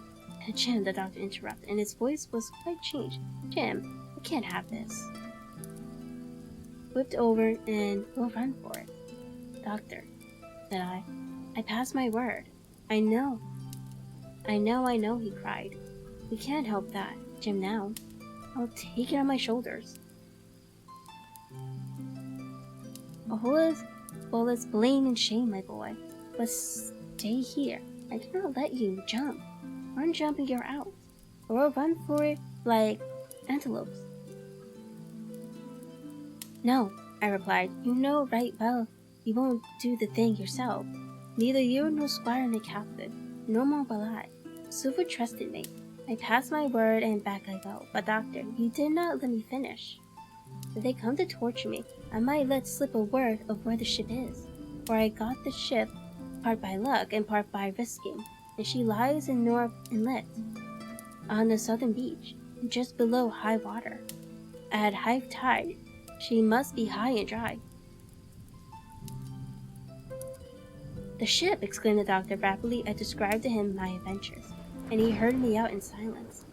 There is a kind of fate in this, he observed, when I had done. Every step, it's you that saves our lives. And do you suppose by any chance that we are going to let you lose yours? That would be a poor return, my boy. You found out the plot. You found Ben Gunn. The best deed ever you did, or will do, though you live to 90. Oh, by Jupiter, and talking of Ben Gunn, why this is the mischief in person? Silver, he cried. Silver, I give you a piece of advice, he continued as the cook drew near again. Don't you be in any great hurry after the treasure. Why, sir, I do my possible, but that aren't, said Silver. I can only, asking your pardon, save my life and the boys by seeking for the treasure, and you may lay to that.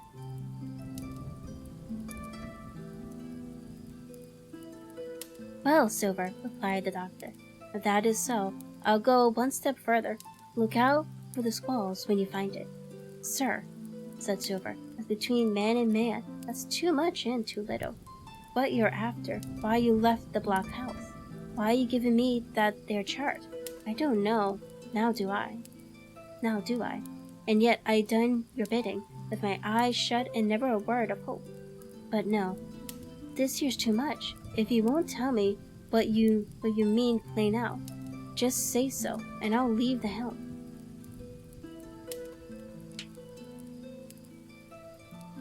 No, said the doctor musingly. I have no right to say more. That's not my secret. You see, Silver, or I give you my word. I'll tell you it, but I'll go as far with you as I dare go, and a step beyond, while I have my wig sorted by the captain, or I'm mistaken. And first, I'll give you a bit of hope, Silver. If we both get alive out of this wolf trap, I'll do my best to save you, short of perjury. Silver's face was radiant. You couldn't say more, I'm sure, sir. Not if you was my mother, he cried. Well, that's my first concession, added the doctor. My second is a piece of advice. Keep the boy close beside you, and when you need help, follow. I'm off to seek it for you, and that itself will show you if I speak at random. Goodbye, Jim. And Dr. Lively shook hands with me through the stockade, nodded to Silver, and set off at a brisk pace into the woods. And that is the end of that chapter.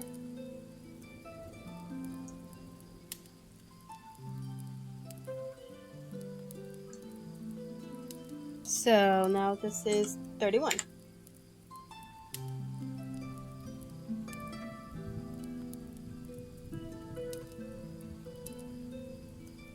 So, before we finish up the rest of the story, so I believe this is 3 more chapters after this, I'm gonna take another short break. So, and be right back.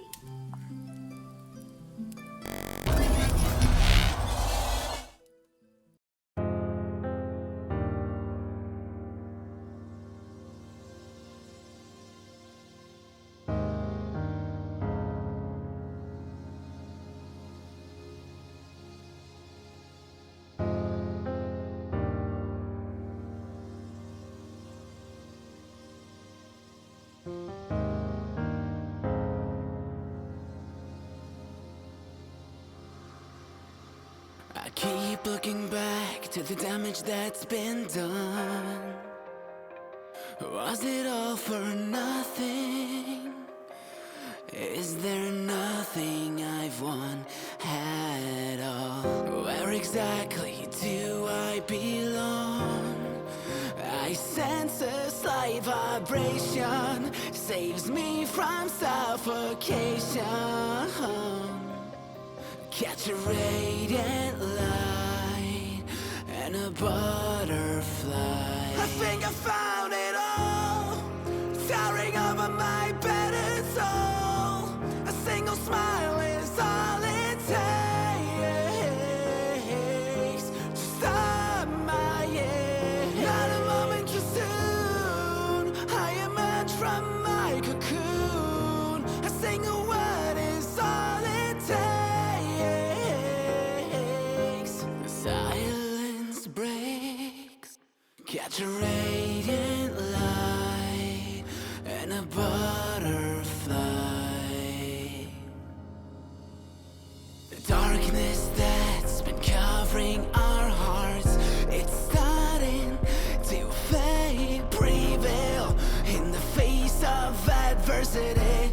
No more suppression, no regression, no more fake aspirations. No need to make comments, no losing our consciousness. Haunting anxieties, lackluster memories, it stops now. I think I found it all, towering over my battered soul. A single smile is all it takes to stop my year. Not a moment too soon, I emerge from my cocoon. A single word is all it takes. The silence breaks. Catch a radiant light and a butterfly. Joy and kindness will overhaul the broken pieces.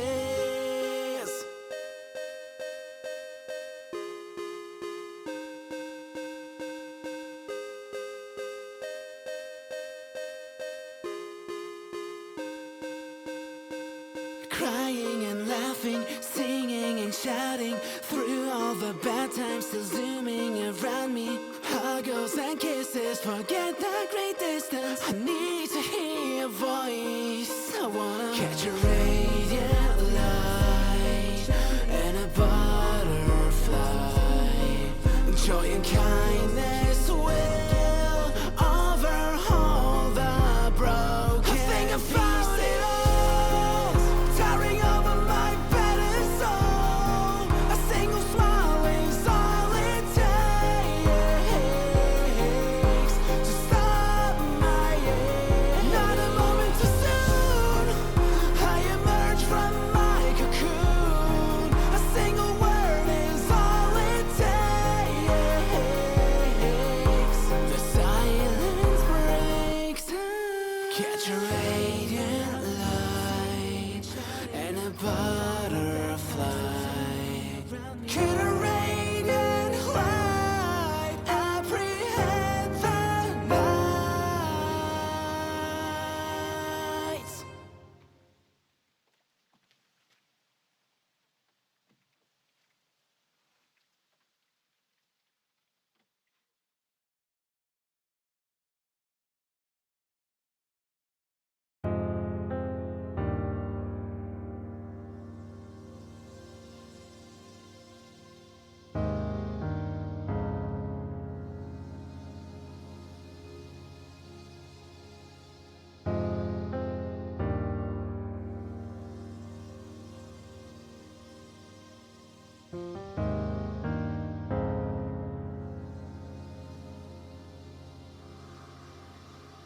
keep looking back to the damage that's been done. Was it all for nothing? Is there nothing I've won at all? Where exactly do I belong? I sense a slight vibration, saves me from suffocation. Catch a radiant light and a butterfly. I think I found it all, towering over my battered soul. A single smile is all it takes to stop my year. Not a moment too soon, I emerge from my cocoon. A single word is all it takes. The silence breaks. Catch a radiant light and a butterfly. The darkness that's been covering our hearts, it's starting to fade, prevail in the face of adversity. No more suppression, no regression, no more fake aspirations. No need to make comments, no losing our consciousness. Haunting anxieties, lackluster memories, it stops now. I think I found it all, towering over my battered soul. A single smile is all it takes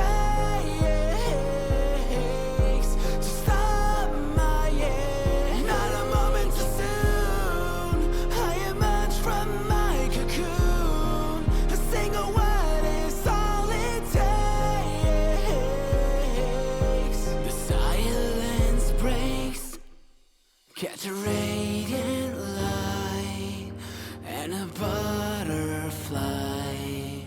Joy and kindness will overhaul the broken pieces.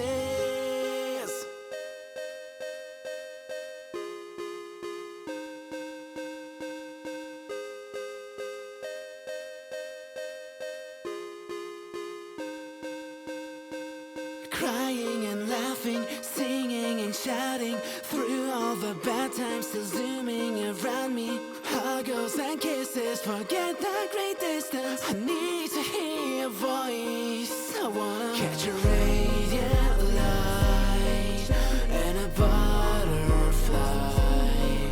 Joy and kindness will overhaul the broken. I think I found it all, towering over my battered soul. A single smile is all it takes to stop my year. Not a moment too soon, I emerge from my cocoon. A single word is all it takes. The silence breaks. Catch a radiant light and a butterfly. Could a radiant light apprehend the night?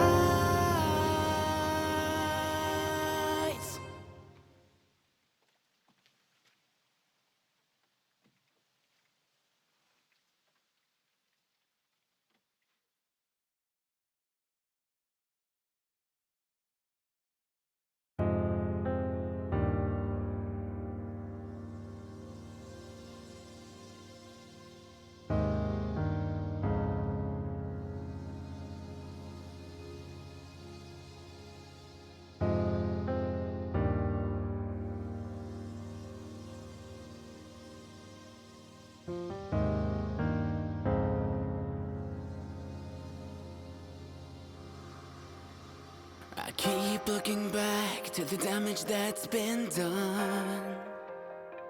Was it all for nothing?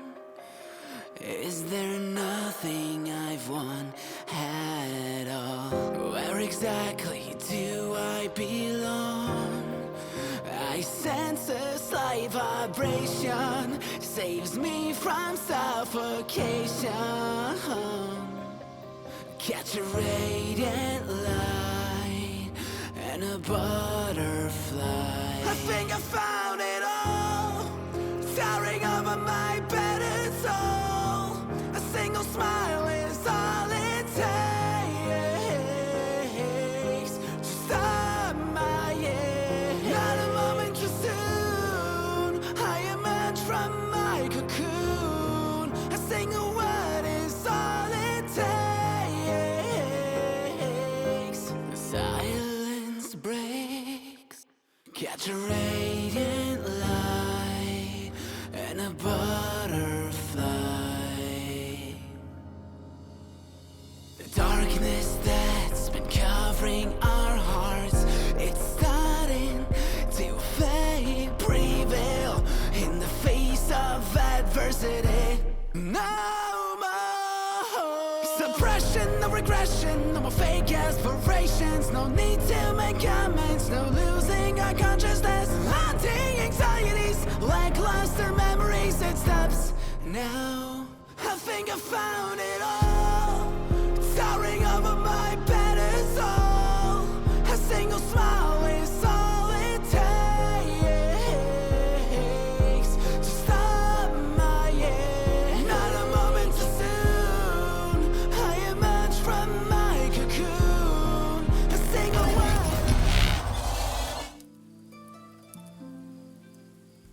Alright, I am back.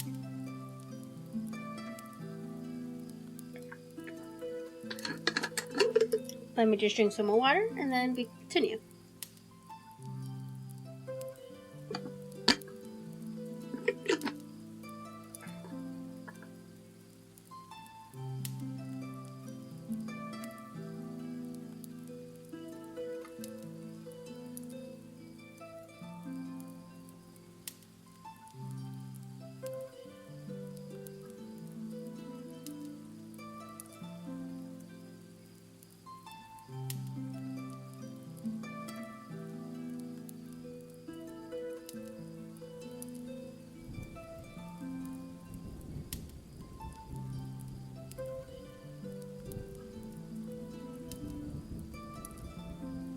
Okay, so we're now on chapter 31.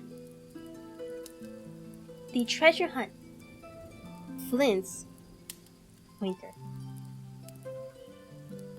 Yeah, it's about time we got to the treasure.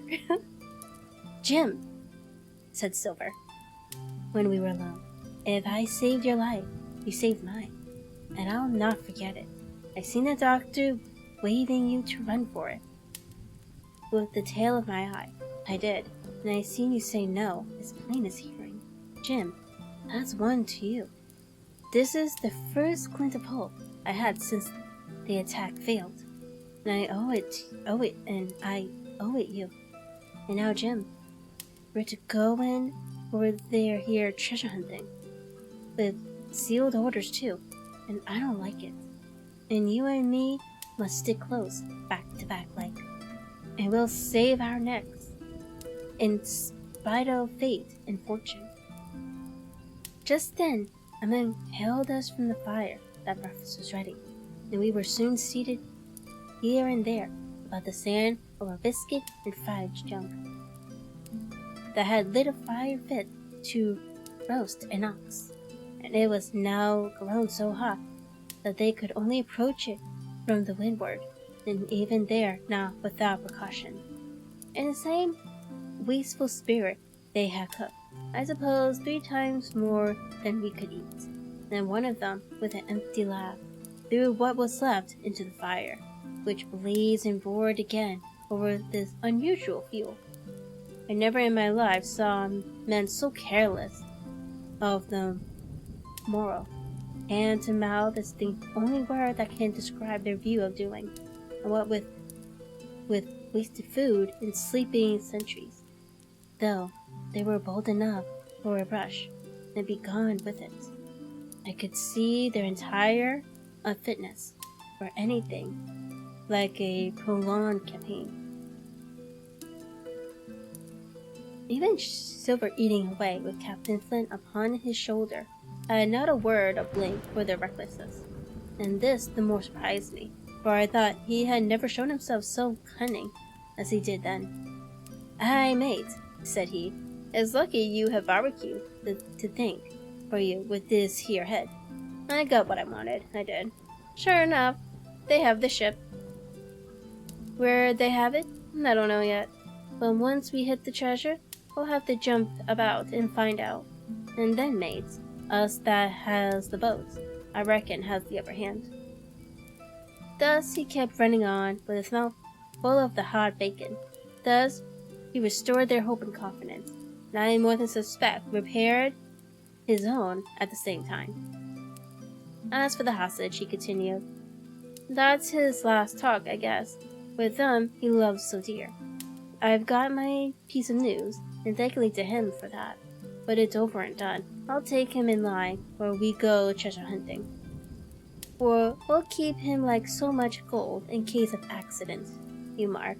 And in the meantime, once we got the ship and treasure both and off to sea like jolly companions, why then, we'll talk Mr. Hawkins over, we will, and we'll give him his share, to be sure, for all his kindness.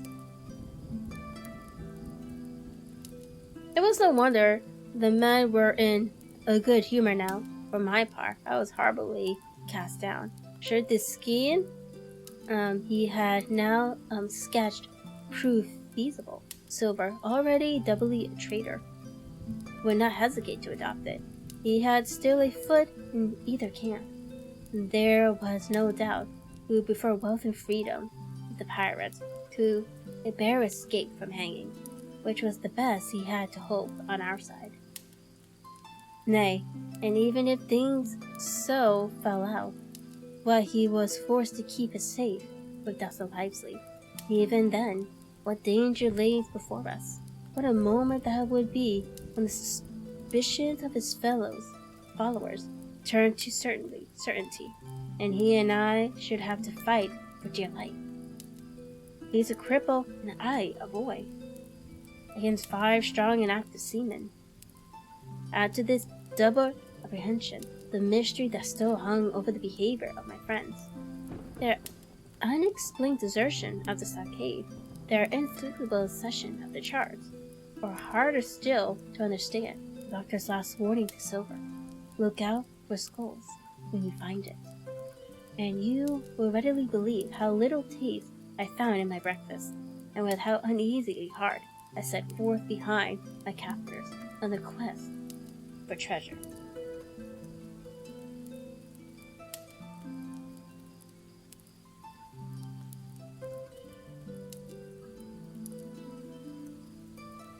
We made a curious figure. Had anyone been there to see us? Water and water and water, water, water and water and water, water, water and Rose, water. thank you so much for the streaming package.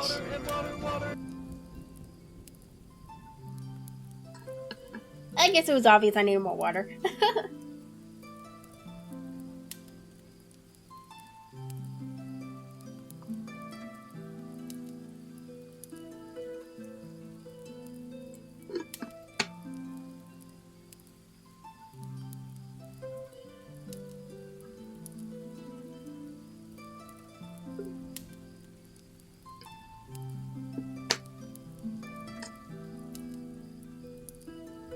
So, I hope you're liking the story so far. We are finally finding the treasure. Let's go.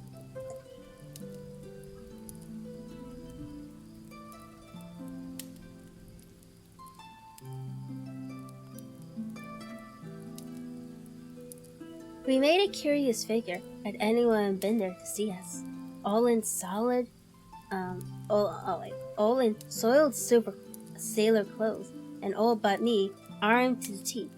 Silver had 2 guns slung about him, one before and one behind, besides the great cutlass at his waist, and a pistol in each pocket of his square tailored coat. To complete his strange appearance, Captain Flint sat perched upon his shoulder, and gabbling odds and ends of purposeless sea talk. I had a line about my waist, and followed obediently after the sea cook, who held the loose end of the rope. Now, in his free hand,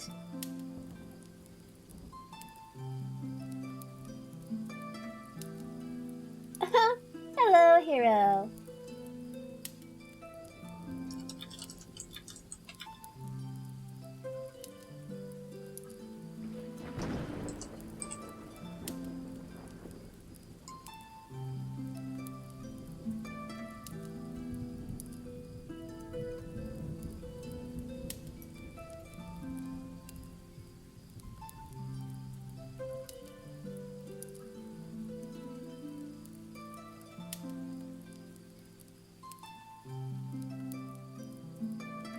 And Golia, thank you so much for the follow. Welcome to the kingdom. I'm glad. I forgot where it was. I'm gonna reread that paragraph.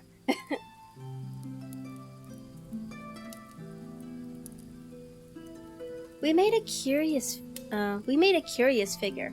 Had anyone been there to see us? All in soiled silver clothes, and all but me armed to the teeth. Silver had 2 guns slung about.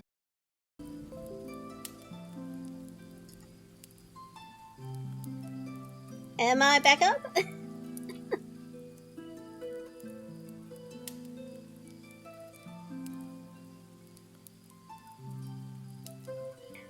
Great, okay.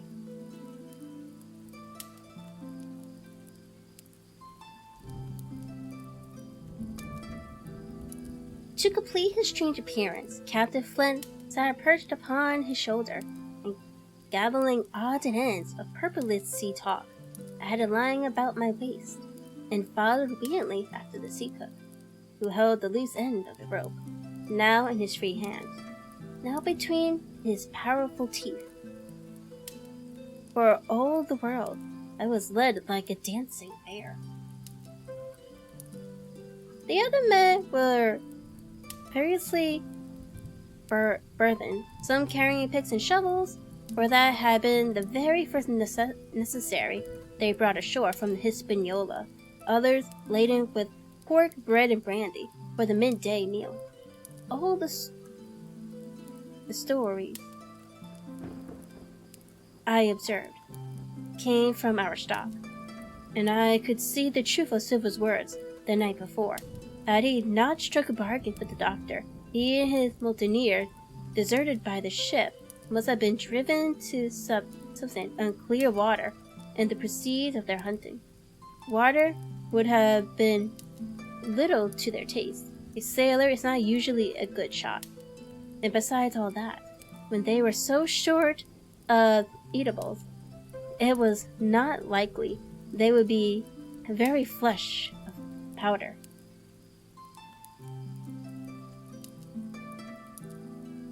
But thus equipped, we all set out, even the fellow with the broken head, who should certainly have kept in shadow, and straggled one after another to the beach, where the 2 gigs awaited us. Even these bore trace of the drunken folly of pirates, one in a broken spot, and both in their muddy and unveiled condition. Both were to be carried along with us for the sake of safety. And so, with our numbers divided between them, we set forth upon the bosoms of the anchorage. As we pulled over, there was some discussion on the chart. The red cross was, of course, far too large to be a guide, and the term of the notes on the back, as you will hear, admitted of some ambiguity. They ran, the reader may understand thus. Tall tree, spyglass shoulder, bearing a point to the north of north-northeast, Skeleton Island. East-southeast and east, 10 feet. A tall tree was thus the principal mark. Now, right before us, the anchorage was bounded by a plateau from 200 to 300 feet high, adjoining on the north in the sloping southern shoulder of the spyglass. and rising again towards the south into the rough, cliffy emptiness called the Mizzen Mass Hill. The top of the plateau was dotted thickly with pine trees of varying height. Every here and there, one of the different species rose 40 or 50 feet clear above its neighbors, and which of these was the principal tall tree of Captain Flint could only be decided on the spot, and by reading of the compass. Yet, although that was the case, every man on board the boats had picked a favorite of his own ear. We were halfway over, Bon Chong alone struggling his shoulder and bidding them wait till they were there. We pulled easily by Silver's direction, not to weary the hands prematurely, and after quite a long passage, landed at the mouth of the second river, that which runs down a woody cliff in the spyglass. Tents bending to our left, we began to ascend the slope towards the plateau.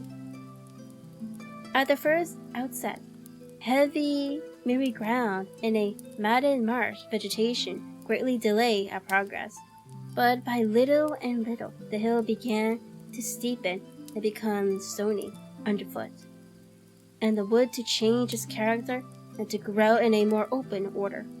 It was indeed a most pleasant portion of the island that we were now approaching. A heavy scented broom and many flowering shrubs had almost taken the place of grass. Thickets of green nutmeg trees were dotted here and there with the red columns and the broad shadows of pines, and the firs mingled their spice with the aroma of the others. The air beside was fresh and stirring, and this, under the sheer sunbeams, was a wonderful refreshment to our senses.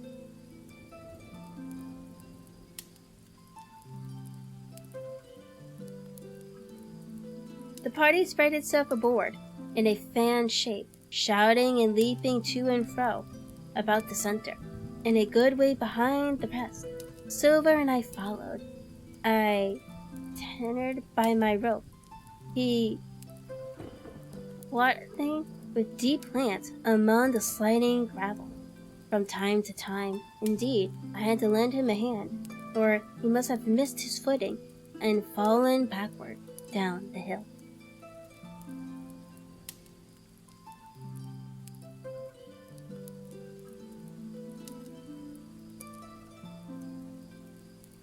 We had thus proceeded for about half a mile. Were approaching the brow of the plateau, when the man upon the farthest left began to cry out loud, as if in terror. Shout after shout came from him, and the others began to run in his direction. "He can't have found the treasure," said old Morgan, hurrying past us from the right, "for that's clean atop." Indeed, as we found when we also reached the spot, there was something very different. At the foot of a pretty big pine, an evolving green creeper, which had even partly lifted some of the smaller bones, a human skeleton lay with a few shards of clothing on the ground. I believe a chill struck for a moment to every heart. "He was a seaman," said George Murray, who, bolder than the rest, had gone up close and was examining the rags of clothing. "Leastways, this is a good sea cloth."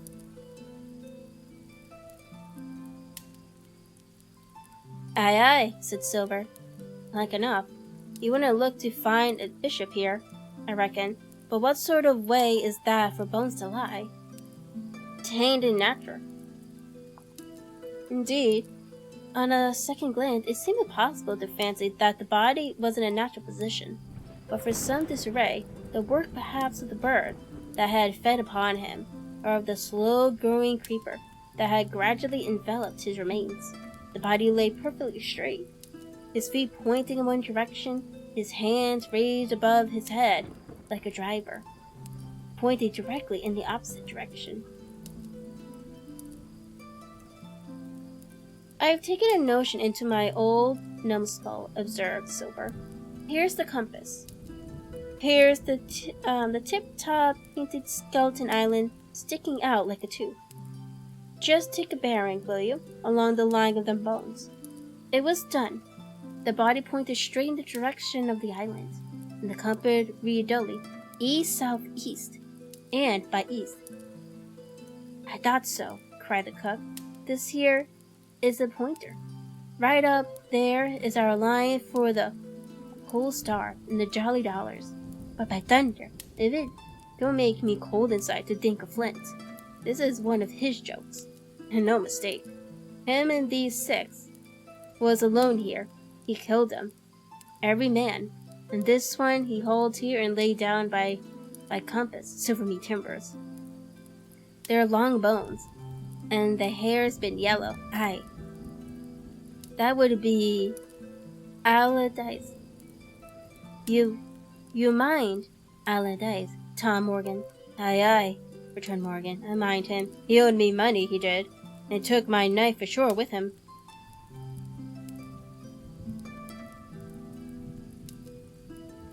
Speaking of knives, said another, why don't we find his lying around? Flint wasn't the man to pick a seaman's pocket, and the birds, I guess, would leave it be. By the powers, and that's true, cried Silver. There ain't a thing left here, and Mary still feeling round among the bones. Not a copper dois nor a backy box. It don't look natural to me. No, by gum, it don't, agreed Silver. Thank you so much for the hat pats. Thank you. Not natural, nor not nice, says you, agreed Gun. Messmates, but if Flint was living, this would be a hot spot for you and me. 6 they were, and 6 are we, and Bones is what they are now. I saw him dead with these here deadlights, said Morgan. Billy took me in. There he laid, with penny peas on his eyes. Dead, aye. Sure enough, he's dead and gone below, said the fellow with the bandage. But if ever there I walked, it would be Flint. Dead hard, but he died bad, did Flint. Aye, that he did, observed another. Now he raged, and how he hollered for the rum, and now he sang. 15 men were his only songmates, and I tell you true, I never rightly liked to hear it since. It was main hot, and the windy was open, and I hear that old song coming out as clear, and the dead haul on the man already.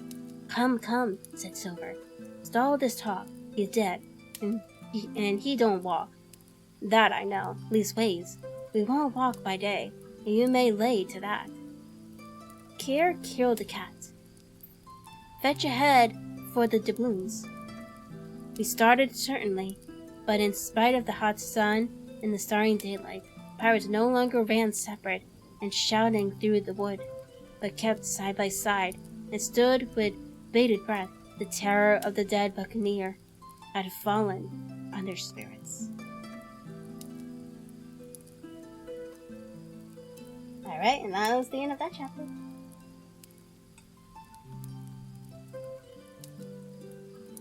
Water and water and water, water, water and water and water, water. And thank you so much for the streamer package. Water and water and water, water.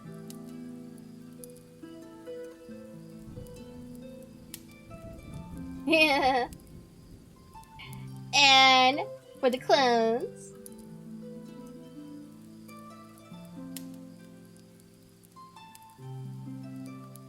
Okay, so this is now chapter 32. And we're gonna pin this.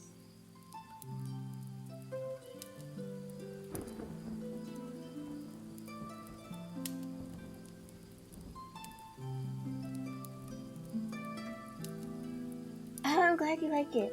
It's getting really good.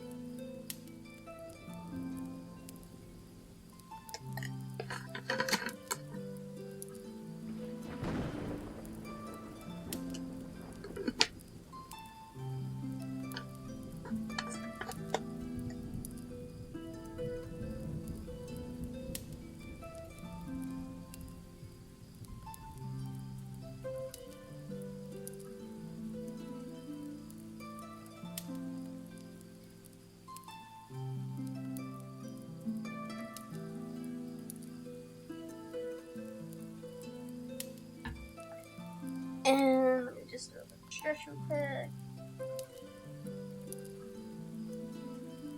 Even though I did that before, but like sitting in this chair is like, bruh.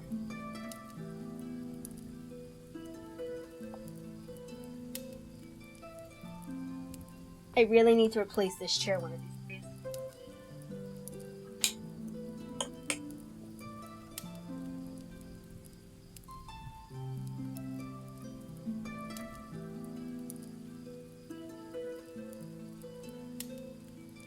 Oh my god. Do this. Maybe this one.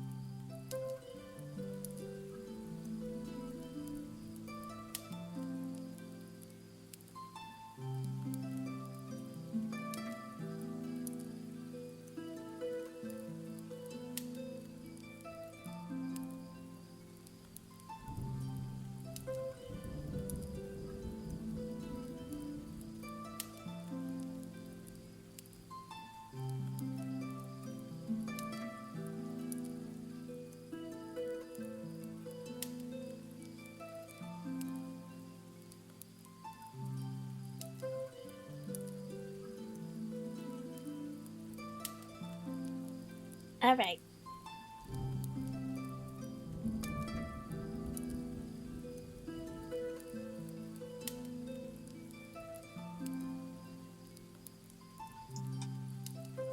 And we just again.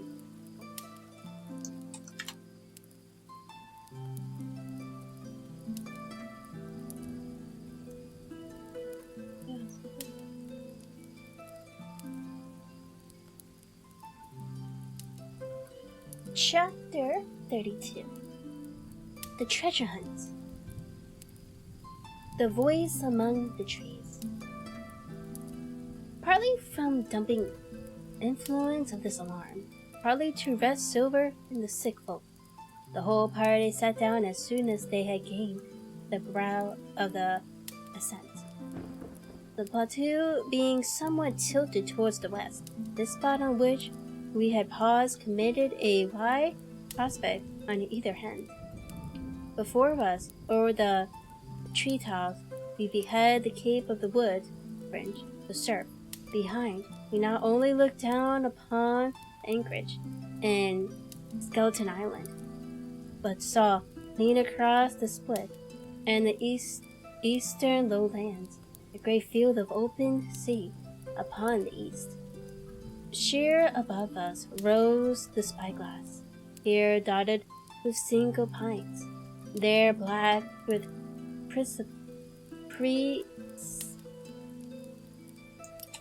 I don't know how to say this word.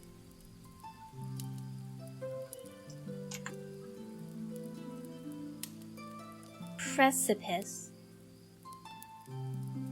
There was no sound but that of the distant breakers, mounting from all around, and the chirps of countless insects in the brush. Not a man, not a sail upon the sea.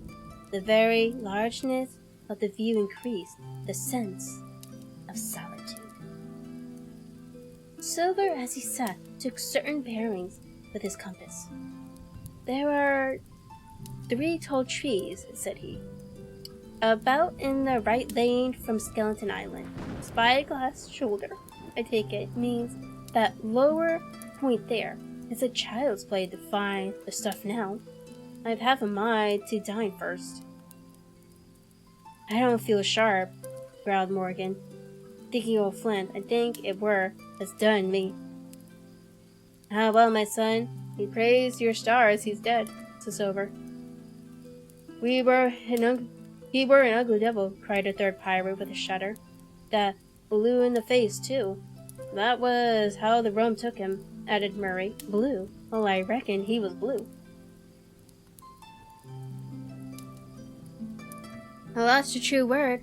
Ever since they had found the skeleton and got upon this train of thought, they had spoken lower and lower, and they had almost got to whispering by now, so that the sound of their talk hardly interrupted the silence of the wood.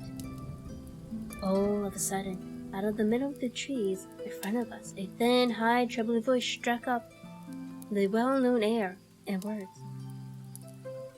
15 men on the Dan match chest, yo ho ho, and a butter of rum. I never have seen men more dreadfully affected than the pirates. The color went from their 6 faces like enchantment. Some leaped to their feet, some clawed hold of others. Morgan gravelled on the ground. "It's Flint by," cried Mary. The song had stopped as suddenly as it began, broke off, you would have said, in the middle of a note, as though someone had laid his hand upon the singer's mouth. Coming through the clear, sunny atmosphere among the green treetops, I thought it had sounded airily, sweetly, and the effect of my companions was the stranger. "Come," said Silver, struggling with his ashen lips to get the word out. "This won't do. Stand by to go about. This is a rum start, and I can't name the voice, but it's someone sky-lurking, someone that's flesh and blood, and you may lay to that." His courage had come back as he spoke, and some of the color to his face, along with it.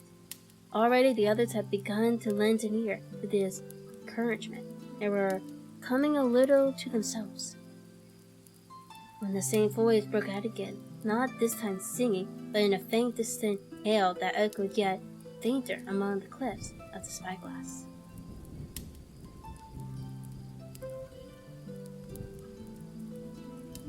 "Derby McGrew," it wailed, for that in the word that best describes the sound.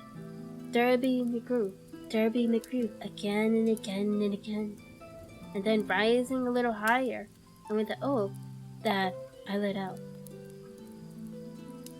"Fetch him the rum, Derby." The buccaneer remained rooted to the ground, their eyes starting from the heat. Long after the voice had died away, they still stared in silence dreadfully before them. "That fixes it," gasped one. "Let's go." That was his last words, moaned Morgan. His last words above board. Dick had his Bible out and was praying outwardly. He had been well brought up, had Dick, before he came to sea and fell among bad companions. Still Silver was unconquered. I could hear his teeth rattle in his head, but he had not yet surrendered. "Nobody in this here island ever heard of Jervy," he muttered. "Not one but us that's here." And then, making a great effort, "Shipmates," he cried, "I'm here to get that stuff, and I'm not to be bent by man or devil."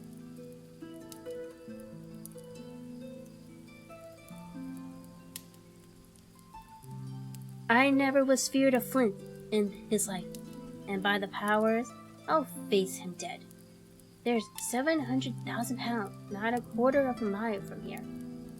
When did ever a gentleman of fortune show his stern to that much dollars for a boozy old seaman with a blue mug, and him dead too?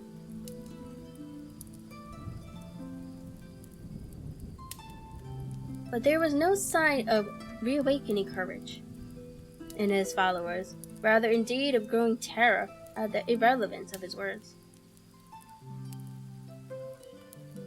"Belay there, John," said Murray. "Don't you cross a sparrow." And the rest were all too terrified to reply. They would have run away severely had they dared. But fear kept them together. It kept them close by John, as if his daring helped them. He, on his part, had pretty well fought his weakness down. "A sparrow? Oh, maybe," he said. "But there is one thing not clear to me." There was an echo. Now no man ever seen a sparrow with a shadow. Well then, what's he doing with an echo to him? I should like to know. That ain't unnatural, surely. This argument seemed weak enough to me, but you can never tell what will affect the superstitions, and to my wonder, George Murray was greatly relieved. "Oh, that's so," he said. "You've a head above your shoulders, John, and no mistake," bowed shipmates. "This here crew is on a wrong tack, I do believe, And come to think of it, it was like Flint's voice, I grant you. But not just so clear away like it, after all. It was like her someone else's voice now. It was like her... By the powers, Ben Gunn, roared Silver.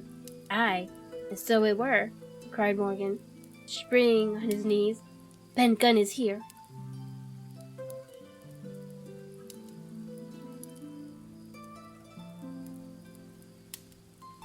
It don't make much odds, do it now? Asked Dick.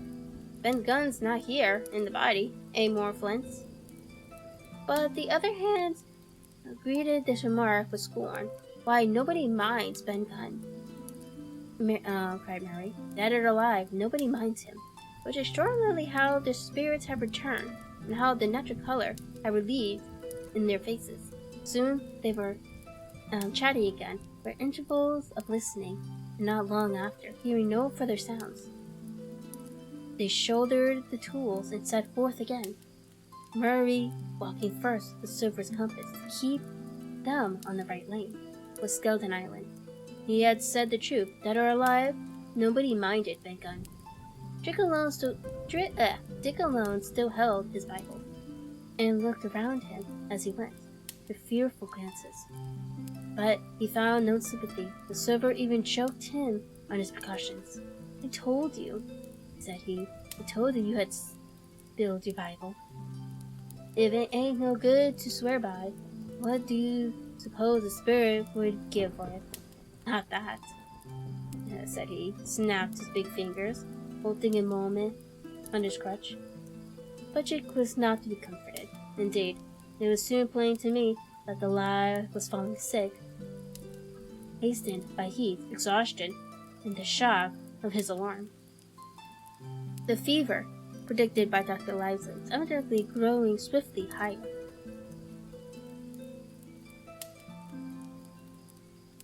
It was final been walking here, upon the summit. Our way lay to little downhill, where I have said, but two tilted towards the west. Pines great and small grew wide apart, and even between the clumps of nutmeg and azalea, wide open space baked in the hot sunshine, striking as we did pretty near northwest. Across the island, we drew on the one hand, never nearer under the shoulders.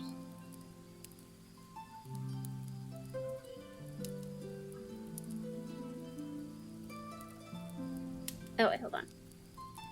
Striking as we did pretty near northwest across the island, we drew on the one hand, ever nearer under the shoulders of the spyglass, and on the other, looked ever wider over the western bay, where I had once tossed and tumbled in the oracle.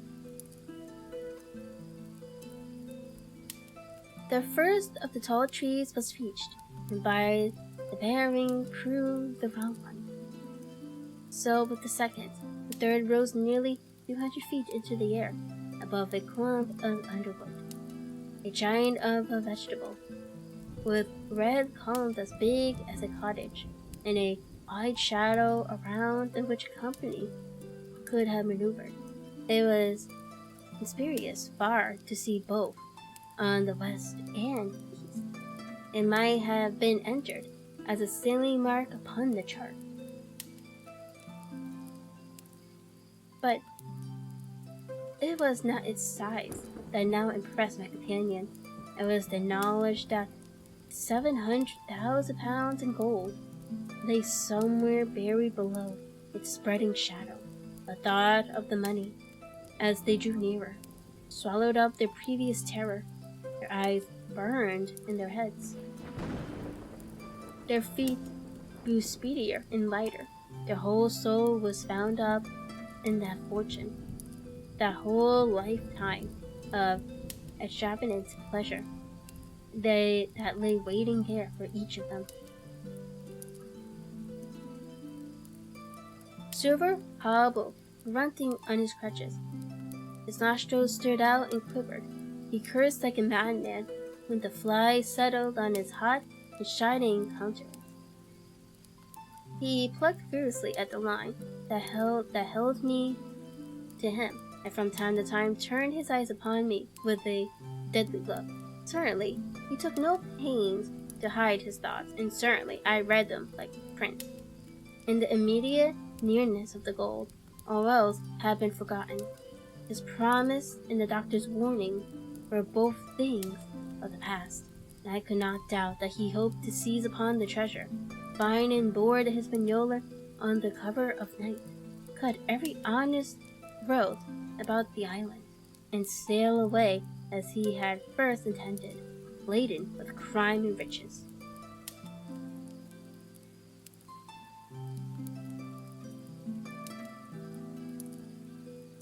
Shaken as I was with these alarms, it was hard for me to keep up with the rapid pace of the treasure hunters.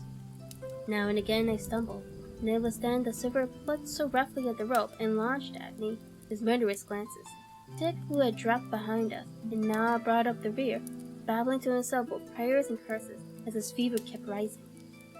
This also added to my wretchedness, and to crown all, I was haunted by the thought of the tragedy that had once been acted on this plateau, when that ungodly buccaneer with the blue face, who had died in Scandinavia, singing and shouting for drink, had there, with his own hand, cut down his 6 accomplices. This grove that was now so peaceful must then have rung with cries. I thought, and even with the thought, I could believe I heard it ringing still.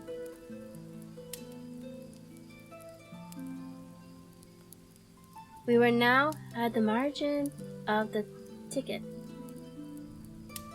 "Who's our mates? All together!" shouted Murray, and the foremost broke into a run. And suddenly, not 10 yards further, we beheld them stop. A low cry arose. Silver doubled his pace, digging away with the foot of his crutch like one possessed. And next moment he and I had come also to a dead halt. Before us was a great excavation, not very recent, but the sides have fallen in, the grass has sprouted on the bottom. In this, with a shaft of a pick broken in two, and the boards of several packing cases spun around. On one of these boards, I saw branded with a hot iron the name Wolfus, the name of Flint's ship. All was clear to probation. The Cassie had been found, and Wolfus, the 700,000 pounds, was gone.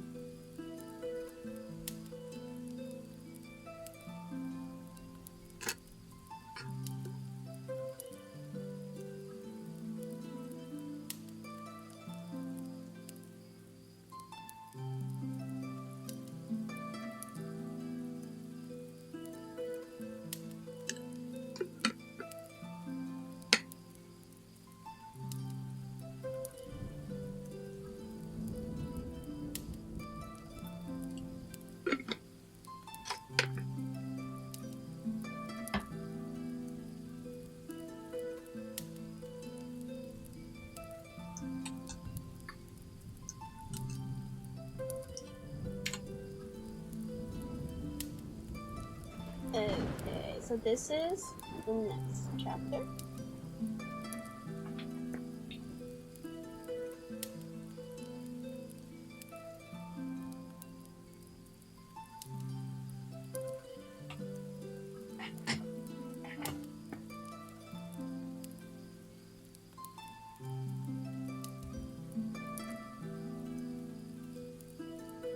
Chapter 33. The Fall of a Chieftain. There never was such an overturn in this world.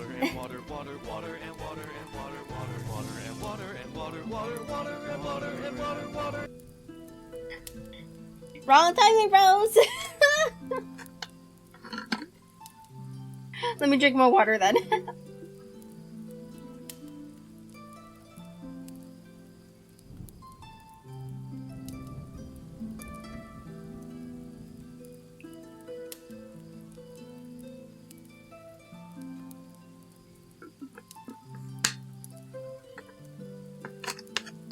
Okay.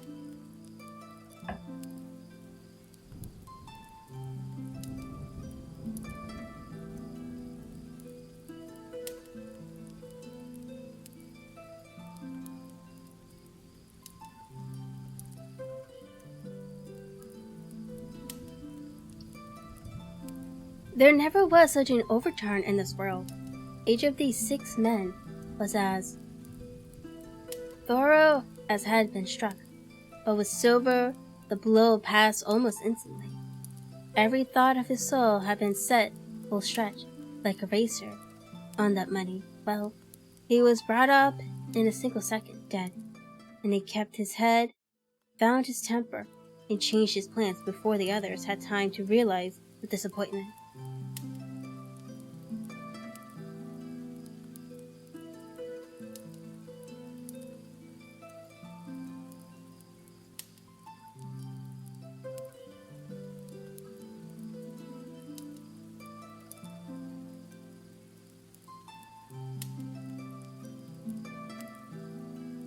Jim, he whispered, take that and stand by for trouble. And he passed me a double-barreled pistol. At the same time, he'd been quietly moving northward, and in a few steps had put the hollow between us, 2, and the other 5. Then he looked at me and nodded, as much as to say, here is a narrow corner. As indeed I thought it was. His looks were not quite friendly, and I was so revolted at these constant changes that I could not forbear whispering. So have you changed sides again? There was no time left for him to answer, and buccaneers with oaths and cries began to leap, one after another, into the pit and to dig with their fingers, throwing the boards aside as they did so. Morgan found a piece of gold. He held it up with a perfect spout of oaths. It was a 2 guillen piece, and it went from hand to hand among them for a quarter of a minute. 2 guineas, roared Mary, shaking it at Silver. That's your 700,000 pounds, is it? You're the man for bargains, aren't you?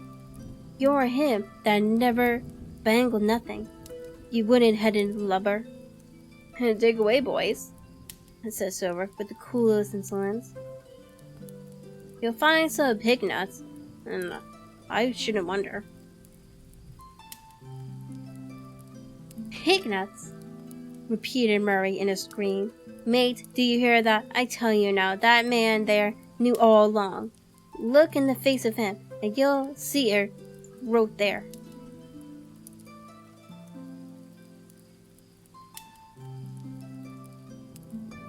Ah, Murray, remarked Silver, standing for captain again. You're a pushing lad, to be sure.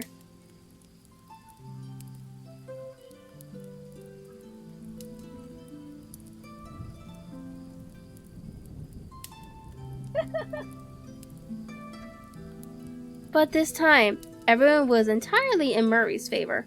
They began to scramble out of the exposition, darting furious glances behind them. One thing I observed, which looked well for us. They all got out upon the opposite side from Silver. Well, there we stood, 2 on one side, 5 on the other.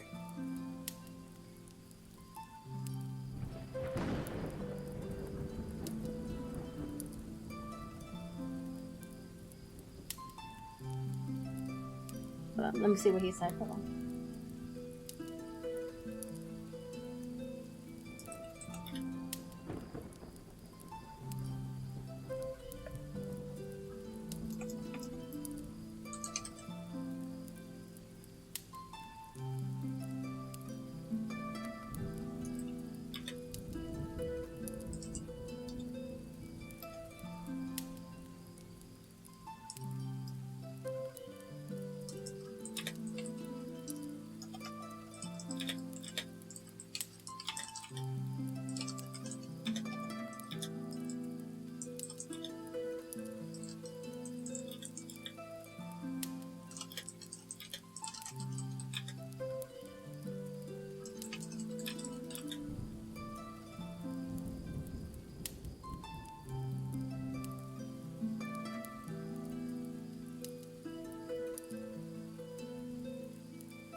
Okay.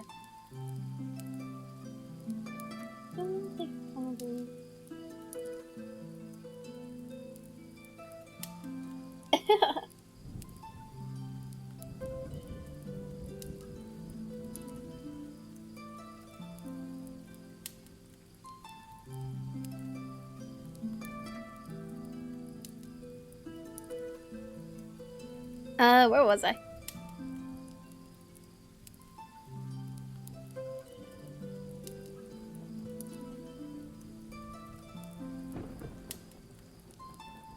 Well, there we stood, 2 on one side, 5 on the other. The pit between us, and nobody screwed up high enough to offer the first blow. Silver never moved. He watched them, very upright on this crutch, and looked as cool as ever. I saw him. He was brave and no mistake. At last, Mary seemed to think a speech might help matters. "Mate," says he, "there's 2 of them alone there. One's the old cripple that brought us all here and blundered us down to this. The other's the cub that I mean to have the heart of. Now, mates." He was raising his arm and his voice, and plainly meant to lead a charge. But just then, crack, crack, crack, the musket shot flashed out of the trinket. Murray tumbled head foremost in the excavation. The man with the bandage sprung around like a Tidum and fell all his length upon his side, where he lay dead, but still twitching, and the other 3 turned and ran for it with all their might.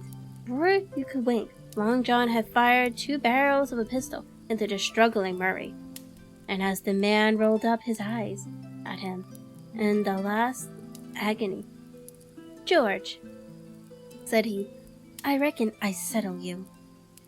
At the same moment, the doctor, Gray, and Ben Gunn joined us, with smoking muskets, from among the nutmeg trees. "Forward!" cried the doctor. "Double quick, my lads. We must head 'em off the boats." And we set off at the great pace, sometimes plunging through the bushes to the chest. I tell you, but Silver was anxious to keep up with us. The work that man went through, leaping on his crutch till the muscles of his chest were fit to burst, was work no sound man ever equaled, and so thinks the doctor.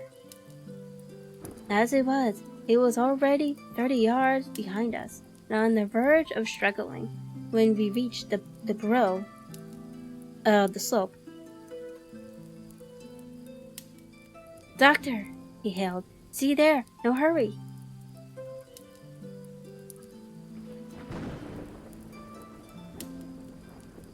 Sure enough, there was no hurry. In a more open part of the plateau, we could see the 3 survivors still riding in the same direction as they had started, right for Mizzenmast Hill. We were already between them and the boats, and so were forced sat down to breathe, while Long John moped his face, came slowly up with us. "Thank ye kindly, doctor," says he. "You came in about the neck, I guess. For me, Hawkins. So it's you, Ben Gunn," he added. "Well, you're a nice one, to be sure."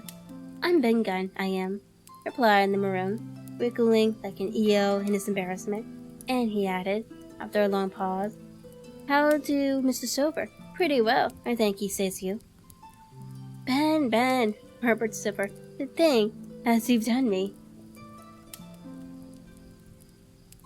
The doctor went back, grave, for one of the pickaxes deserted in their fight by the mutineers, and then, as we proceeded luxuriously downhill to where the boats were lying, related in a few words that had taken place. It was a story that profoundly interested Silver, and Ben Gunn, the half-idiot maroon, was the hero from the beginning to end.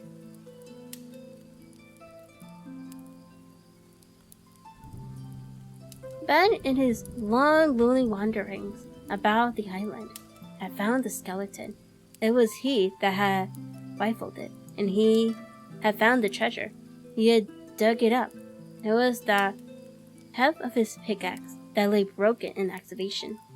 He had carried it on his back in many weary journeys, from the foot of the tall pine to a cave he had on the two pointed hills at the northeast angle of the island, and there it had lain stored in the safety since 2 months before the arrival of the Hispaniola. When the doctor had warned the secret from him on the afternoon of that attack, and when the next morning he saw the anchorage deserted, he had gone to Silver, given him the chart, which was now useless, given him the stories, for Benton's cave was well supplied with goat meat, salted by himself, given anything and everything to a change of moving in safety from the stockade to the two-pointed hills, there to be clear of malaria and keep a guard upon the money. "As for you, Jim," he said, "it went against my heart, but I did what I thought best for those who had stood by their duty, and if you were not one of those fault was it."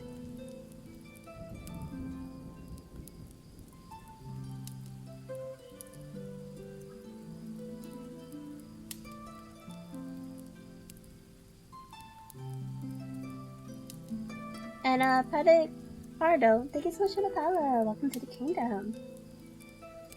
That morning, finding that I was to be involved in the horrid disappointment he had prepared for the mutineers, he had run all the way to the cave, and leaving the squire to guard the captain, had taken Gray and the maroon and started making the diagonal across the island to be at hand beside the pine. Soon, however, he saw that our party had the start of him and Ben Gunn, being fleet of foot, and had been dispatched in front to do his best alone. Then it had occurred to him to work upon superstitions of his former shipmates, and he was so far successful that Gary and the doctor had come up and were already ready, ambushed, for the arrival of the treasure hunters. "Ah," said Silver, "it were fortunate for me that I had Hawkins there.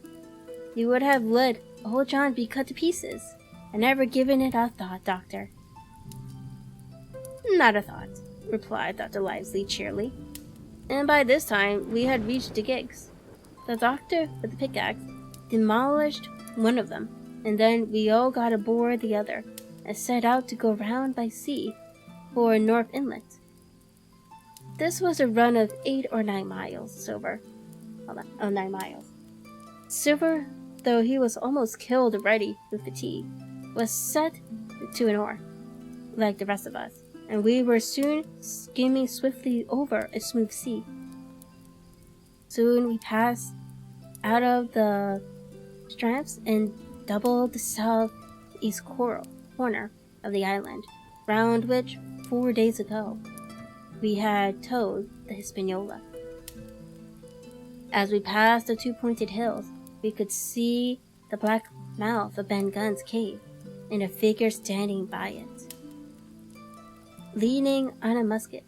It was the squire, and we waved a handkerchief and gave him 3 cheers, in which the voice of Silver joined as heartily as any. 3 miles further, just inside the mouth of North Inlet, what should we meet but the Hispaniola, cruising by herself?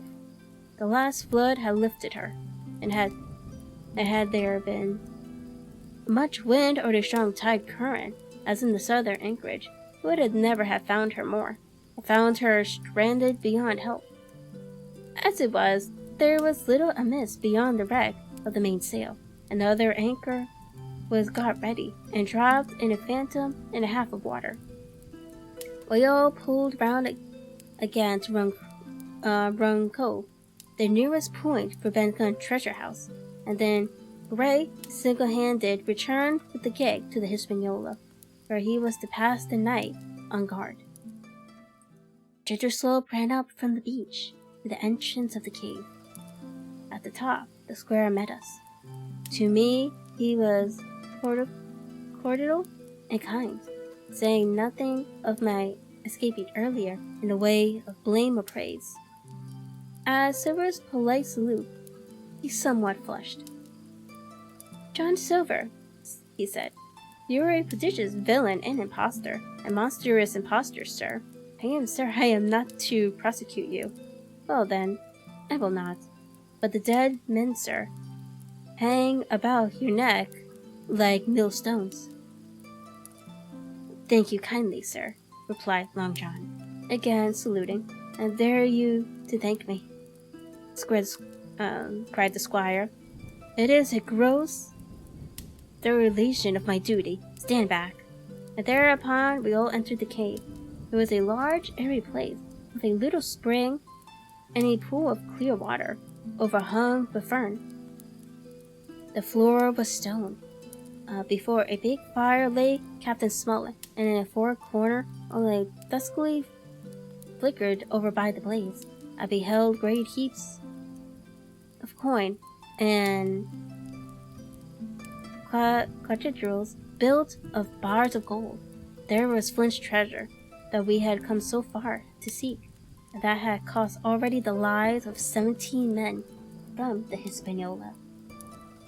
How many it had cost in the amassing, what blood and sorrow, what good ships scattered on the deep, what brave men walking the plank blindfold, what shot of the canyon, what shame and lies and cruelty perhaps no man alive could tell. Yet there were still 3 upon that island, Silver and old Morgan and Ben-Gunn, who had each taken his share in these crimes, as each had hoped in vain to share in their reward. "Come in, Jim," said the captain. "You're a good boy in your line, Jim. But I don't think you and me will go to sea again. You're too much of the born favorite for me." "Is that you, John Silver? What brings you here, man?" "Come back to my duty, sir," returned Silver. "Aye," said the captain, and that was all he said. What a supper I had of it that night, with all my friends around me, and what a meal it was, with Ben-Gunn's salted goat, and some delicacies, and a bottle of old wine from the Hispaniola. Never am I sure were people gayer or happier. And there was Silver, sitting back almost out of the firelight, but eating heartily, prompt to spring forward when anything was wanted, even joining quietly in our laughter, the same bland, polite, continuous seaman of the voyage out.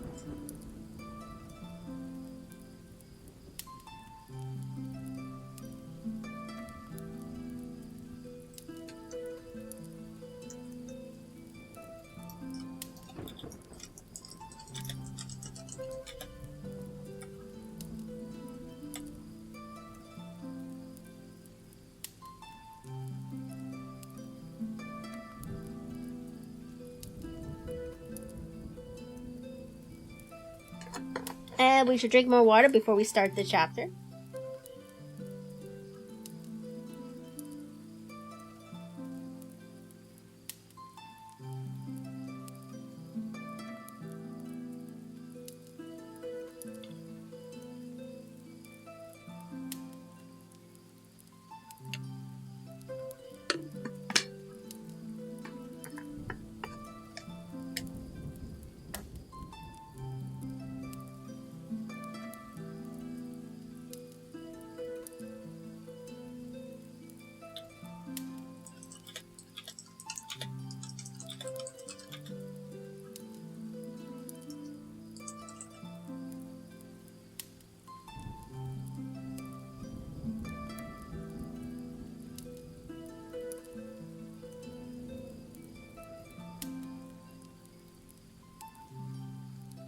Welcome back, Shadow.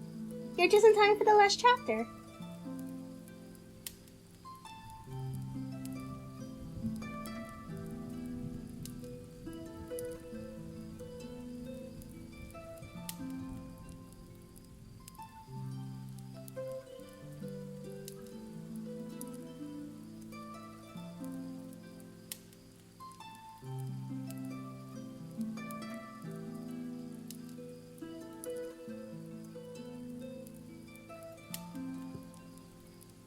Okay. Chapter 34. And last. The next morning, we felt early to work for the transportation of this great mass of gold near a mile by land to the beach, the 10th 3 miles by boat to the Hispaniola. It was a considerable task for so small a number of workmen. The 3 fellows still aboard upon the island did not greatly trouble us. A single sentry on the shoulder of the hill was sufficient to ensure us against any sudden onslaught, and we thought, besides, they had had more than enough fighting. Therefore, the work was pushed on briskly. Greg and Ben Gunn came and went with the boat, while the rest, during their absence, piled treasure on the beach. 2 of the bars, slung in a rope's end, made a good load for a grown man, one that he was glad to walk slowly with. For my part, as I was not much use at carrying, I was kept busy all day in the cave, picking the minted money into bread bags.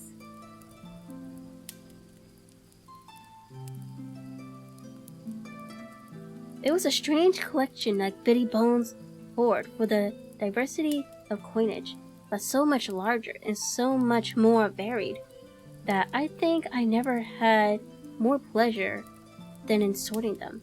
English, French, Spanish, Portuguese, Georges, and Louises, doubloons and double guillions, and molders, and chiquins, and the pictures of all the kings of England for the last 100 years. Strange, ordinal pieces, stampled with what looked like whips of string or bits of spider web, round pieces and square pieces, and pieces bored through the middle, as if to wear them round your neck. Neither every variety of money in the world must, I think, have found a place in that collection, and for a number, I am sure, they were like autumn leaves, so that my back ached with stooping and my fingers was sorting them out. Day after day, this work went on. By every evening, a fortune had been stowed aboard, but there was another fortune waiting for the morrow, and all this time we heard nothing of the 3 surviving mutineers. At last, I think it was on the 3rd night, the doctor and I strolling on the shoulder of the hill, where it overlooks the low lands of the isle, when from out of the thick darkness below, the wind brought us a noise between shrieking and singing. It was only a stench that reached our ears, followed by the former silence. Heaven forgive them, said the doctor. 'Tis the mutineers, old drunk, sir. Striking the voice of Silver from behind us.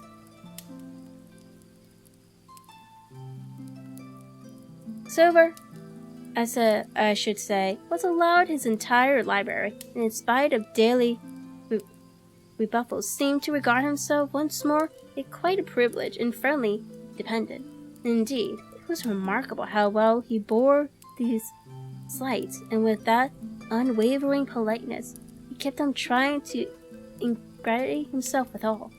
Yet I think none treated him better than a dog, unless it was Ben Gunn, who was still terribly afraid of his old quartermaster, or myself, who had really something to thank him for, although, for that matter, I suppose, I had reason to think even worse of him than anybody else, for I had seen him meditating a fresh treachery upon the plateau. Accordingly, it was pretty roughly that the doctor answered him. "Drunk or raving?" said he. "Right you were, sir," replied Silver, "and precious little odds which to you and me. I suppose you would hardly ask me to call you a humane man," returned the doctor, with a sneer, "and so my feelings may surprise you, Master Silver. But if I were sure they were raving, as I am morally certain one, at least, of them is down with the fever, I should leave this camp, and at whatever risk to my own caress, take them the assistance of my skill." "Ask your pardon, sir, you would be very wrong," quoth Silver. "You would lose your precious life, you may lay to that. I'm on your side now, hand and glove, and I shouldn't wish for you to see the party weakened, let alone yourself, seeing as I know what I owes you. But these men down there, they couldn't keep the word. No, not supposing they wished to. And what's more, they couldn't believe as you could." "No," said the doctor. "You're the man to keep your word. We know that."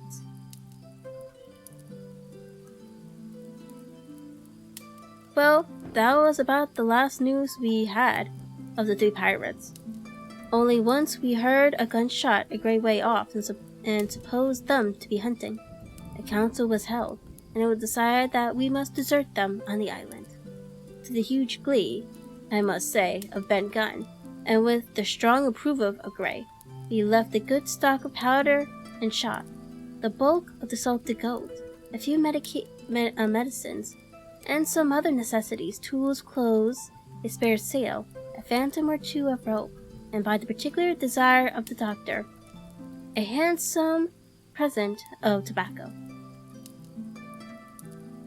That was about our last doing on the island. Before that, we had got the treasure stowed. It had shipping enough water, and a remainder of the goat meat in case of any distress, and at last, one fine morning, we weighed anchor, which was about all that we could manage, and stood out of north and left, the same colors flying that the captain had flown and fought under at the palisade.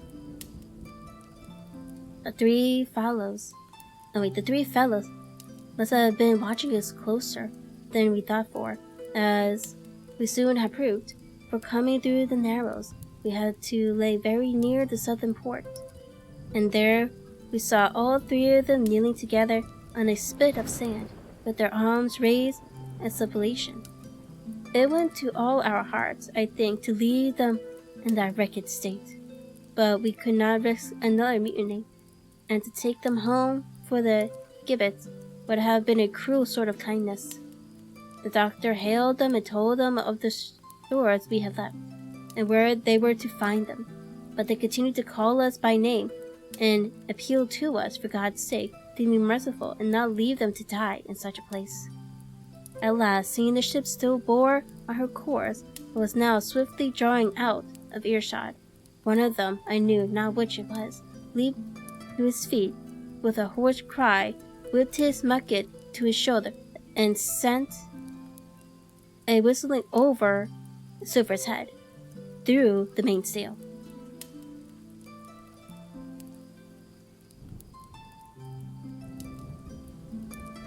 After that, we kept under cover of the barracks, and when next I looked out, they had disappeared from the spit, and the spit itself had almost melted out of sight in the growing distance.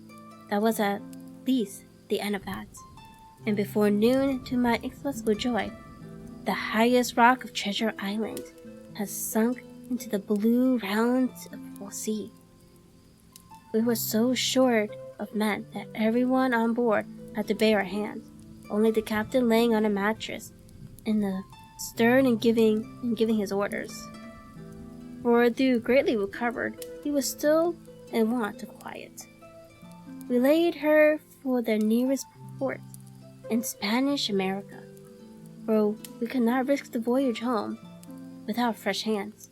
And as it was, what was baffling winds and a couple of fresh gales, we were all worn out before we reached it.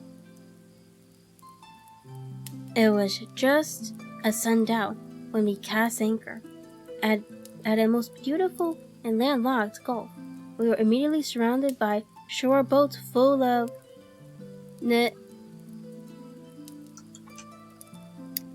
Is this one of the words that's not good for Martin? Oh, fuck. Okay.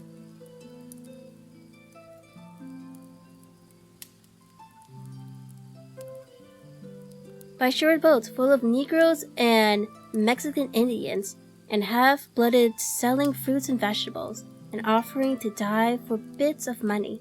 The sight of so many good, humorous faces, especially the blacks, the taste of the typical fruits, and above all, the lights that began to shine in the town made a most charming contrast to our dark and bloody sojourn on the island, and the doctor and the squire, taking me along with them, went ashore to pass the early part of the night. Here they met the captain of an English man of war, fell in talk with him, went on board his ship, and in short, had so agreeable a time that day was breaking when we came alongside the Hispaniola. Oh!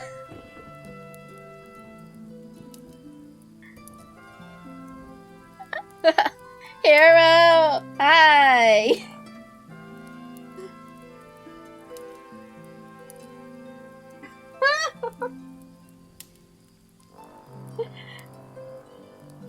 Hero, thank you so much for the raid. Thank you, thank you. Wait, hold on. Let me do this. Hold on. Let me put away my book. Welcome in, everyone. Welcome in. I am Tatiana Digiko. I am the High Queen of Cyberspace. Welcome in.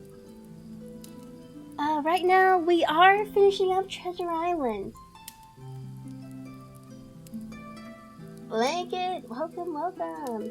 And let me just do the other shout out.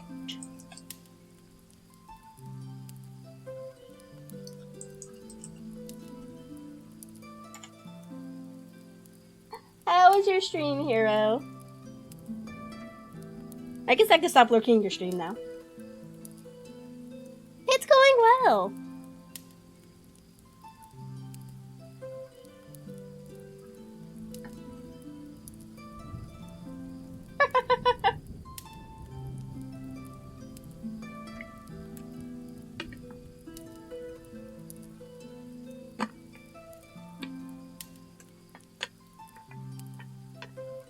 Oh, nice, nice.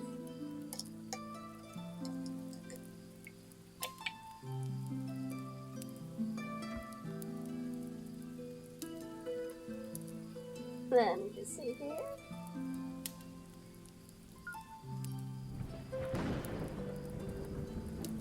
Okay, yeah. Blanket.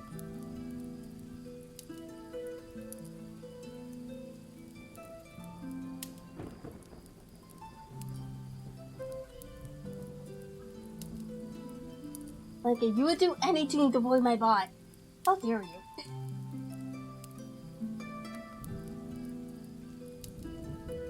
You really think I won't add those words? I will. I will.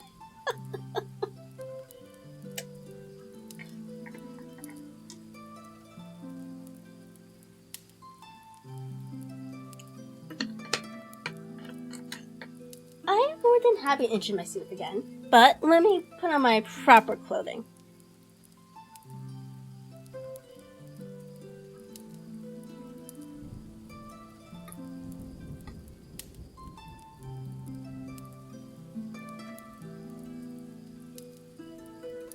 If I can get rid of that, it would be good.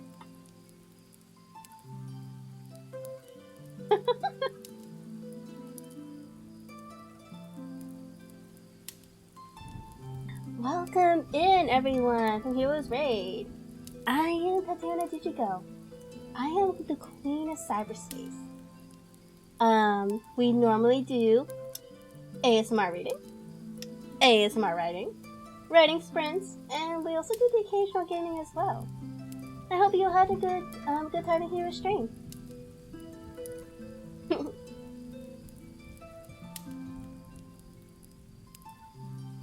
And of course we have my little ghosty plushie right next to me. Bruh. Blanket. You're just gonna put random letters, aren't you?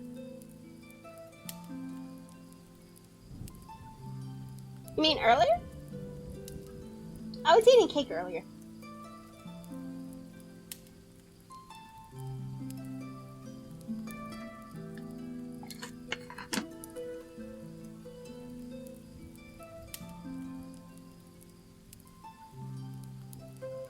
Ban every letter of the alphabet.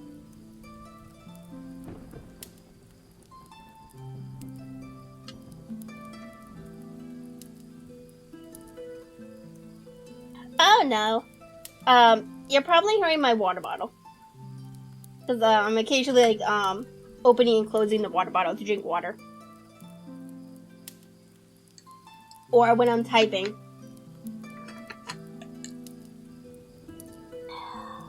Blanket, you're always starting trouble.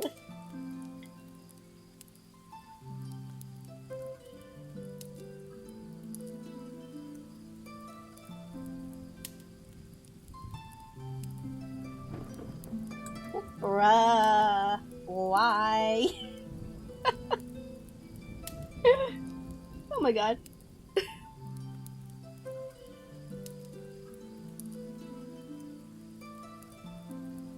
And Esther Barrett, thank you so much for the follow. And to the kingdom.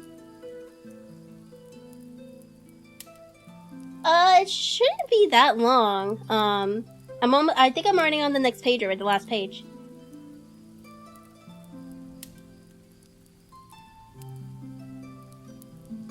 Yeah, I'm already on the last page of the book.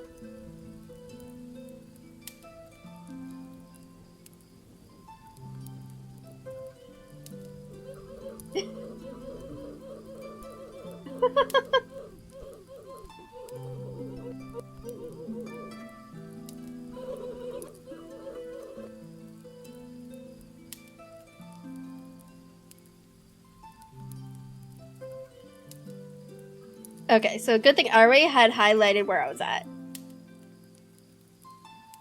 So, this is the very last chapter of the book. Ben Gunn was on deck alone, and as soon as we came on board, he began with wonderful conturation to make us confess.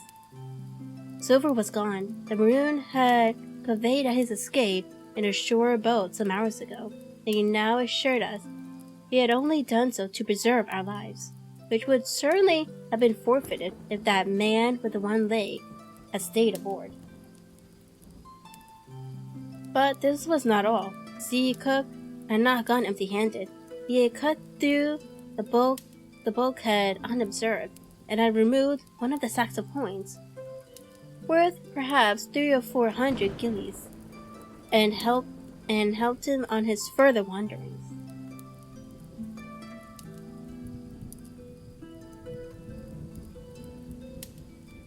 And these!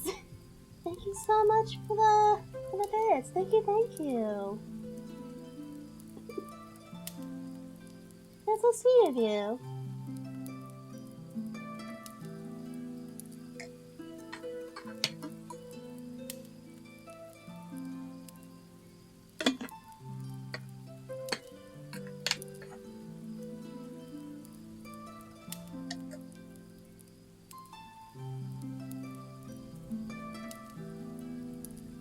I am doing well. Kinda happy to almost be finishing the story. And then in June we are gonna be doing a new story. So yeah. So I figured we finish the story today. I had a roast gandules and beni, which is Puerto Rican yellow rice and with pigeon peas and pretty much shredded pork.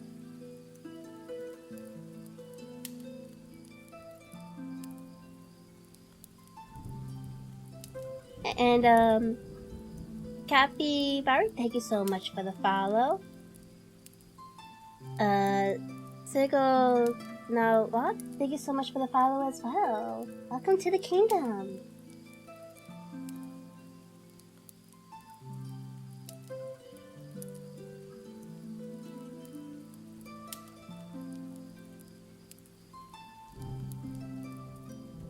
I think we were all pleased to be so cheaply quit of him. Well, to make a long story short, we got a few hands on board, made a good cruise home, and the Hispaniola reached the Bristol just as Mr. Blaney was beginning to think of fitting out her consort. 5 men only of those who had sailed returned with her. Drink and the devil are done for the rest, the vengeance. Although, to be sure, we were not quite in so bad a case as that other ship that sang about. With 1 man of our crew alive, what put to sea was 75. All of us had an ample share of the treasure, and used it wisely or foolishly according to our natures. Captain Smollett is now retired from the sea.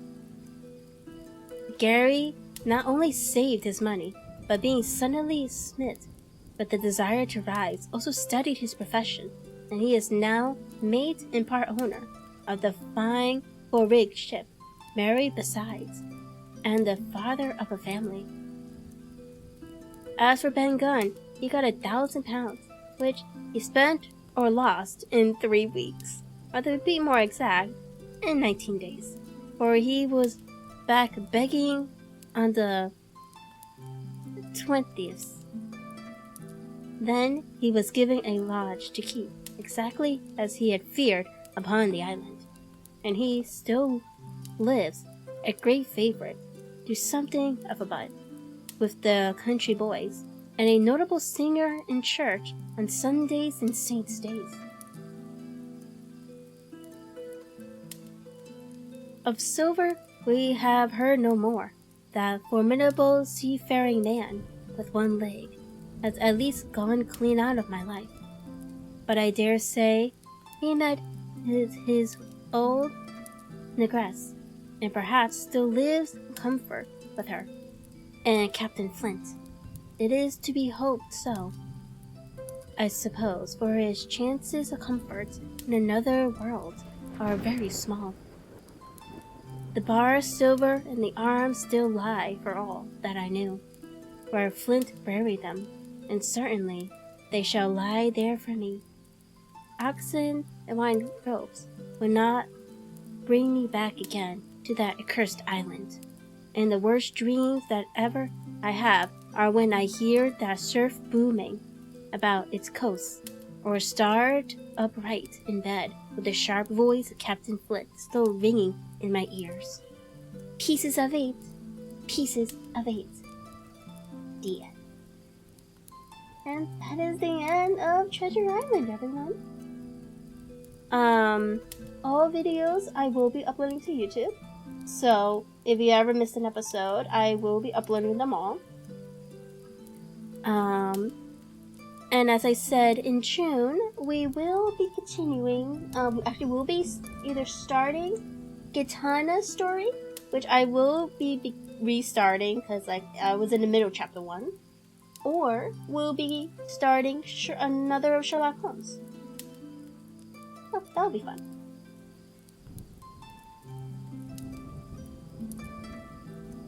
So I do have someone in mind. Shit.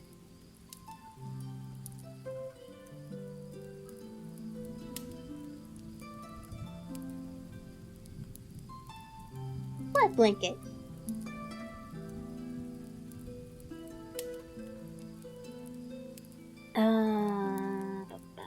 I did have someone in mind, but I want to make sure.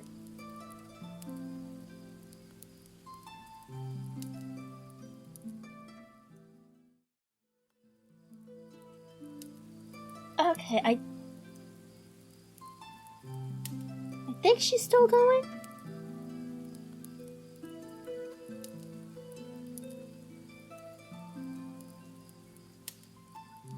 Okay, so we are rating Foilicore, the book dragon. She is also doing reading ASMR.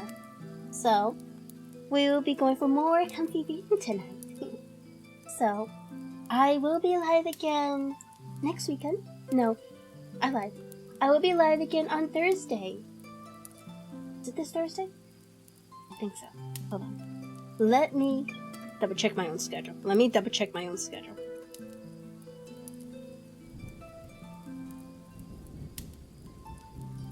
No, I lied. Yeah.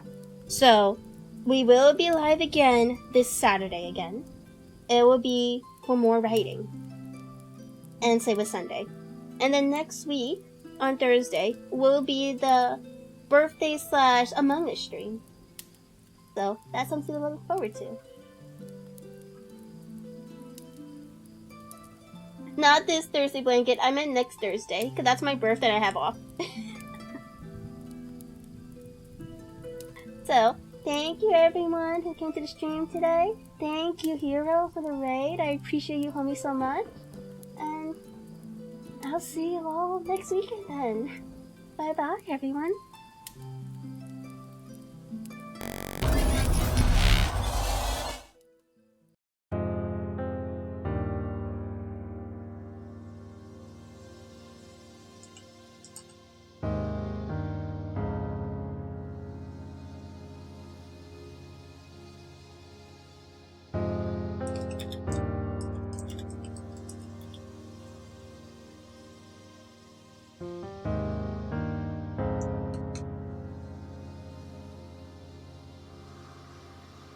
I keep looking back to the damage that's been done.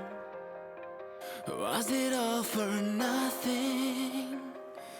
Is there nothing I've won at all? Where exactly do I belong? I sense a slight vibration, saves me from suffocation. Catch a radiant light and a butterfly. I think I found it all, towering over my battered soul. A single smile is all it takes to stop my years. Not a moment too soon, I emerge from my cocoon. A single word is all it takes. Silence breaks, catch a radiant light and a butterfly.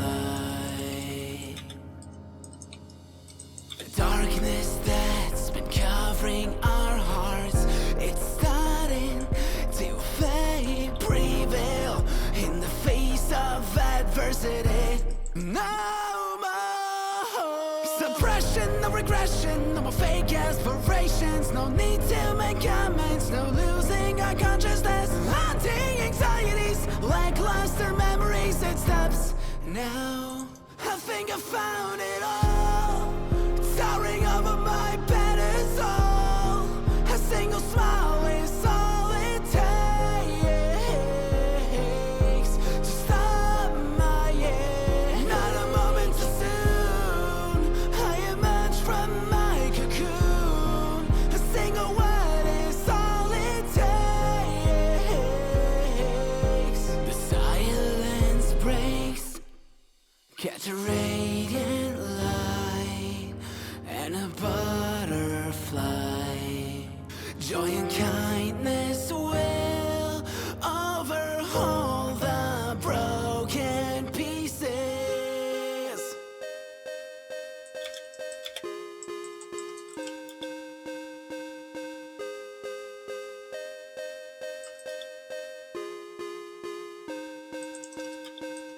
Crying and laughing, singing and shouting, through all the bad times, still zooming around me. Huggles and kisses, forget the great distance. I need to hear your voice. I wanna catch your